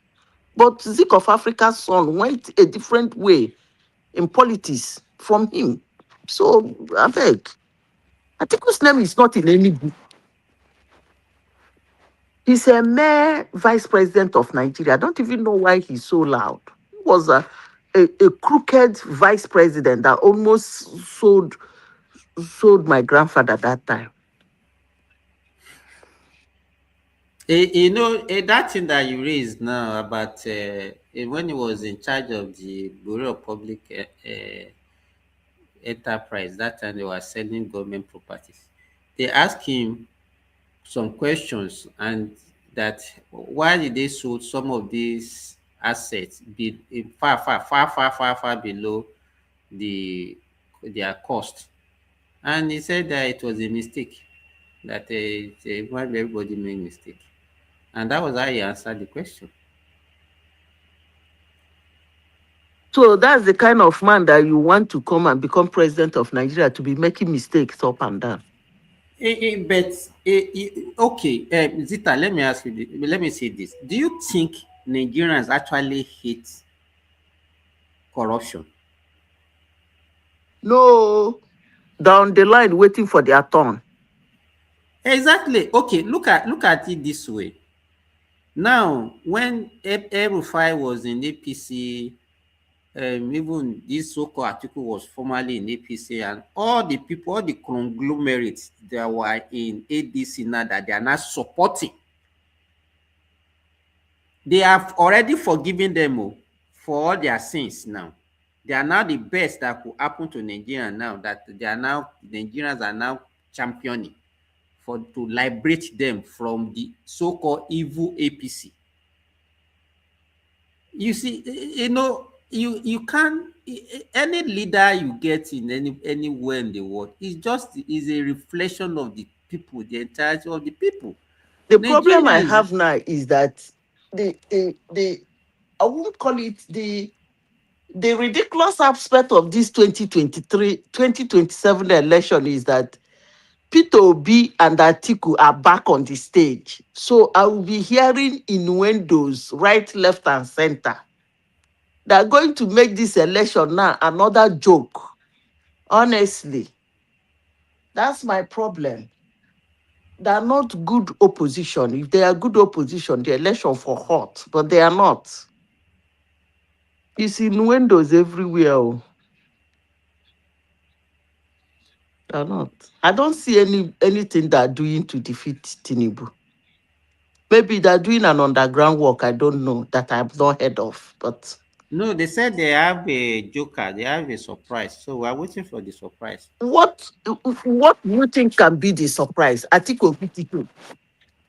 Is that the surprise? That Atiku will be vice president to Obi? I think the only thing that can be a surprise, which to me is not even a surprise, for Obi to clean that ticket. That's it. Wait, the one that will surprise me is Atiku being vice president to Obi. No, it anything cannot be. outside of that is not going to be a surprise to me. It cannot even be. That one cannot be, because that is why I'm telling you now. That's the only thing that will be a surprise to me. If Atiku stepped down for Obi and then decided to be Obi's vice president for a second term, good. I would be surprised. I think their own surprise for Obi to clean the ticket and become the flag bearer of ADC. That would be nice. That would be nice. But this other guy from I actually want Obi to be in the ticket again. This other guy from Kano, that one I think want four of them. He has boxed himself into a corner. No, I want four of them back on stage. He probably might contest alone, and that one you can't take him anywhere, because it's not even. It's just a local politician, and I don't know why people always. That election in 2023 was between Obi and between Tinubu and Atiku. The rest were spoilers. The election was. Kwaso is not even a spoiler. It's not. It's a spoiler now. He took a state that has almost 2 million votes. He said he's not a spoiler. Do you know what he means to win? He didn't get up to 1 million votes. But the thing is that he ended up scattering the votes. He got 1.1 million there now. 1.1 million in total. Not in okay, Kano. He got 900 votes.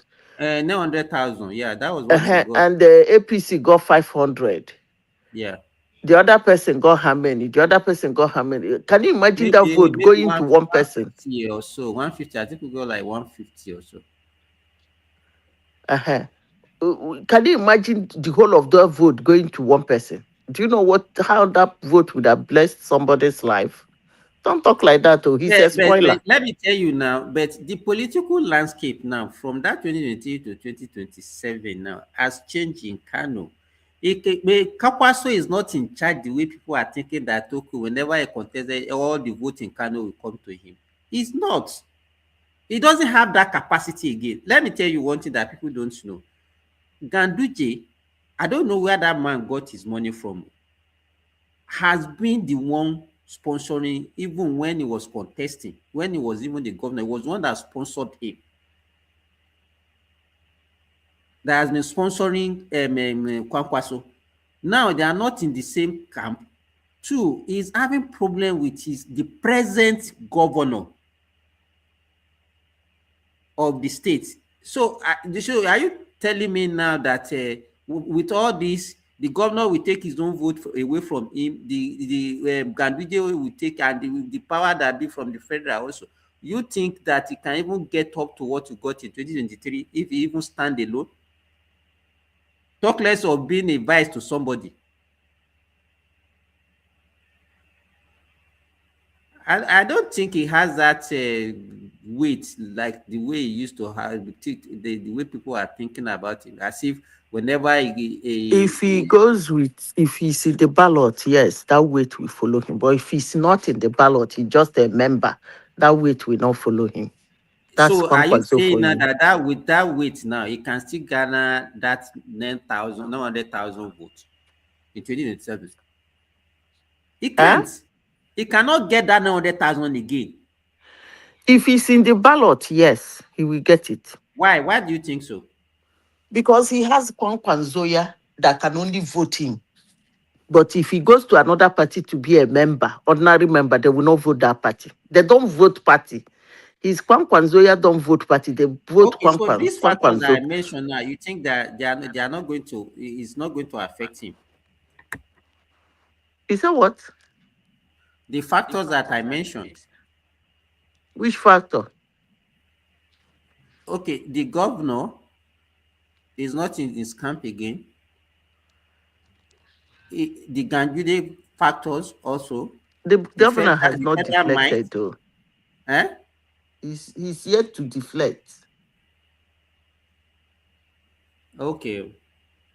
So, but we think that if he moves to another party, the governor will go and join him in the party that is going. If they're in good times, why not? You know, they are not in good time now. They are not. You are not understanding the politics of Kwankwanzoya. If Kwankwanzoya start to run for presidential candidate now, he will get even more than 900 in that Kano. But if he go to ADC and they didn't give him vice president, he didn't get the presidential ticket. Kwankwanzoya movement will not vote ADC. That's But how he has been what is moving he from parties bringing? now. You know, let me ask you. And his parties has Why been is he losing giving a Kano. condition? Why is he giving a condition like that? Well, what is he bringing to the table that makes him think that he has that power to demand such things? He's an unstable politician, self. I don't even know why they're mentioning that guy. He's very unstable. That's what I'm saying. I think they should just, the kind of relevance that people are accruing to him, it doesn't deserve it.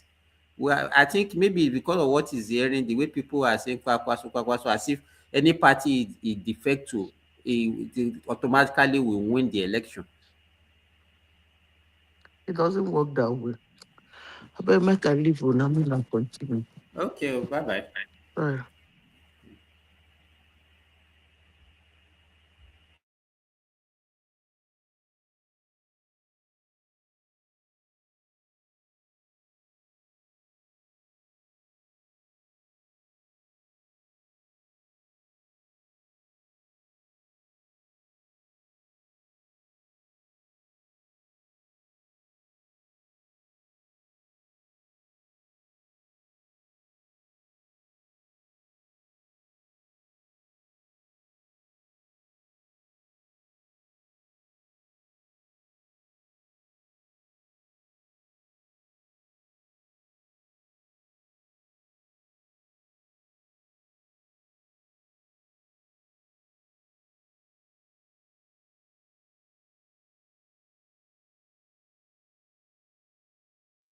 Hello, na don comot. Simba.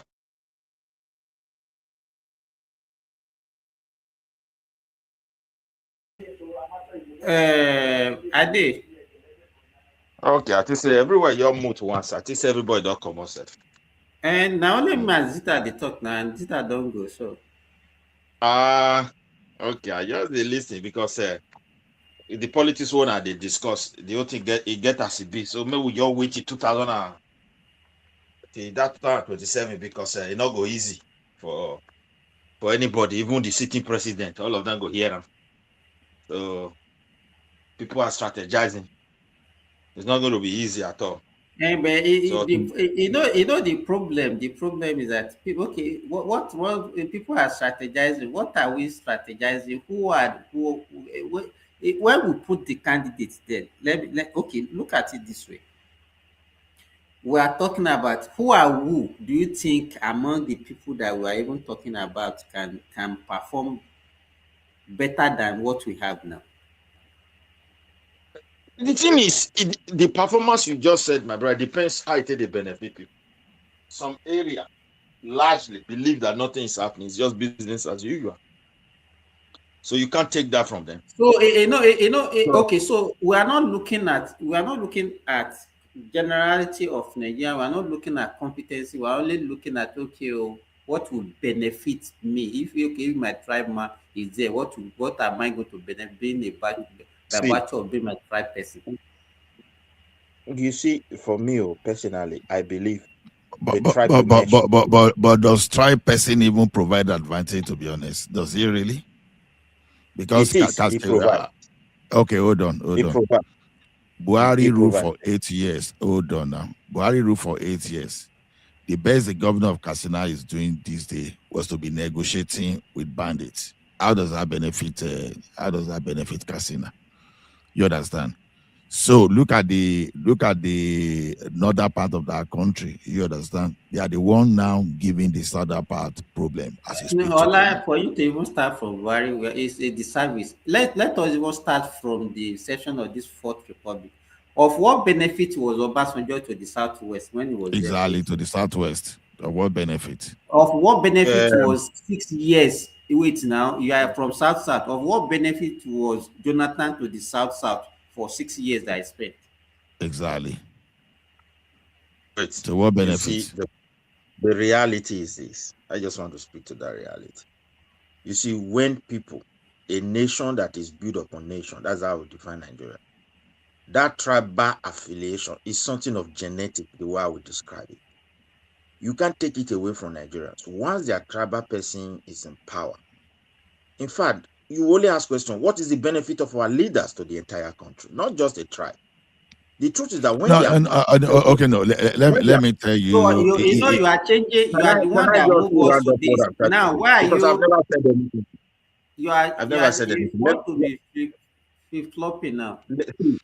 See what I'm trying to tell you. What I'm trying to tell you, let us agree on that fact that tribe matters a lot.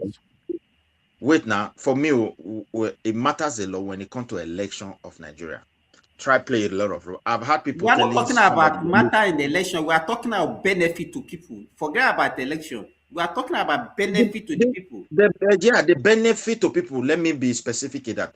The tribe that is in power will appoint his people from his own tribe to strategic position in that place, producing millionaires. People become influencers who want to decide the future of the land. But in reality, they also suffer the casualties of that, putting Nigeria issue at the backstage.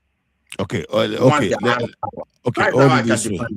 So tell me, let me give me an example of 1 millionaire from the southwest that Obasanjo produced. I see the millionaires you have. You just said that. How can you even say that because we were appointed? Wait. You get my point very clear. Let me. Yeah. You just said that we appoint his people who made them millionaires. That's what you just said. Yeah. Through his influence. Yeah. Through his influence. How? And the thing is this: the millionaires you have, they don't have appoint them, then they will steal the money and become millionaire. Wait, it's only in Nigeria you see somebody waking up overnight is a millionaire. They have no history. You see it now. So when you say Nigerian millionaire, what is exactly their business? Some of them were born into poor family, and now they are having airline. How do they make that money? Nobody can have. Nobody asks that kind of question. So no. Midwest, you veer off this. You veer off this topic. We simply asked a question. When you are talking of tribal affiliation, we are now telling you of what benefits. Because I was expecting you to understand some benefits that these people brought about. Ola, you know, you talk in so many areas. You derail my thought. The number one benefit. I did not derail your thoughts. I just get into what you're talking about. They wait now. They will appoint people from their particular space based on tribal line. In the process, they control the affairs of the country. Within that period of time, give it to them, even to a point that they believe that they will continue to win and continue to dominate.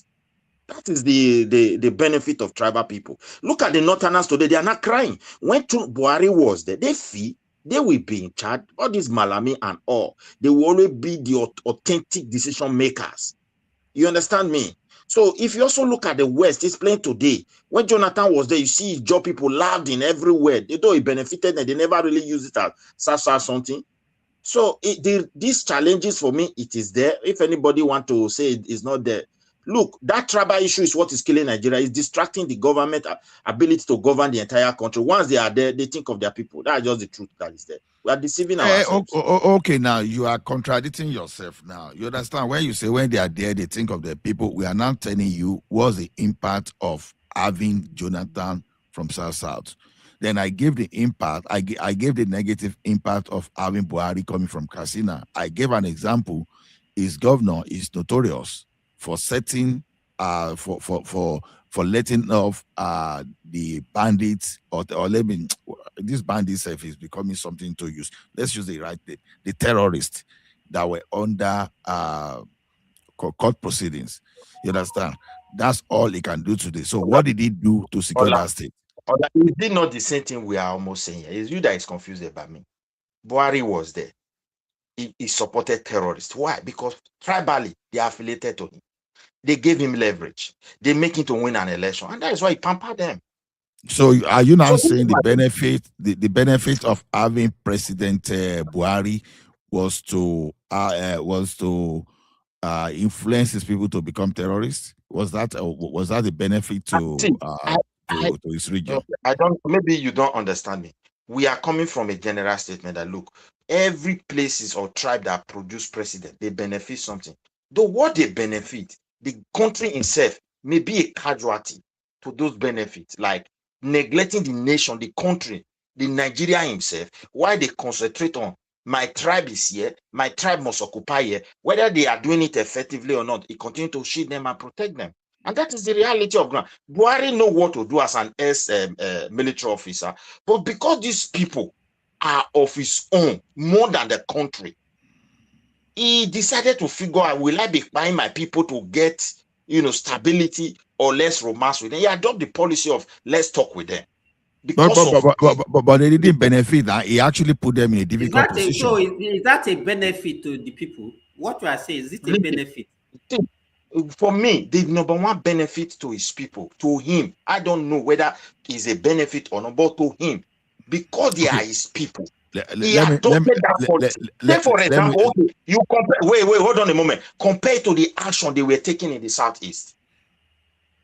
So you can see the tribal affiliation now. If you really want to be honest, Midwest, only if you can just take 30 seconds or a minute to listen to someone's opinion. Look at this situation now. Buhari has even put the Fulani people in a very difficult situation now, because before now people were not focusing on them. At least now people focus on them.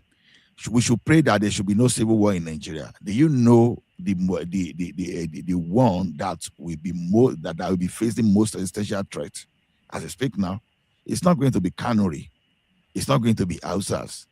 It's going to be that Fulani people that you think he positioned very well. So that's one thing. So it simply means we can say, did Buhari, as the president of the country, really do anything for his Fulani kinsmen? He rather endangered them. He endangered them. What was not what was not open to Nigeria now is now open to Nigeria. International community, they are seeing Fulani X-Men as the fourth deadliest terrorist group, terror group. You understand? Nigerians, they are beginning to see Fulani now differently. How did Buhari becoming the president help his ethnic group? That's the point. That's the question. I can tell you how Omobori. Okay, go ahead. See, generally, as far as the country is concerned, our leaders have failed us because of greed and tribes.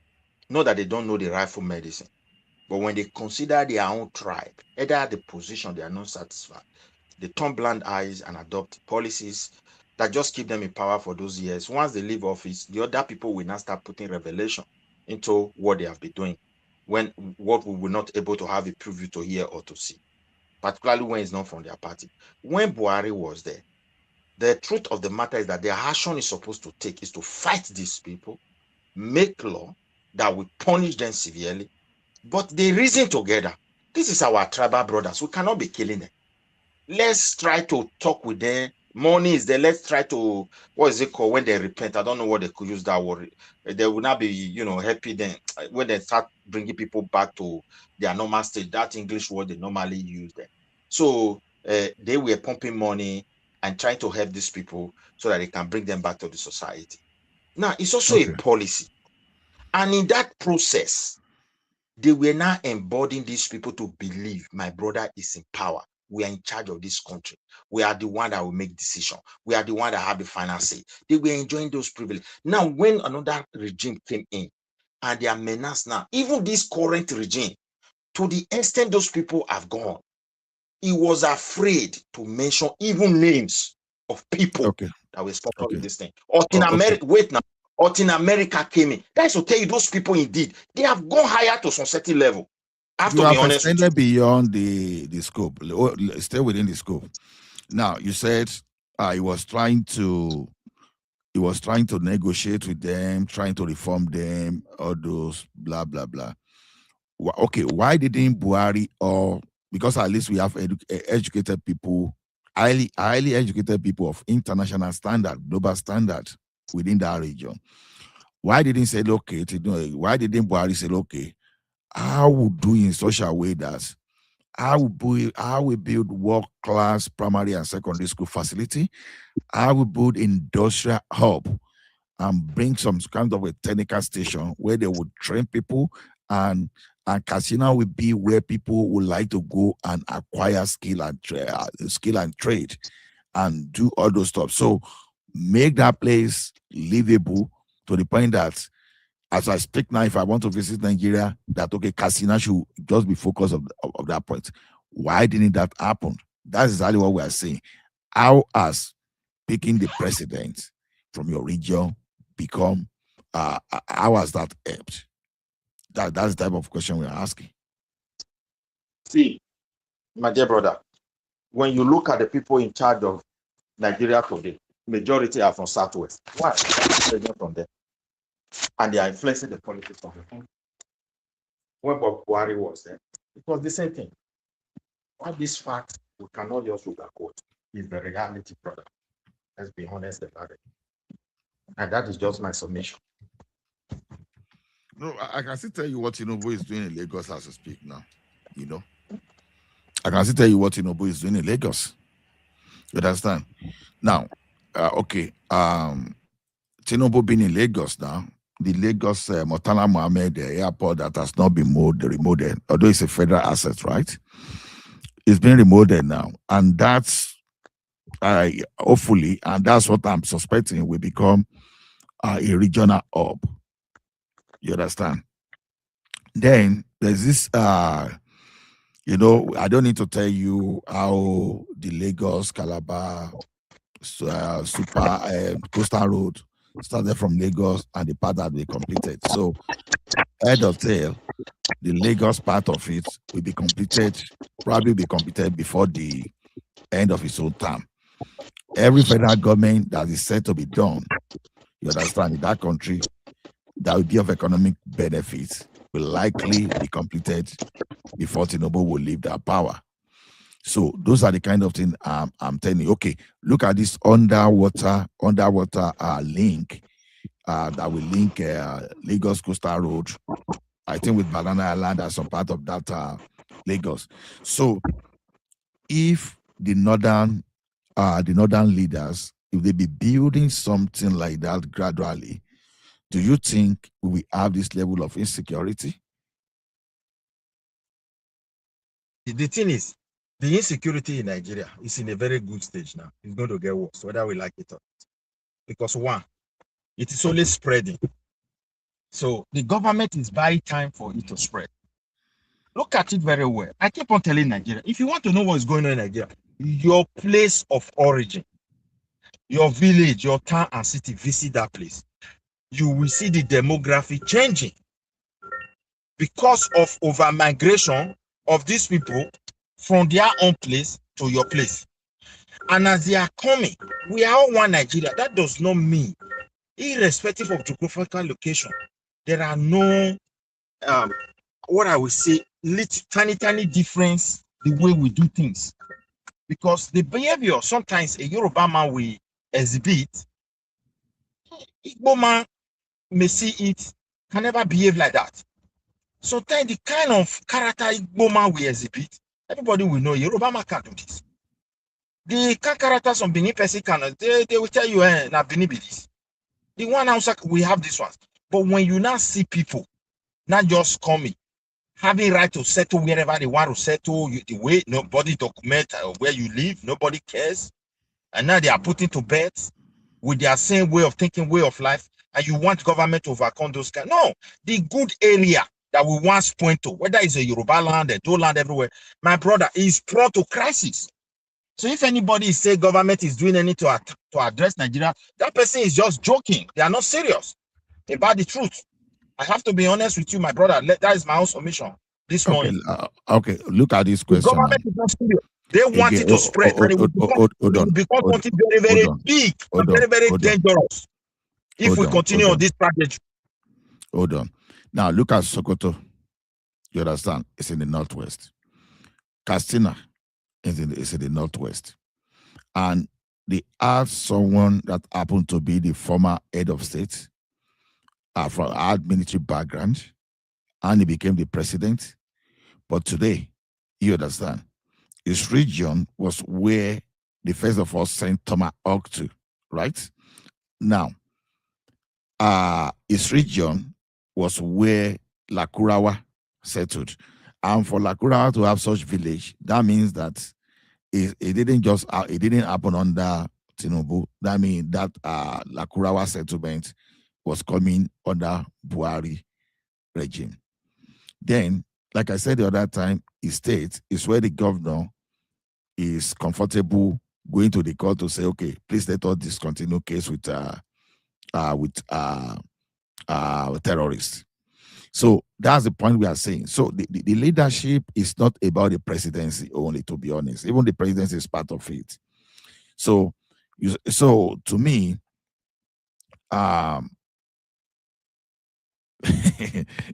so to me, I think Tribal is part. Hold on now. Tribal is part of it, but I think the simplicity of it is that we as citizens to accept you, we don't know how to participate actively in the governance of that country, because you will see that all our discussion since we focus mainly on who is going to occupy Aso Rock.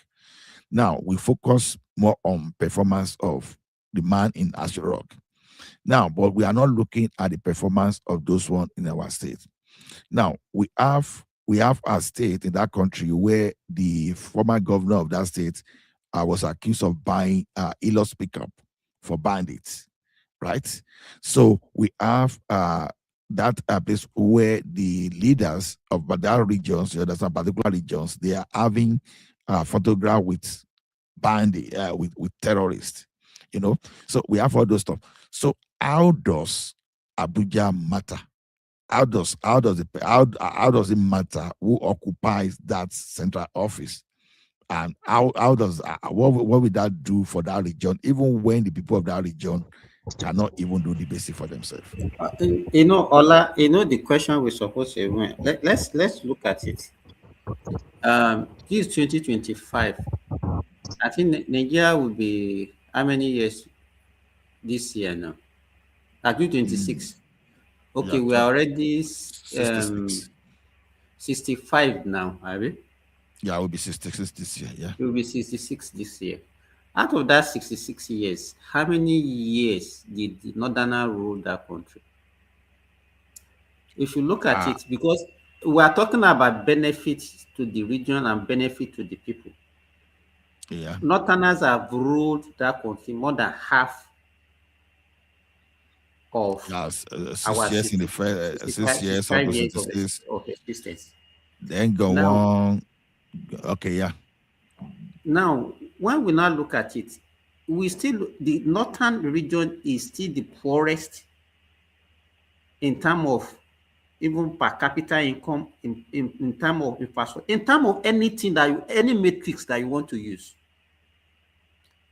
Even when you look at Buhari, from inception of Buhari in 2015 till when he left in 2023, the people of let us even limit to the northwest. Were they better off in 2015 and between 2015 and 2023? The effect of the insecurity that he entrenched in that region has made the people poorer.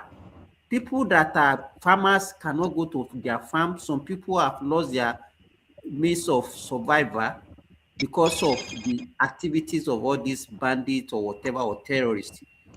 And then somebody will now come to me and say, people go tribal because they believe that it will be of benefit to the people. We have not seen that example at all in Nigeria. And if Nigerians are still taking that way, how will you now blame it on the leader? Because even the people are not thinking right.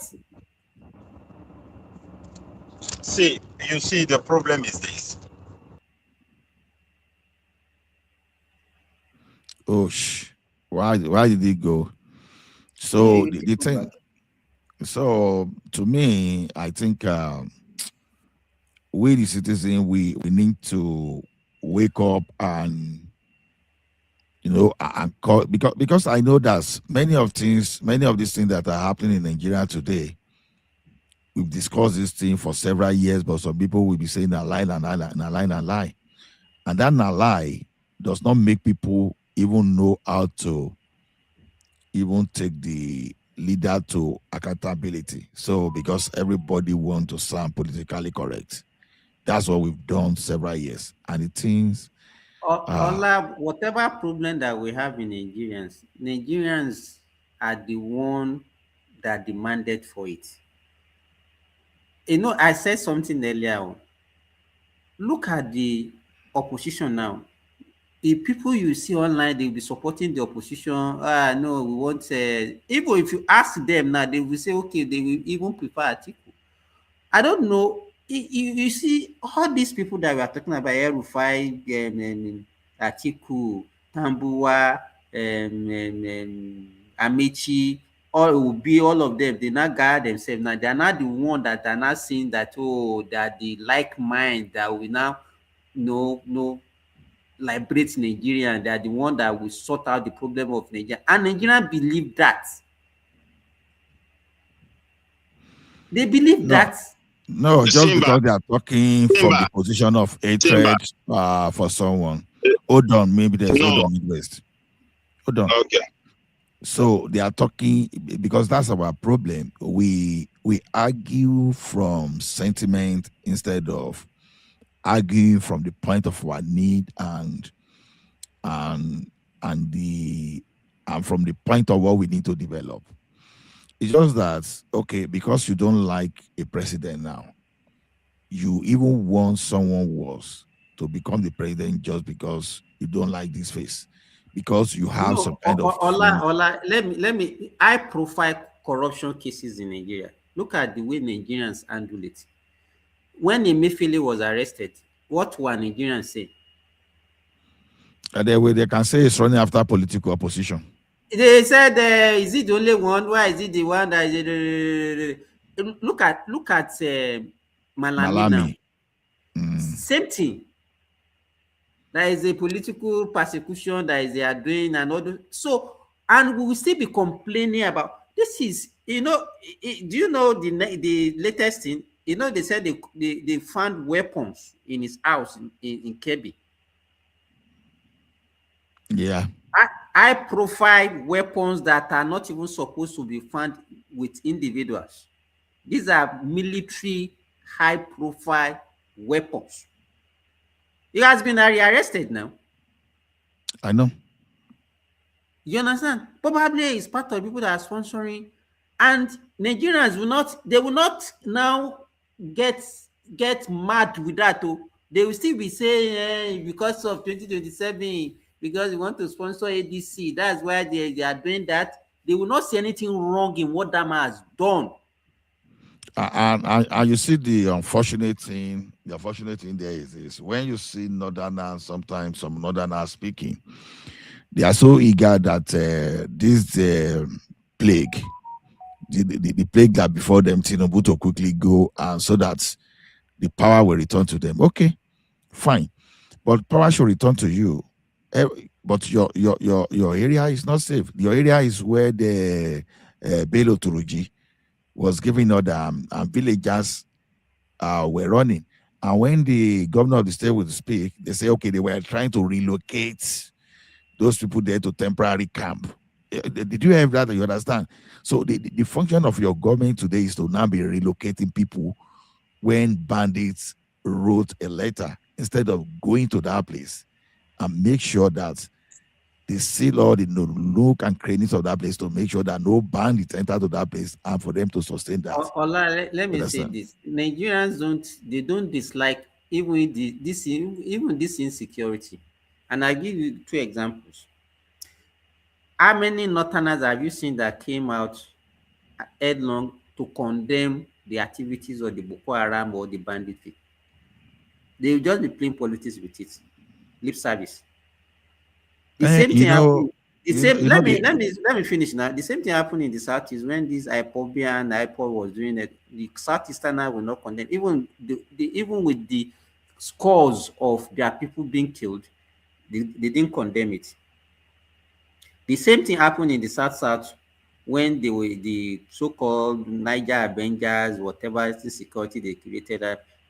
So what we support, it's not so all these things that we complain about, corruption, insecurity, and every other thing, we only cry about it when it's actually not our people influencing it or not engaging in it.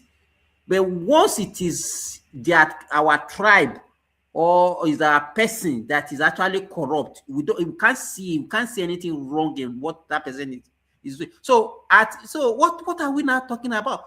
It's not a problem of the leader, it's the problem of the people. It's the problem of the people. This is security that we are talking about. Are they living? Are they not in Nigeria? Is there any hidden place in that country that we find very difficult to identify? Because people are hidden them. They are hidden and abetting them. Simba, one unfortunate thing in that the northern region today is, you understand? Do you know some people are really happy if the bandits are coming in the name of religion, knowing that these people are criminals, that they don't really believe in the religion they are propagating.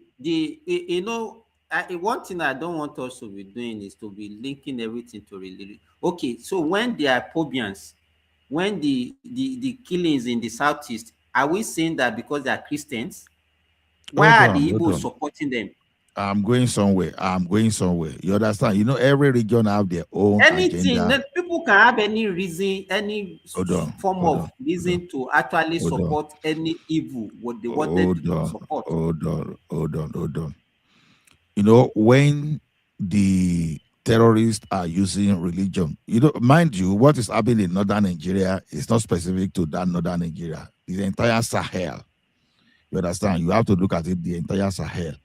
The question is this: people brought religion, you understand, to you. It's not as if you were not even in that religion before. This is the religion you've practiced several years and you've known peace. You understand? You know peace. You were not violent. But suddenly, some people were now bringing a new brand of religion to you, and they're now bringing violence. Instead for you to resist them from the beginning, you didn't do that. Not because you believe that, oh, you were fighting for the cause of your religion, until those people now brought their own full-fledged criminality to you. And you, that you so enjoy that religion, they are displacing you, they are displacing others. You were not speaking before. Now, the thing is that you are now the victim of your failure to speak, just because you think they are supporting the same thing as you, and they extend the same thing to those people that are not practicing your religion, and those people that practice nothing. That's a form of tribalism. That's a form of association. Now, that of IPOB you talk about now, if you look at that slogan for IPOB, they've told you that indigenous people of Biafra. It's still the same agitation, right? Now, they accept, some people accepted them because they believe that, okay, KB is for us to go. So, yeah, there's nothing bad in it. And it got to a stage that those people now became uncontrollable. You understand? So, every region they have where they are failing themselves, when they are seeing criminality, and you are now having this sentiment of, oh, they are fighting for our cause. So when they fight this cause, so we are going to be better positioned in their own pipe dream. You understand? So those are the things I'm talking about. Because what we were supposed to, because if you see criminal, okay, look at the culture in those days. If you see criminal in your community, that criminal will have no place to hide. Even if it's just a moral something, you understand, if something was doing something immoral in those days, they will have no place to hide. But Nigeria has got to a level now whereby they hide criminals just because they believe that thing is advancing their regional cause or is supporting their sentiments. So that's the place we find ourselves today. So is the reason some governors will establish Sharia and the people will not talk. Where they were removing the hands of those people that were petty thieves. For example, your governors were stealing your money and they were taking the money out of that country. Normal people will have realized that this thing. There's nowhere in Nigeria that they just use Sharia for court. There's nowhere they are practicing Sharia. When did you hear that they caught somebody's or whatever? It's not true. All those things are just for politics. No, one of those earlier days of in the Sanfara. Anyway, that was during Obasanjo now. That was the first time. The thing is this. Ola, can I also come in and make my own contribution? You see, okay. One thing is this. As far as Nigeria is concerned, the real problem we have that we fail to address is the component of the country. And that's why you see people behaving the way they behave. Let's take, for example, I'm a Benin person. Historically, the Benin have a way of life, living on their own, running their own government that we can really confirm to maybe 500 to 700 years before the arrival of the British people. And they know themselves as Benin. You are from Yoruba side today. Likewise, the same thing. The Kanuri, likewise, and others. Now, this new Nigeria forced upon us. Let me just say, genetically, we are still very, very much connected to that source of civilization that I just mentioned. And that is why when every average Nigerian see themselves outside, hardly whether they will fail not to ask, where are you from? And you will not even, it's of recent people can say, I'm from Ekiti State, but however, they will tell you, I'm Yoruba. Even when you say you are Yoruba, yes. You don't tell I'm an Igbo. You don't tell I'm Benin. You see, in that kind of situation, this kind of problem that we find ourselves today is prone to happen. Because why? Look at it very well. Who are really the loser as far as Nigeria geographical concern is the South people. They contribute the oil, they own the resources, but go there and see the way the government destabilize those areas in the name of FENDRA. So whosoever that have the power of the FENDRA can decide to shape Nigeria the way they want.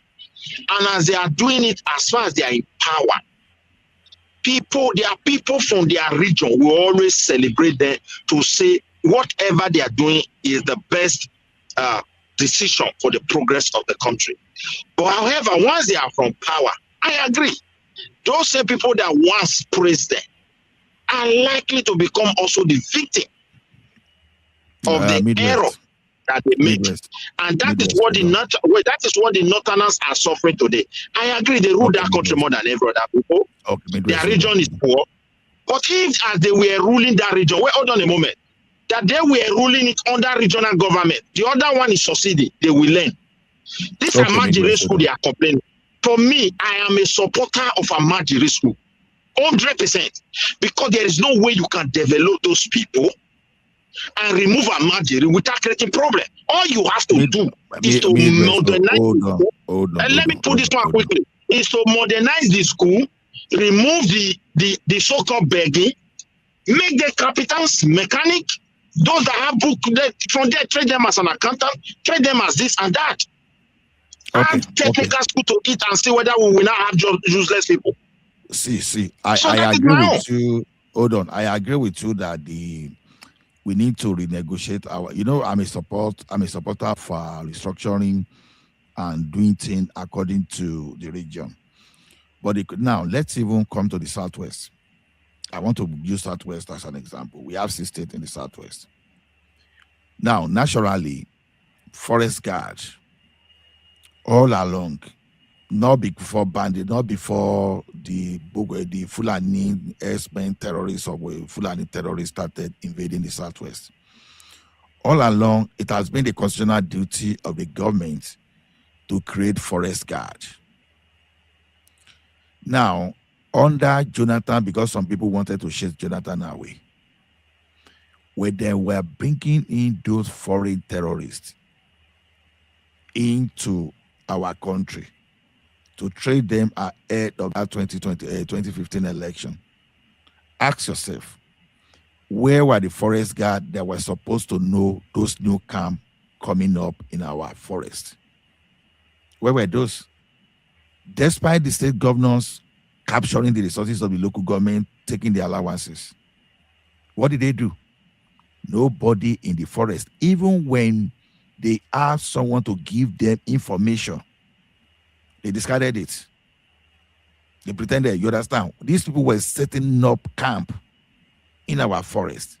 It's not as if they didn't get that message. Not that Jonathan himself did not get that message, but the question is this: to make sure that those illegal militia camp did not occur in our forest, it was supposed to be the duty of the state governors before the thing escalated. What did they do? Now, you and I know that in the Second Republic, politicians were not known to be living this flamboyant life, maybe apart from those people in the federal, because you will see from the old European covered area. Where will you even retire with millions? Those days were, you understand? So they fail. They fail right from that. Right from that. So what I'm even saying here, why did I even say that, is that even within the current structure we are even talking of, all the 36 governors, maybe I can separate Lagos. So that means all the remaining 35 state governors, they failed. Why the energy is always on the presidency, that's because they've conditioned us to think that only the presidency can do things. Yeah, the presidency can do electricity because they have that they used to have it in Ola, you know where that is coming from? That conditioning that conditioning has been there right from regional governments. If you look at when the MPC and the NCNC have that alliance, and you discover that because the northerners are not well educated at that time, it came to the advantage of the southeastern at that time, where they dominated heavy sectors of our economy. You understand? So people see that advantage, and that was why, in fact, it was one of the problems that Akintola had with Awolowo at that time. That this one that you want to just stand alone. The people the Igbos, the Southeastern are benefiting more. Even you also know that even all the federal establishment in the Western region that time were dominated by the Igbos.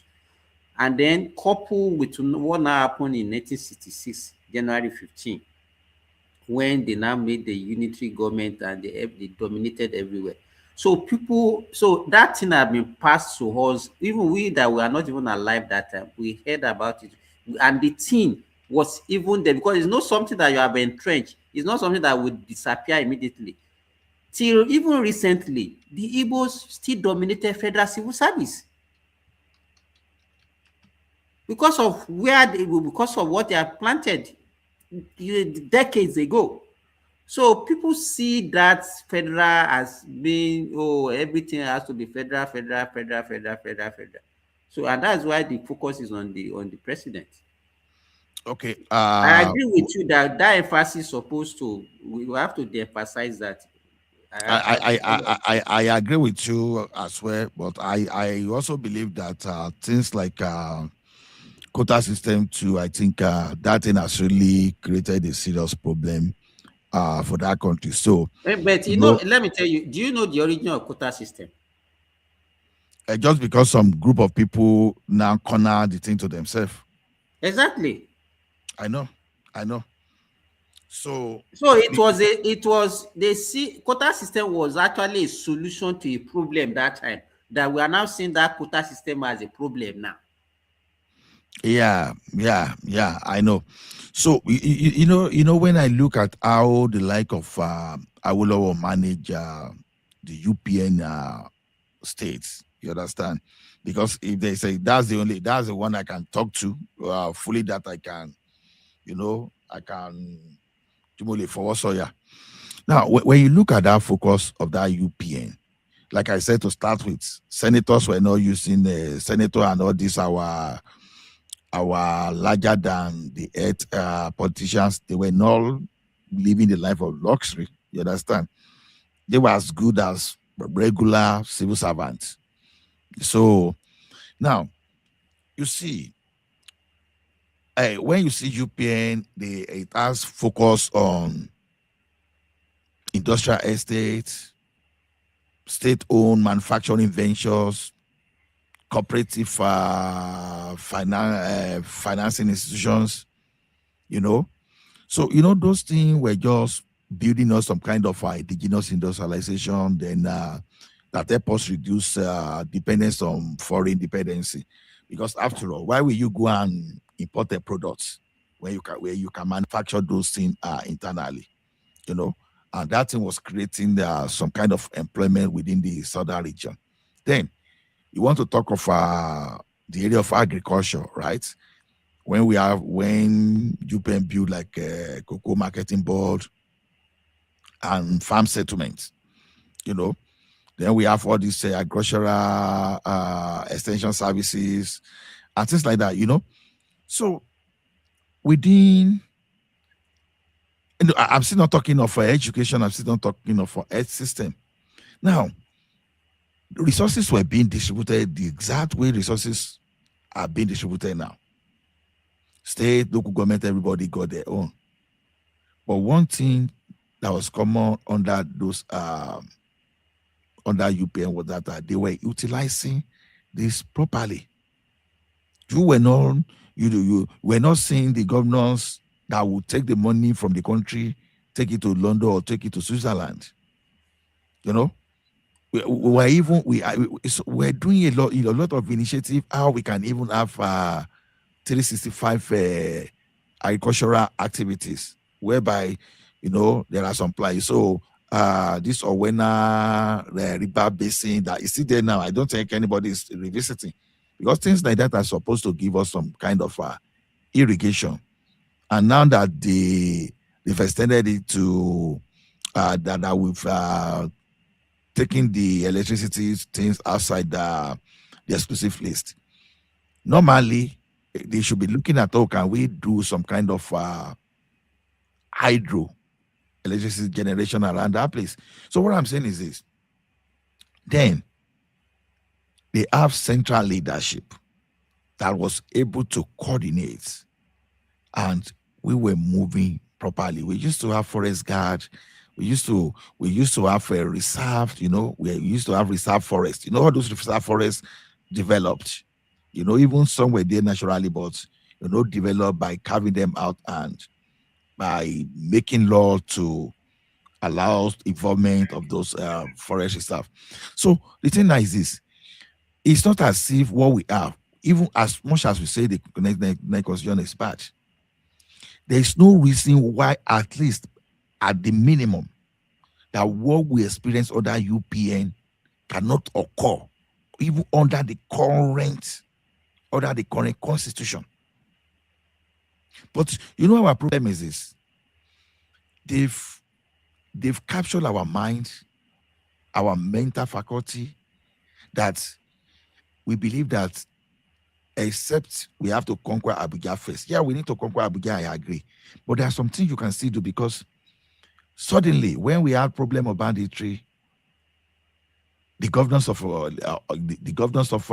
southwestern states, although some of them sluggishly, not that they wanted to do, but I think accurately was just too much of pressure on some of them, because probably Fayemi will still be playing Omoluabi politics and all those all those political correctness that maybe we're only focused on thinking that maybe he could become the president of the country, you know. So all those stuff, at the minimum, we should be able to even have all those things to start with. Because if we didn't allow all these terrorists to settle within our within the southwest, I wanted to believe that the banditry, all those kidnapping in the southwest would not have occurred, irrespective of whether Buhari was there. So these governors are failing. Now the local government now are collecting allocation now. Don't be surprised if our people don't know that they are supposed to hold the local government accountable. You understand? Or hopefully our people will not be fighting that, oh, it's supposed to come to our senatorial, the governorship is supposed to come to our senatorial district. The local government have money. Let me learn my point, please. Let me learn my point. Just give me 30 seconds. So even though you have money now going to your local government now, don't be surprised if local government chairman now starts having medical checkup in Saudi Arabia, in UK, in South Africa very soon. And yet our people will look away and all the energy will be focused on Abuja, which is so unfortunate. Go ahead, Midwest. Ola, thank you. You see, the problem of Nigeria is not money. They let them give money to local government. They be giving them money. Under even the military were so, I don't know how generous to them. Under the leadership of military, we're still electing local government chairman. And yet, no, that's not my point. Don't get me wrong. That's not what I'm saying. Yeah. I'm saying, even under the current structure that we speak of, no matter how deficient it is, the worst scenario, we should still have at least what we used to have in the Second Republic. At least the worst case scenario. That should be the minimum. But are we having all those stuff? No, we don't have it. See, the reason is, you see Nigeria situation is a foundational one. I agree with you from the beginning. The problem we have is that those who are currently in power, look at them very well.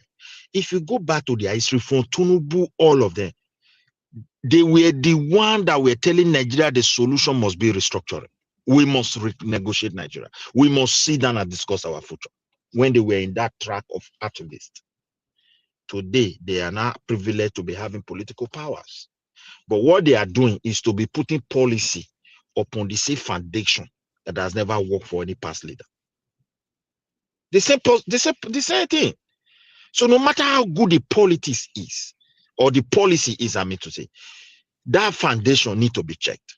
Because as it is today, watch carefully the body language of the Northerners. They are not satisfied. America coming to two bomb, but then they are confused. Guy, for once, forget about the Northerners. Now we know that. No, I'm coming to everybody. I'm coming to everybody. You hold on a moment. No, you hold on a moment. Don't cut me off like that. Wait, I'm starting from somewhere. I'm starting for you. Hold on. Yeah, but don't take it wide. Stay on topic. Wait now, you hold on a moment. Don't let me land my point. Northerners are part of Nigeria. They are part of what we are discussing our country. Then you look at that side, the political leader and structure of those, or influence political leader of that region, they are not satisfied with the current president. And that's because of some of his policies. Because they feel it threatens their own interests. When you come to the southeast, you will also see the same thing. You come to the south, or the mining, maybe if Pabi is out another, you see, little thing with trigger them. Everybody feels cheated. When they look at what is happening in Abuja, why not bring those power to them so that they will know that exactly that the people who manage their resources are from their region. If you like, from Abuja, go and give money to local government chairman, and they say we should hold them accountable. Which laws that say we should hold them? Where is the law? I can't question my governor. And the governors, most of them, you see what they're the State House of Assembly are now under the governor. Not talk of the local government chairman. How you going to question them when the governor will use his own immunity to block everywhere? So it's just a totally structure that lack transparency, that lack accountability, and there's nothing good you can put there. It's just because people have power. People have power and they are enjoying it today. And which I strongly believe no one is there forever. Buhari is out. His people are crying. But Bagida was there those days. Look at him now where he's from. Tinubu people are also coming to cry their own. And it will be worse than this one. To where I'm seeing things on my own. Hold on. I've moved away from that. Okay. Now, we know that the northern parts, they are... Let it come in a little bit. Okay, go ahead. You see, I thought what we are saying, what Mr. Ola was saying was so very clear. So we are talking about the present, not all this foundation or foundation. The constitution we have today, that is what it's saying.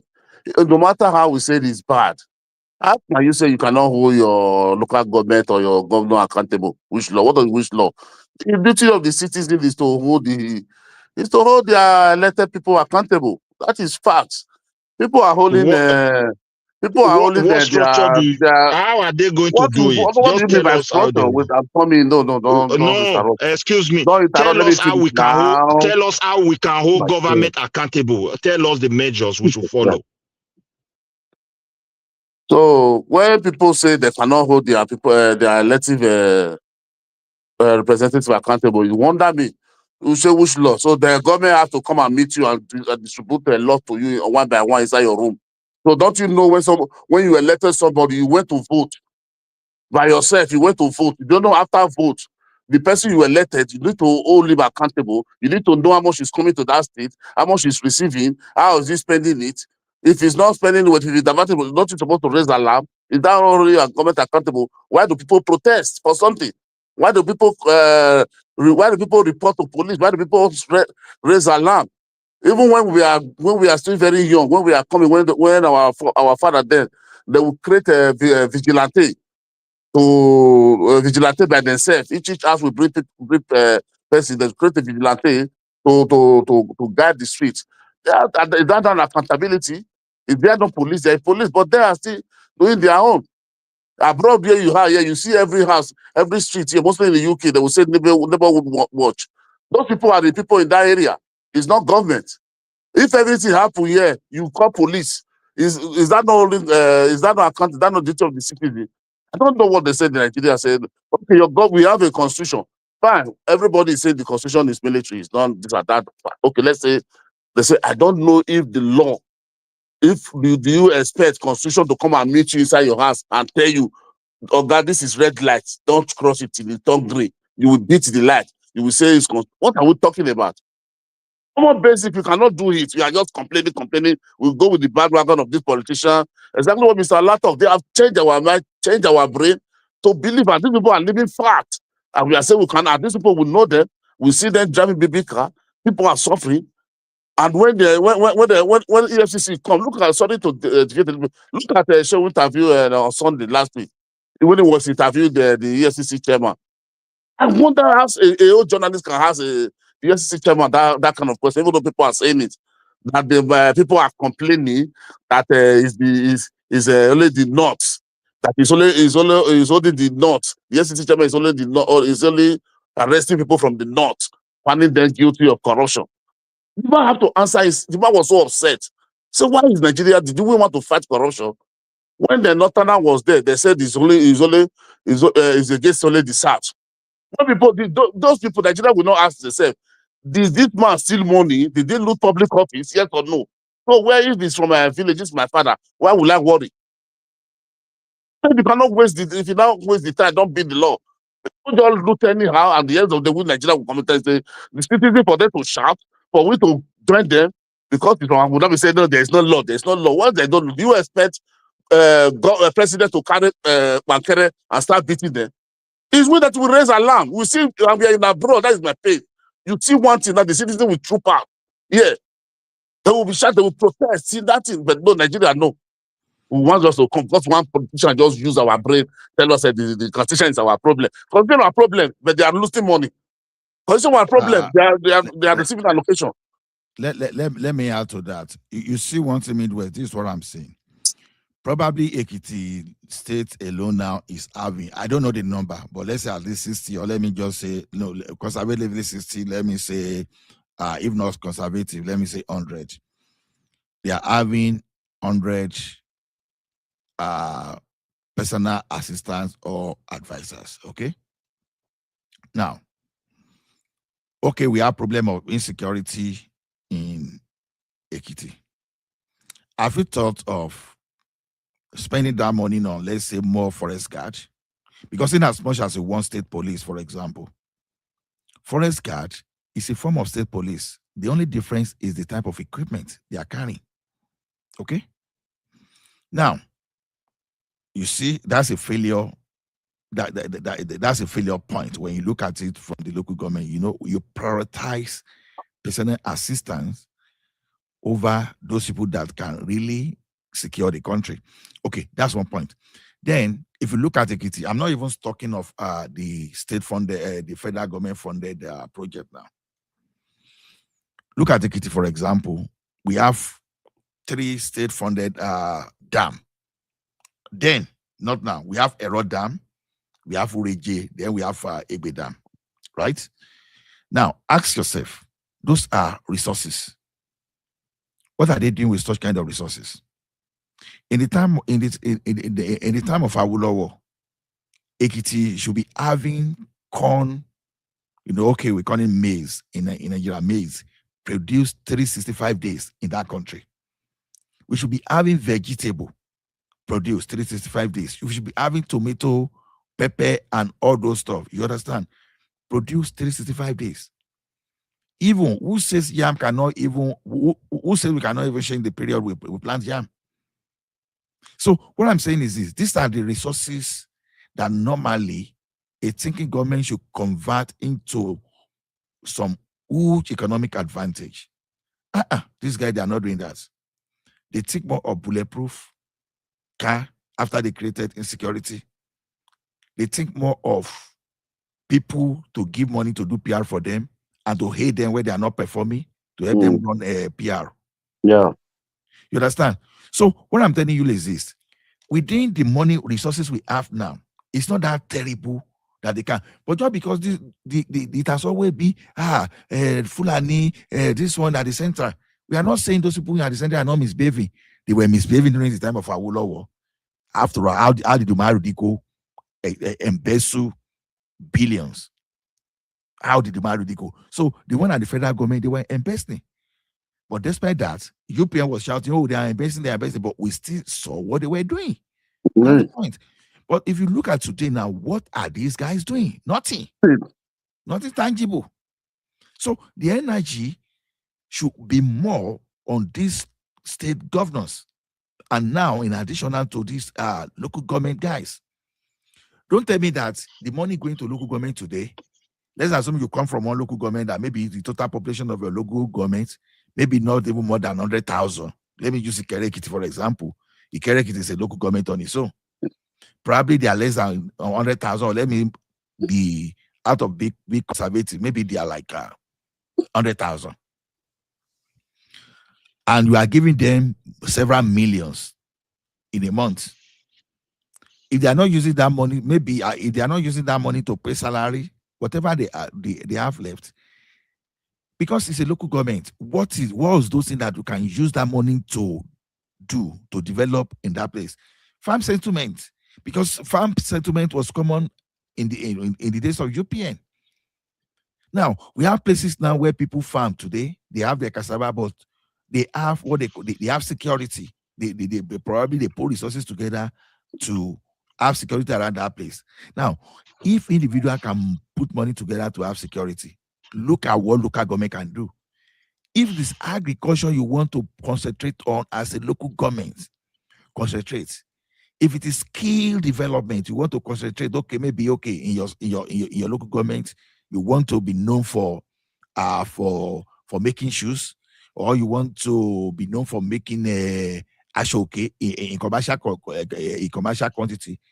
Just focus on something and do it very well and do it properly. All our day should not be about Abuja. Can I also say something? Okay. You see, the issue of our country, as I said earlier, is foundational. I can't go away from that. Like as this guy who just spoke. Midway, Happy New Year. I beg, leave that foundation alone. Happy New Year, my brother. Leave that foundation alone. I beg. Foundation, so many people lose money. UK doesn't have a written constitution. I don't know why all this foundation they are talking about. So foundation said they give my local government money, my government money. Foundation said you should look the money and go and buy us in abroad. What are we talking about? Criminal is a criminal. Only. We have criminal. We have bandits in power. Nigerman. Can I give you Nigerman? Let me give you time. Excuse me, hold on a moment. Najama, you can continue, and when you finish, you allow me to express myself. Let's do it that way. You see, if you want to continue, I will give you time, because we're talking about our country here. It's because things are not working the way it's supposed to be. That is why you are where you are, where I am, the other place. And even this platform, sometimes you see doctors that comes here a lot. No. That is not where I am. No, that is why you go say something that doesn't make sense. Speak for yourself. Why you say that is why people in Nigeria that become a millionaire? And Dangote did go live out of Nigeria. Why Nigeria only say this thing? So because person travel out of the country, it makes it that the country is not good. I don't want to all this. No, but you don't generalize something like that. I will give you the floor. You just talk your own, because I've not said anything. Because what I'm trying to present here is simple. That is where I am. That's what I'm listen, so my brother. What I'm trying to say, the desperation for Nigerians today to leave the country is very high. You can't take that away. People are fed up, but you can pretend to, be more Nigerian than me, or politically very corrected, and you say whatever you want to say. But I'm speaking to. I am speaking. So because I travel is foundation too. I am trying to make a foundation to say what I want to say. Our problem is a foundational issue. The structure, naturally, it was not built to really develop people. Except the people understand it, they can never make change to it. As we speak today, you talk of corruption. You have to understand what makes people to be corrupted in the first case. Where I live, I'm more corrupt than Nigerians. Forget about this corruption. Hold on a moment. Well, this Hold year, on, not hold the year on. of this You kind of thing say again. I will not say the same thing. You said local government will steal money, they will do. Is that not the topic we are discussing? I'm just trying to put Hold on. something there. Let's You said forget it many about times this. here. Hold on, Huh? hold You on. understand what I'm saying? Okay, how can Wait, you from Abuja? How can you guy, hold on a moment? hold on. Let me just put this one. Somebody is the president of a country. Guy, You are giving money. I'm the one moderating. Now let me guide you properly. I don't want you to veer off the road. That's the point. Now, corruption is just a buzzword that we use over time. Corruption. I forget about corruption now.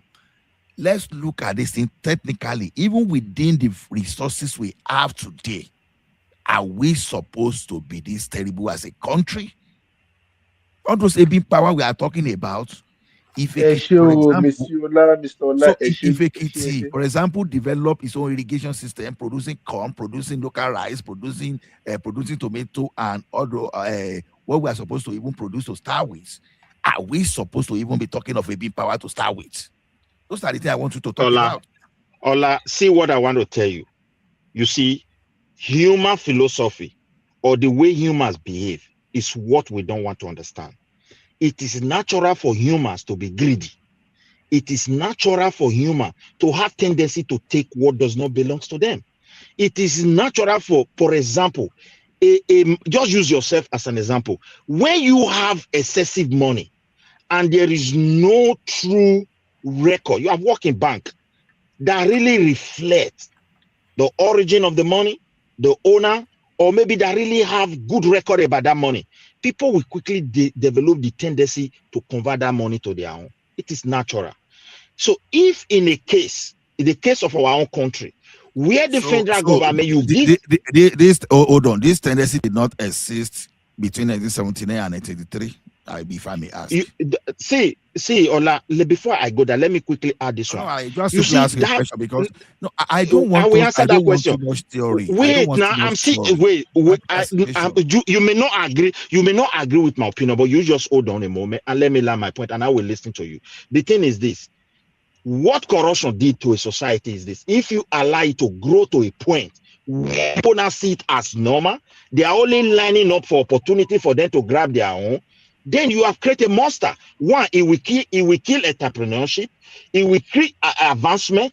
It will kill innovation. Because those who will become successfully rich in your country will never been able to trace their source of wealth, and the youth will not know where exactly to follow. When I was growing up, people were not too rich, but if you see a man driving a car, they'll say, now that man a doctor, that man is an accountant. I will say I want to be an accountant. That man I be an engineer, and then they work for social place. You know, people just little with car and houses they job. Don't talk of like when you mention Igbenedion, you will see his source of money. You see where it's coming from. You mention Iyayi, the ones I know. Likewise in your place where you are coming from. But today you see people coming out with fabulous investment. You don't even know where they make their money. The government don't care. So my dear brother, we have created a monster where people now believe that your own is just to make money.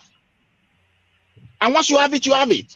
So if you put them in office or a politician say, take this, they just want to grab it and do what that politician wanted to do for them. So the idea of it doesn't mean we are looking for the best. Human beings are never created to be best. You must, even that's why you have Bible. In an attempt when God was dealing with man, according to what they put there, it's just to make man to behave upright. That's why you have Quran. So all I will say here is this: the way God wire humans, human will always be like that. It is not left for the government who is trying to put those people into an advancement to say, we have a problem here. What can we do? Let's do it differently. We can't just be giving money to people. Whom are they reporting to? How do we know? How do we get clear picture of these expenditures? They said they built school, 70 million. How did you spend 70 million? Who did you employ? Where do you got the material from? Which company supply you? Who did this? Who did that?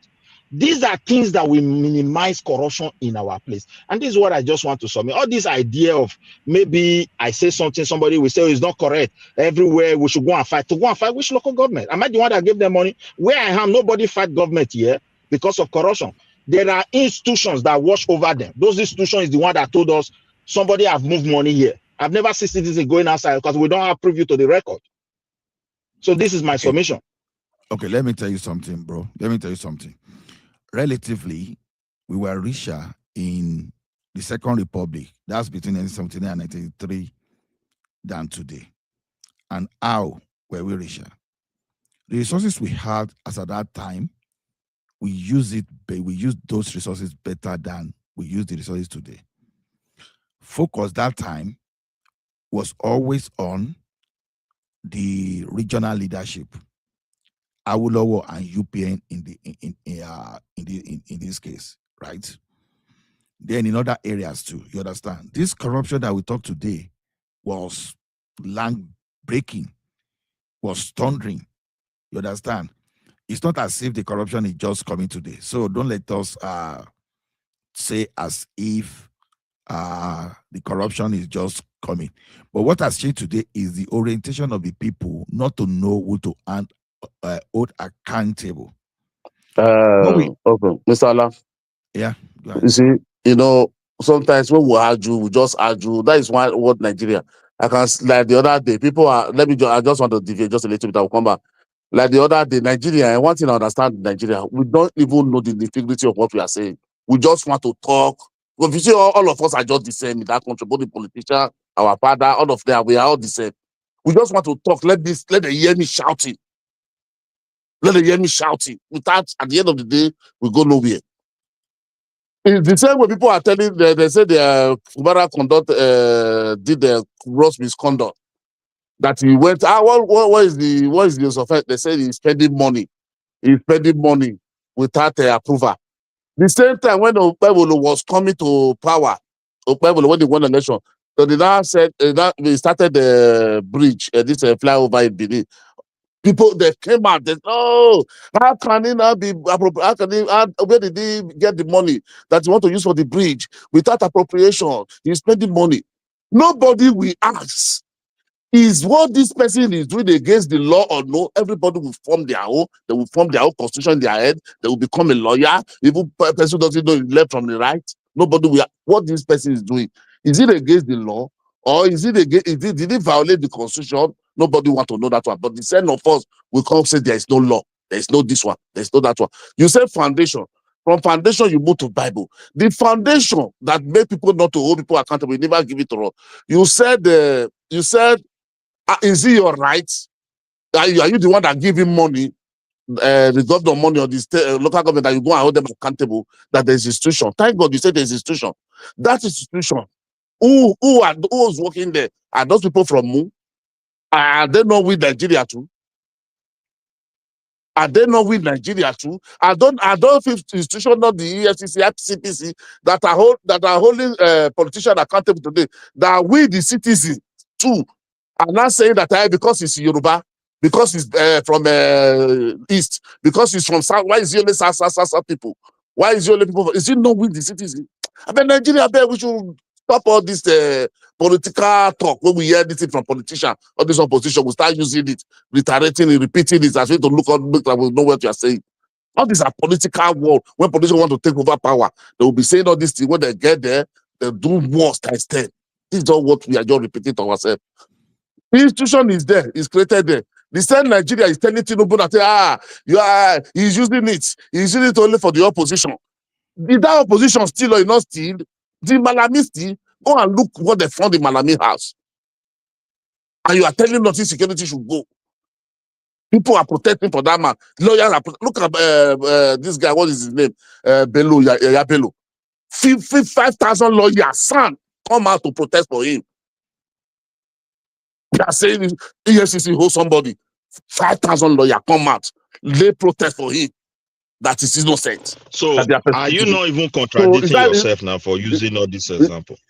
No, because you are telling us that. No, you said the institution. I'm telling you, the institution is doing his work. With the citizens now, they are still the one going against the institution. That's what I'm telling you. The institution is doing his work. This is democracy. Because why in democracy, if you like is a criminal, vote for him. If you like the murderer, vote for him. And he win. In democracy, you cannot tell he cannot rule. That is what the people want. But the thing is, where I'm coming from, don't you think there's a structural problem if we find ourselves in this kind of situation? Yes, there is a structural problem everywhere, Midwest, everywhere, even abroad. I don't know. Wait, I want to ask. See my point. That is where I'm coming. That is where I'm coming from. See my point. Why you jump in? So that's why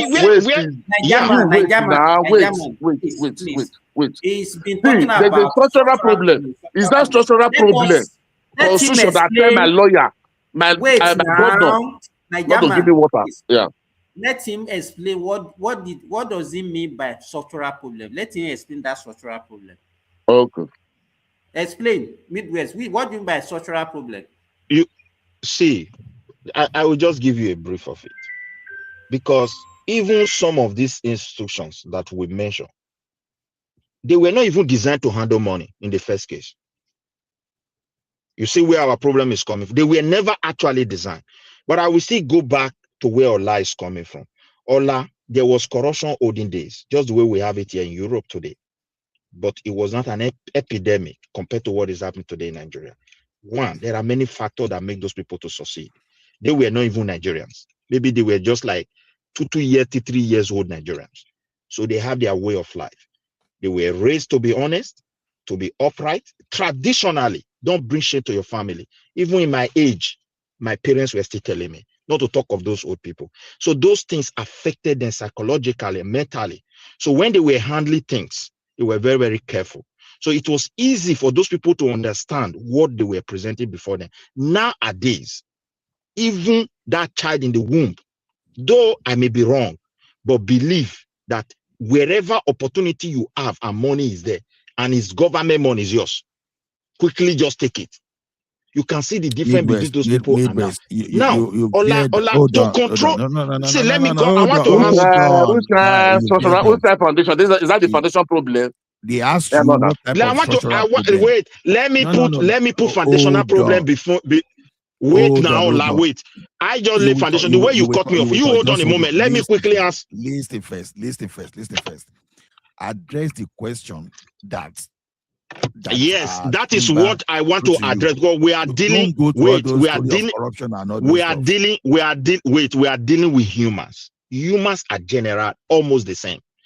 Whether being white, whether being black, they have that tendency. That structural question he asked me. Let me point it before you. Let me point it. Let me wait. Hold on a moment. Let me point it to you. That the structural problem we have in Nigeria is that the way the government release money, it is that source that ignite that corruption that follows it. You cannot go and give money to local government, and as they are spending, you are not interested about balance sheet. You are not interested about the actual cost and how do they arrive there. Then you create a monster that will continue to steal. And this thing cross across the government institutions, from the presidency to the local government. That is why the president have his own limitation to push the governors, or else they will start exposing things. The governor, they also have immunity. You understand, by Constitution of Nigeria, you can't question them when they are in office. I don't know the balance of that law anyway, why people brought in that law. But at the same time, even when they are out of office, all the fight gather against them. They have a way of doing. Jaja Bello is moving freely today. Obaseki is in abroad. Who is chasing him? They have not even opened his own case. He ran away. So you can understand. Governor of where I live don't have access to money. I don't know. Go and find out about your own place. They only have a pure view of the document that speak about the money. They cannot.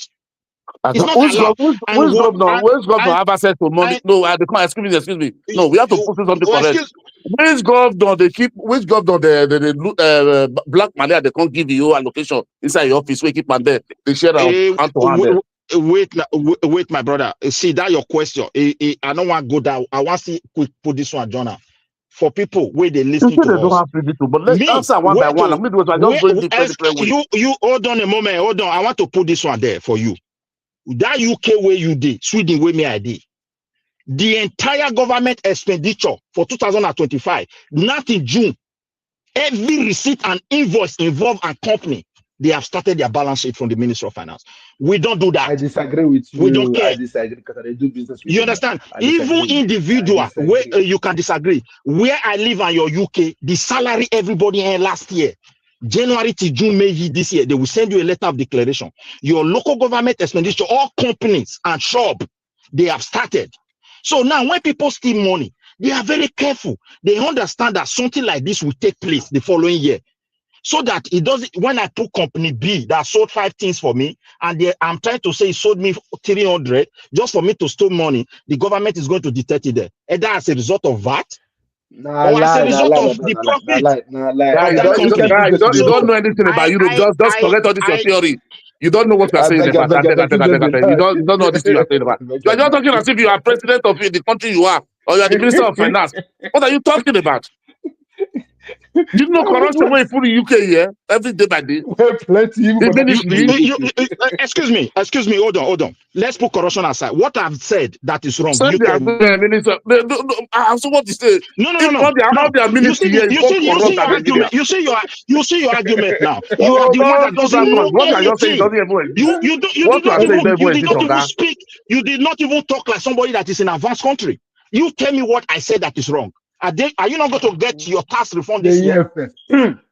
No, there Excuse is me, tax I'm reform, but asking the you. way you are, wait, what you are Okay, trying to prove. excuse me. Wait, Okay, don't I by want to shouting ask now. you. I want to ask you another question. Leave Do you question. run business in You never Europe? answer the one Are way. you not go? You never answer Wait, them. You that is an advanced country, you are not telling us any foundation. What is the foundation? So You that is an advanced I country just now. told you. You are I telling me told you. somebody I told declare you. tax and refund every See, year. That happen everywhere. What does that mean to do with foundation? Yeah, that is why people don't steal their government money recklessly the way they steal Nigeria's own. Now, yeah, Nigeria the still pass. I think. Midwest. This guy No, country.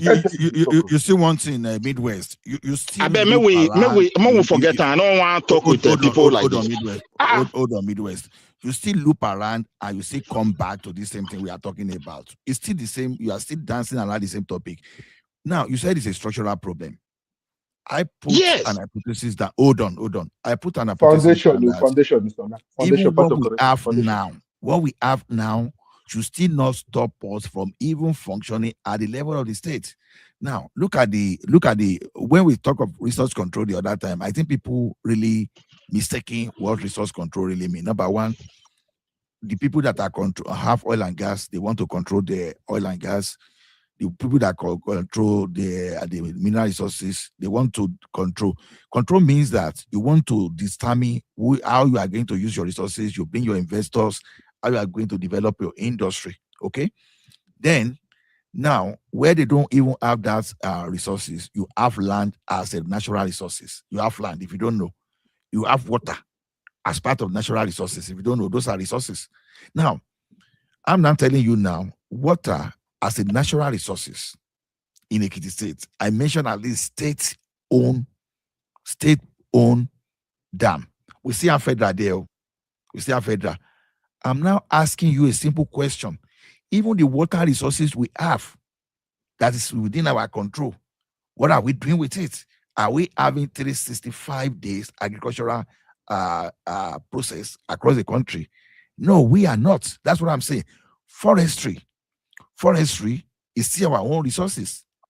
When you leave some reserve and all those stuff, forestry you see, it's still our resources. When you have, you understand, the state control that, I believe. What are we doing with it? We are still not doing anything with it.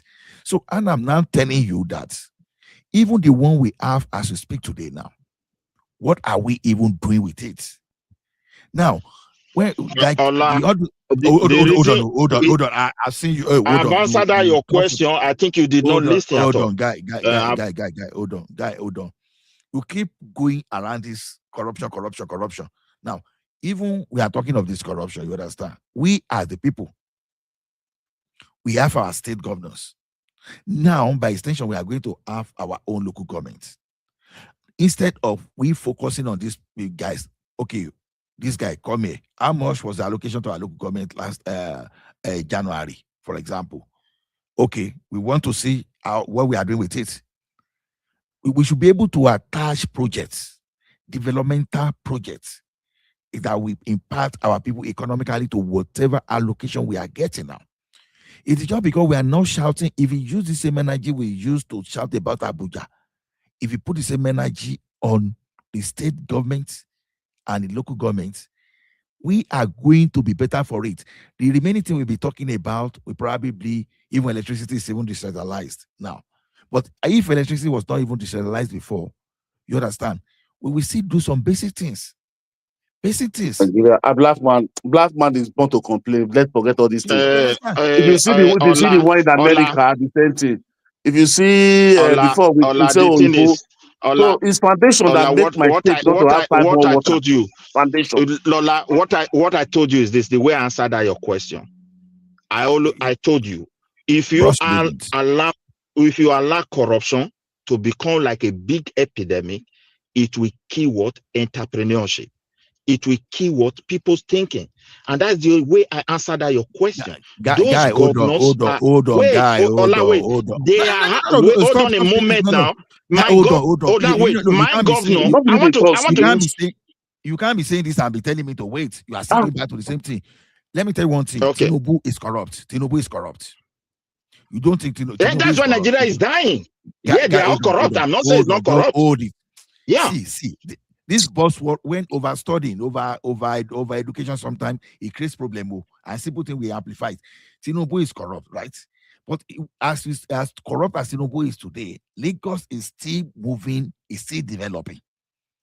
So because of corruption, Lagos did not become Kano, did not become a Kebbi state or Katsina state.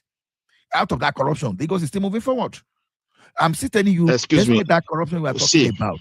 Hold on, no, I'm not saying I'm not listening to that. You'll see. Hold on, I just want us to get where we are coming from. Despite that corruption, as you speak today, it does not stop Ekiti State. So the more you invest, sometimes the more you have money to see. Assuming the government just want to be looting, right? Now you have the state-funded dams that were existed during the period of UPN that are there. They are not using for anything today. Why, even if you are going to bring private investors to even develop that place, do facility there and let people you have serious irrigation. Let me tell you one thing. Ekiti alone can produce several millions of metric tons of corn. Just to start with, do you know what you can even corn economy, a maize economy? Do you know what you can even bring out of that place? And we have rice activities in Ekiti as well. Let's go back. So the question is this: why don't we have agricultural settlements? You understand, farm settlement around where we have major dam? Then when you have a cluster of people. Hold on. Can I put this one before you? Know that I don't believe in development. I'm not saying some governors are not doing something, but there is a structural problem, and I'll keep. Forget about this social government and let's talk to what we have. Hold on, let me please let me express myself. Don't take that. You have told this more than 20 times. You are not giving all the foundation. You said this more than you said this for almost 2 hours. Wait, you hold on. You hold on a moment. Look. Hold on. I'm not holding on. I want solution from you. You said the same thing for almost 1 hour, and you still want to be looping around. I'm telling you that. Forget about this erotic and all this buzzword corruption. I'm telling you, how do we even use the one we have at the state level now that we are not using? You still want to tell me structural? Yeah, Listen actively. There's nothing stopping Ekiti State. If a governor in Ekiti State could develop spring water, for example. So nothing stop any other governor from Ekiti State to develop our dam and let us use it for irrigation. That's what I'm telling you. Nothing stop us from doing that. Yeah. So is Abuja stopping us from doing that? Abuja is not stopping us. Now we are having local government now. Hold on. We are having local government now. This is the time that people should be bringing idea now, and you should start mounting pressure on your local government to even do something before the federal government. We know the federal government, they have the security at the large scale. Yeah, maybe some other project like rail, interstate road, and all those stuff. That's not even what we are talking about now. What can even make life better, giving power? What can even create all this scale? You understand? Mr. Ola, the federal government you are looking at, they don't have a land in Nigeria. Exactly. Federal government doesn't have a land. Who has land? Local government. And we are saying go to level. And I've just read to you what let me allow. Look at what I'm trying to tell you. The day they will announce that the state government should start generating money, that is the day the true development will start. The way it is today, You just point few states now out of 36. Why are the rest failing? Are they not the same Nigeria like the rest you point to? Why is their own case? And for many years, we remain in the same state. Guy, I want us to live. See, let me tell you one thing. I've cut off the knot out of it now. You understand? Let us even, we in the South, let us even state how we can even keep ourselves productive and we don't allow ourselves to degenerate with what is going on in the North. The northern parts, they want to Islamize themselves. Leave them, let them be doing their own. I'm from the Southwest. Let me face my Southwest. You are from Edo. So face your South. Let us discuss why our people are not even using what. You know how much the data set is getting from the derivatives? You know how much the people are getting. So the question is this: where you keep saying is the structure. Okay. The question is this: you are having money now. The little one you are having, are you investing where you are supposed to? If you are not investing, let we that are from that place now come and now mount pressure. Because if I would love, for example, if UPN, for example, could repeat some kind of developmental project, even when they were still shouting that the allocation from the federal was not enough, but they were still building dairy farm. You understand? They were still building all those dams to focus on agriculture.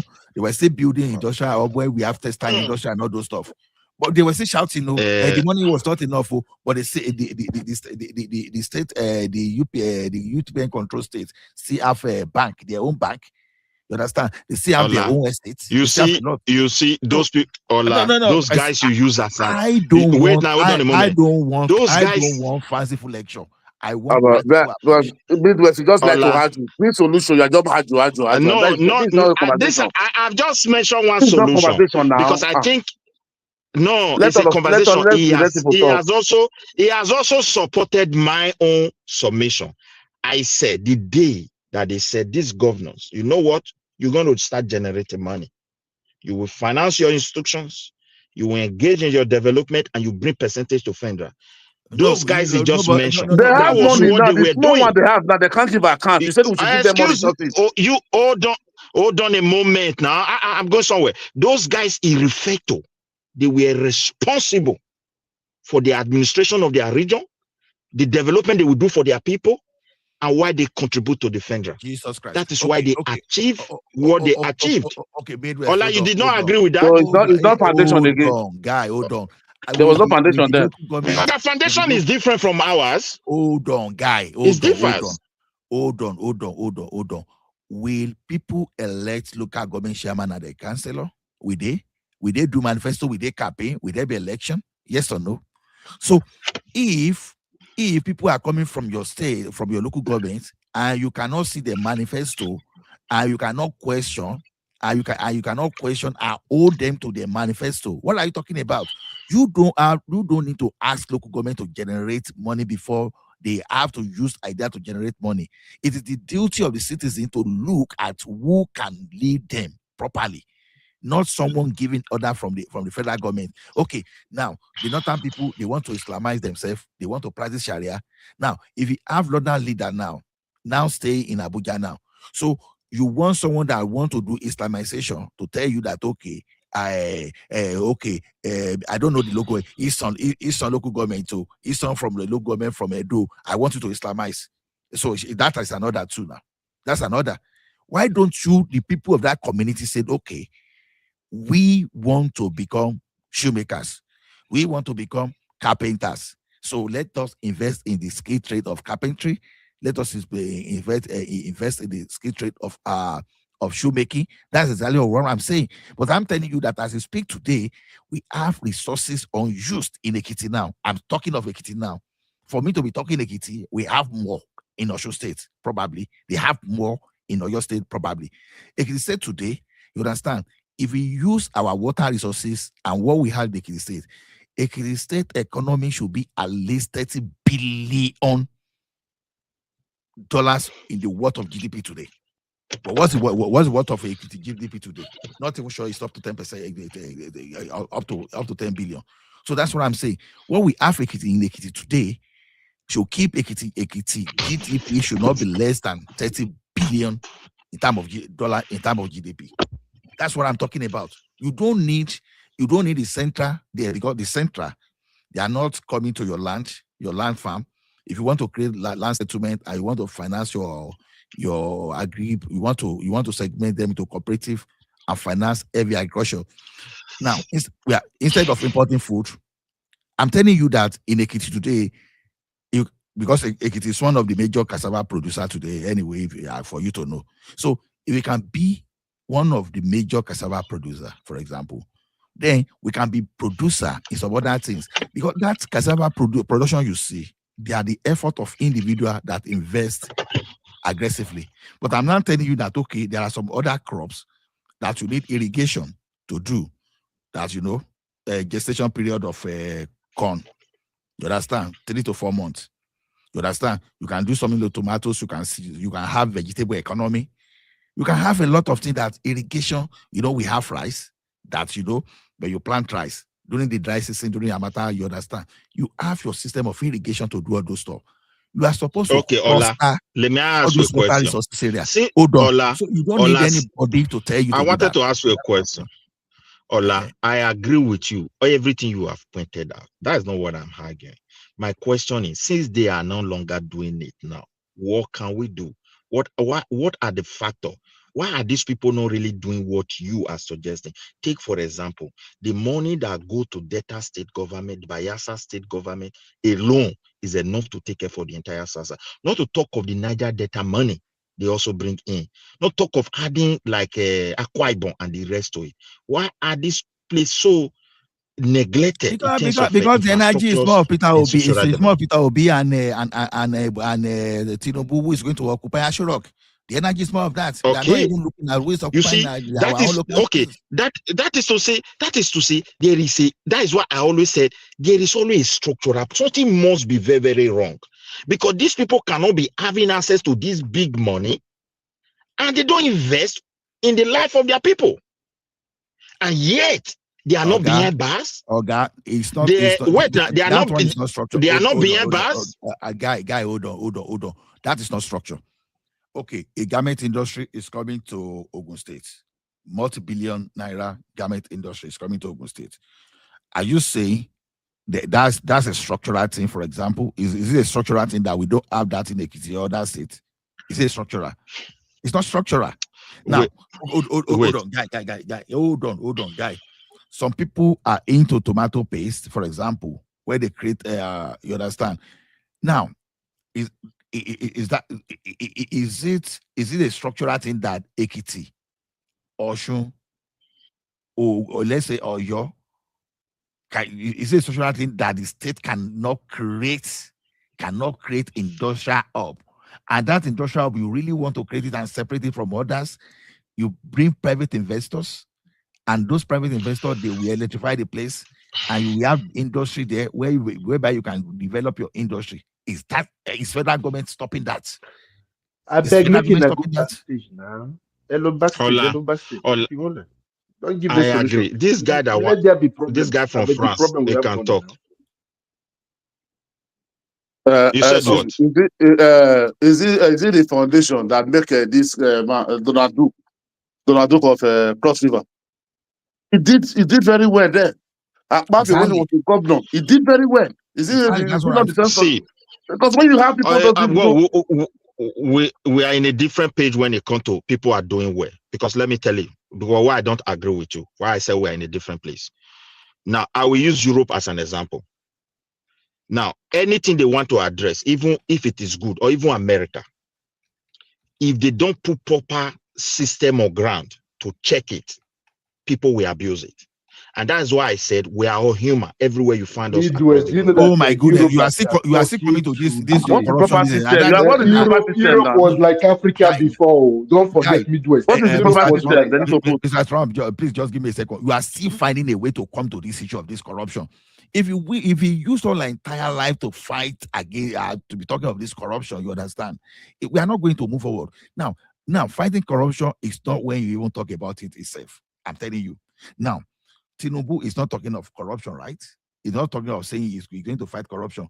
He removed subsidy, you understand? And he followed through the subsidy on he removed subsidy on the forex by floating naira, and he followed through the subsidy removal of that Petroleum Industry Act without talking, without even wasting energy or corruption. He did it in Lagos State without talking that I will fight corruption, I will do this, I will save money, I will do all those things. He removed corruption silently by implementing e-governance. He put system there to capture everything. So before sometimes we spend energy on fighting corruption and we don't even know how to implement it. Now, when you as a citizen, you are mounting pressure on your local government that, okay, you carry your skin, okay, we have this farm settlement, Baba. This is what we want to be doing here, because we know that we are very close to Ogbese Dam, so that, Baba, we want you to support us to this so that we can have some security, that we have some kind of pump action that be guiding us, that will be doing tomatoes plant. You understand?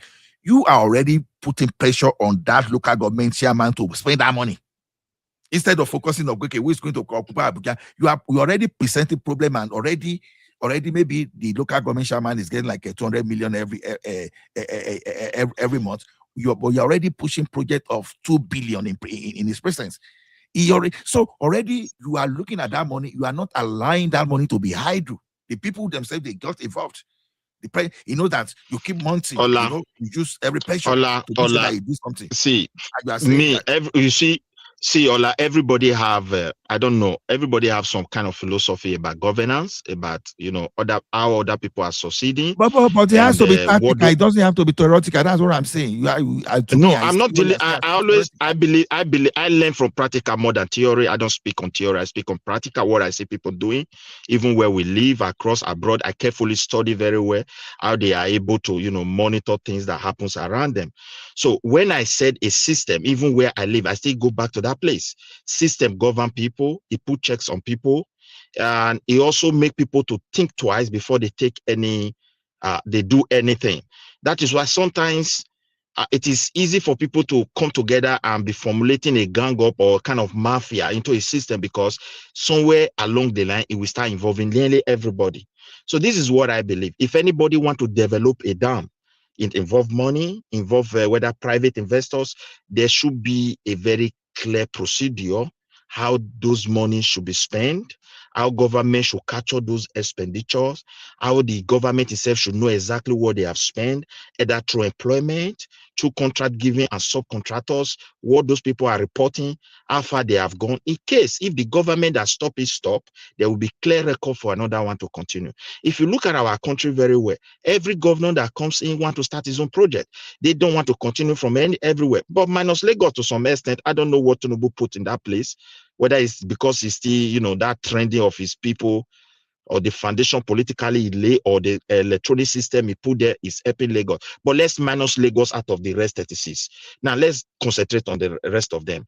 If you look at it very well, once the governor is out of office, the next man want to start his own different something. So all these things, we need to look at it as a problem, because the long-term investment that people really want to put money whereby at least profit will be like for 15, 20 years. People are not interested. They want something they will start this year and start seeing the profit. Because once the governor is out of office, sometimes they may abandon their own responsibility or some terms and agreement they have signed. Because even those agreements they signed them in secrecy. They were not transparent. They were not honest. So you see, this is the way I will be able to put my own little submission. I believe we can do better than the way we have today in Nigeria. It's not a matter of they are building electricity, they are building irrigation, they are building this. How do you spend that money? You can't just come and spend 16 billion. This is what we used to do bridge. Okay, good. Okay. How many people actually work there? No, How many cement went there? Who supplied them the material? Even the contractors you employ, how were they able to spend that money? Which account you put money? So this is my... Hold on, we will continue in the background. Ladies and gentlemen, thank you for your time. And so if you want to join us, you can come to the background and join the discussion continues. People where they can discuss for the next 6 hours. So if you want to be part of interesting discussion in the background, I will put the link here. You may come in, but I want to use this time to thank you for sharing the session with us, and I believe that we've learned from one another, and the purpose here is for us to come here and suggest solutions. See, guys, like what we discussed here, you understand, we know that we have structural problems. And despite the structural problem too, we've allowed our state governors, and by the extension now, we may now allow our local government to get away with impunity, with lack of initiative. You know, these guys, some of these guys, they use the government office as an alternative to employment.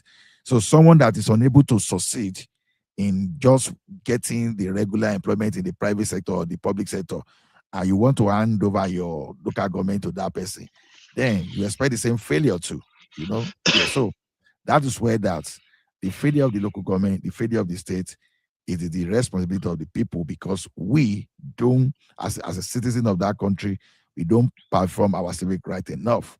You understand? We focus too much on where we are supposed to have less energy. So hope to see you guys next time. Thank you, everyone. Bye. So you may continue. So, Ola, see, my own is this: whatever they want to build, the government should put a system to really capture how they spend this money, because